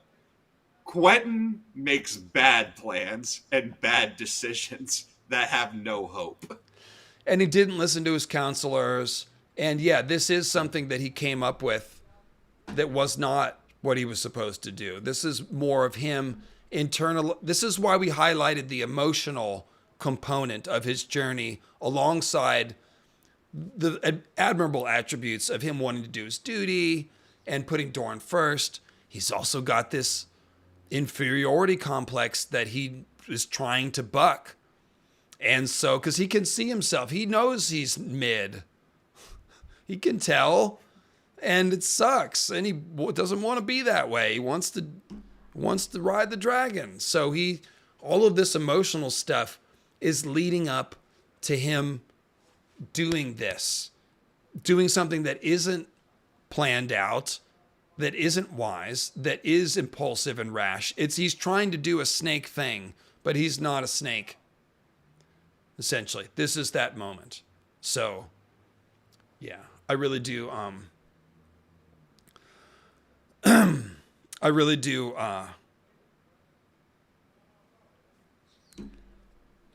When we talk about is Quentyn dead, and I guess we'll get into the technicalities of it, like when we read the chapter on Wednesday, but the strongest argument to me is one of like theme and narrative and stuff. Like everything about his story is there to show you a certain thing. It's all pointing to him being eaten by this dragon. There's nothing in his arc that foreshadows him riding the dragon. It is all bad. You know what I mean? Like we've just seen it. And there's more in the final chapter as they're on the way to do what they do.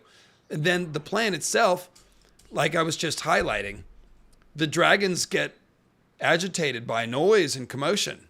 They rolled in there with a bunch of people. They were fighting in the hallway. The dragons are already screaming before they get in there. And as soon as they get in there, it's like, this isn't going to work. This is madness. And then he still tries to press on. So it's like, yeah, he got what was coming to him. And everything that he's doing is leading inevitably towards that conclusion.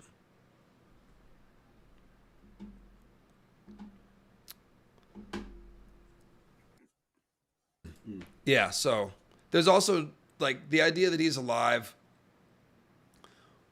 Big problem. The last lines of the chapter, all of him was burning. Like, he got roasted with dragon fire. Dragon fire is ultra hot. It's not even regular fire. So it's worse than if someone had taken a flamethrower. I guess I don't know what temperature flamethrowers are, but it's worse than a blast of fire. It's dragon fire. And all of him caught on fire. So in my opinion, and this is just opinion, but someone who's blasted fully with dragon fire from a few feet away, that man is dead. There's no way he could be alive. If he was alive, it would be like Arya taking the knife wound in the show, falling into the dirty canal, and then just be fine. Yeah. Yeah. So I want to give a shout out to Quinn, the GM, because he actually put out a video earlier today. Oh, did he? Talking about how George kills POV characters. And one thing he noted is that of the POV characters, we've had 5 who have died, and there's a trend. Anytime a POV character dies, another POV character is either in the area when it happens or confirms it in their next chapter. And he shows it. When Catelyn Stark dies, Arya's not at the twins, but she is outside in the courtyard. And in the next Arya chapter, she confirms Catelyn's death through Nymeria. Eris Oakhart dies. He is killed by Arya Hota, who is a POV chapter, and also Arianne Martell is there to witness it. When Ned Stark dies, Arya and Sansa are both present. When Jon dies, it seems like nobody's there, but we've got to remember, Melisandre becomes a POV character in Dance, and she is at the wall when Jon dies. And Quentyn Martell, when he dies, the very next chapter after the Dragon Tamer is a Barristan chapter where the first lines are, he lingered for 3 days. And then Barristan Selmy confirmed, because he doesn't die right away when the dragons burn him. He lived for 3 days in pain and agony, but then Barristan Selmy, a POV character, is there to confirm his death. This is a trend, a pattern for all 5 dead POV characters. So that lays even more precedence. Like, yeah, Quentyn is dead. Barristan confirms it. Yep, and I see false information in the chat. Quentyn was hit with a furnace wind, not a blast of dragon flame. Wrong, wrong, wrong. Garrus was calling out his name over and over, and the big man was bellowing, "Behind you, behind you, behind you." Quentyn turned and threw his left arm across his face to shield his eyes from the furnace wind that precedes a burst of dragon fire, by the way. Rhaegal, he reminded himself. The green one is Rhaegal. When he raised the whip, he saw the lash was burning. His hand as well. All of him was burning. Oh, he thought. He began to scream. Behind you. So he's surrounded by the dragons. Furnace wind does not catch you on fire. Furnace wind precedes dragon fire. All of him was burning so quickly that he didn't even notice. He didn't catch on fire slowly. He saw that the whip was burning, and then he's like, oh, my hand's burning. Oh, all of me is on fire because I've just been engulfed in dragon flame. So no, he wasn't just hit with a furnace wind. He was abruptly incinerated. Not completely incinerated, but completely burned, head to toe, eyeballs boiled. All of him was burning. So I really do, I protest against trying to make the text say what it doesn't say, or make it say the opposite of what it's saying. That is not how you make theories in Ice and Fire. When there's a theory, you find clues that point at it. You don't have to look at the text and be like, maybe this doesn't mean what it says it means. That's just not how it works. And to Tim's point, yes, not only does Barristan witness the death, but his companions as well. And Drink is not the actor to pull off the emotion in that Barristan scene with Drink and Garrus. Like, it's a bad theory. The emotion of Garrus and Archie in that Barristan chapter, when Archie is looking down at his bandaged hands from when after he tried to beat out the flames. These guys are in mourning, okay? Their friend died in front of them. Quentyn's dead. Miss him. Miss him. Miss him. And yeah, the oil on the whip, no. The whip is not oiled to the point of like being combustible, like it's butane or propane or something. That's not, it's an old piece of leather. It's not very flammable, actually. And certainly not to where like, oh, the whip caught on fire. All of me is burning now. Like, no, he's burning because Quent, behind you, there's a dragon. The furnace wind comes when the dragon opens his mouth and takes a big breath. He's about to breathe dragon fire. And then he catches on fire, and then the chapter cuts. So I don't know how to help you. There's no narrative reason for him to be alive. Nothing foreshadows him being alive. It doesn't make sense that he survived dragon fire. Barristan watches him die. There was no chance for anybody to switch his body. And he's not riding the dragon on top of the pyramid. No one has seen that. Like, it's not a good theory. It's not one that has any chance of being true, in my opinion. Yeah. Oh, so I like this. So Amy Collins, if Quentyn was the grass, he just got lit up. Well, you know what that would make? That would make him the red grass, because Arianne is following the black fire. Red. All hopes of the black fires were dashed at the red grass field. And yeah, Quentyn's red grass burning. I thought you were going to make a burning grass Garth joke. You threw me off there. Yeah, also, Quentyn is the food. Like, we'll get into it in that chapter, but Quentyn is implied as the dragon food before he's eaten by the dragon. Like, he croaks like a frog. They talk about eating frogs. Like, just won't have it. Won't have it. It's bad theory. It's not true. It's not good. Yeah, and just because, I want to throw out, like, just because we criticize the theory does not mean we're throwing shade at Preston Jacobs. Like, no, I got nothing against him. I've said many times I'm a fan of a lot of Preston's work. Lots of respect for Preston. Many people watch both our channels. Other people hate my Moon Meteors theory. It's okay. When you put a theory out, it's so people can like it or hate it. It's all part of the entertainment. Yes, you're absolutely right, Tim, and thank you for saying so. This is not like talking about Green Hands, Catelyn hate, where I'm saying that's problematic and icky and gross, and I find it inappropriate. This is just a theory that I don't make sense. Preston's awesome, but Quentyn's not alive. It's not. So, but we will go into the nuts and bolts of the detail of the scene. We're going to read the chapter on Wednesday, 3:00, same time as usual, 3 Pacific. We will read the whole chapter. We'll do a little bit of symbolism, and probably extend some thoughts that maybe that we have here. But yeah, it is what it is. You can see again, like the foreshadowing of his story pretty much all the way through. It's just, I'm not seeing any rays of hope in there. Anyway. God bless you, conspiracy nuts. So, Tim, do you have any closing thoughts before we wrap this up 4-hour stream here? Tuesday is municipal voting, and local elections affect you way more than presidential ones. Go vote.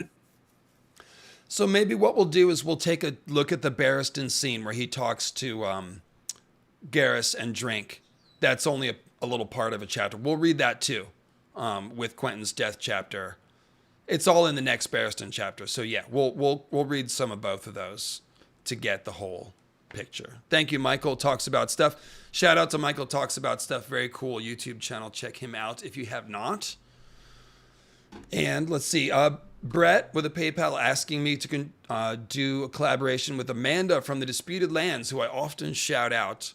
I would definitely be open to that. I know that her time is very limited. Like, she only makes video every few months. She has kids and, personal life and stuff. So she's not necessarily a full timer like what I'm doing, which is surprising because the quality of her videos is like as professional as you could possibly want. But yeah, I don't know. I'll see. I will see. I definitely would love to, but when you only have a certain amount of time, like the thing about it is like, well, anything else you do but the thing you've planned is taking you away from whatever her next video is working on. So like she's working through a series of ideas. Her newest video is about Garth the Green and why he has green hands and stuff. It was a really cool video. So, and then there was one other PayPal. Kelly Johnson says, pour one out for dead homie Quentyn, a loyal son, a noble prince, a boy who tried to fly close to the sun. Yep, that's well spoken, Kelly. I'm not going to pour one out, but I'll pour one down the chute for old Quentyn.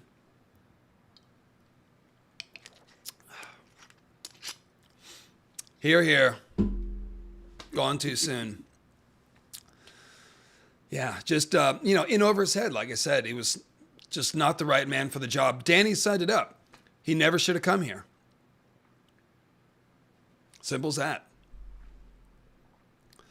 I have nothing smart to say, says Martin. Oh, Martin, you've got many great comments. What are you talking about? Martin Crow.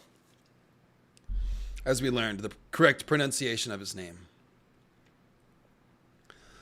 I don't think Quentyn's alive, but I think the case is much closer than I thought when you look at some interesting details that Preston notes. All right, I will try to find the time to check out. Is it a whole series or is it just one video? I can watch one video. I'm not watching a whole series about Quentyn's alive, but maybe I'll check out some of his arguments so I can better honor that possibility, which I am throwing shade on. Or dismissing, or however you want to say it. Okay, so yeah, there you go. Subscribe to Grey Waste Tim. It's an awesome YouTube channel. Tim, what are you working on? You got, you did, of course, if you haven't heard, he did an awesome video on House Lothston. Such an easy word to say, Lothston, of Harrenhal. Danelle Lawston, there's a cool Blood Raven theory in there. Melisandre parentage theory. That's pretty cool. What else are you working on, Tim? Yeah, I did. Well, I put out a short last night, but that's just because I had a joke that was too good to not do. Yes, I want to work on the next one, which will be a shot. Stagai and the River Ash as the artery to the Heart of Darkness. And then, of course, I am still working on Zothic Legend Cycle. And yeah, I got a number of ideas. It's just finding the time to do them. I'm in the same boat as Disputed Lands with, having an outside job, not being a full-time YouTuber. So I'm told that that's dope, by the way. And again, Grey Waste Tim, if you're not subscribed. So the Preston video is one. It's one video. Quentyn is alive. So if you want to watch it, Tim, I'll try to give it a watch and check out all the evidence. By the way, Preston, want to shout out his Fire and Blood series. He's does a series kind of like what we did, where he's reading Fire and Blood and commenting, going through, and it's really good. I really enjoy his Fire and Blood commentary and thought it was mostly pretty spot on. So he's also a subscriber to the Maesters Are Against the Dragons conspiracy, which I tend to think, we looked at all those passages in Fire and Blood, and it kind of looked pretty sus to me, Tim. Yeah, I think you remember those streams, right? Yeah. Yeah, it'd be interesting to see the counter. I don't know, because it's not just Barry's POV. It's Barry's there, Missandei's there, and then you still got Garrus and Well, so and the Archie. theory is that the bodies were switched on the scene. So, like, Quentyn did ride the dragon, and they threw a burnt body in there, and Martin just decided to cut off the POV before any of that happened. Or something. I think that's it. I don't know. Well, I'll check it out. And I'm being told that Preston is saying not necessarily that he's alive, but that Martin rides things open-endedly so that he could be alive if Martin wants him to be, which, okay. He is a gardener, but I don't know if I agree with that train of thought. Since, man, I'm such a fan of parallels and patterns and stuff, so Quinn's video today and noting the pattern of when POVs die, another POV character confirms it, and showing his notes on this one with Quentyn's death chapter immediately being followed by Barristan, and and the same thing happened for the other POV characters that died. I don't know. George, like we've talked about many times, like George loves his parallels and his patterns, and for that to happen 4 times already with other POV characters that have died, I don't see him changing it for Quentyn in any way. I think Barristan confirming it is following the same pattern as all the others. And I also think that people are saying, yeah, like the series needs to get wrapped up. Martin needs to kill off characters. Like that's what he needs to do. Oh, yeah. Yeah, Ario Otaz on the chopping block. Yeah. Barristan probably, because we're going to have Tyrion, Victarion, Barristan, and Dany all congregating in the same area. That's too many. So we definitely need fewer. Kill some people for sure. Yeah. Mm-hmm. Yeah. I can imagine you're George's editor, and George comes to you, he's like, so, I've decided that Quentyn isn't dead. It's like, oh, dude.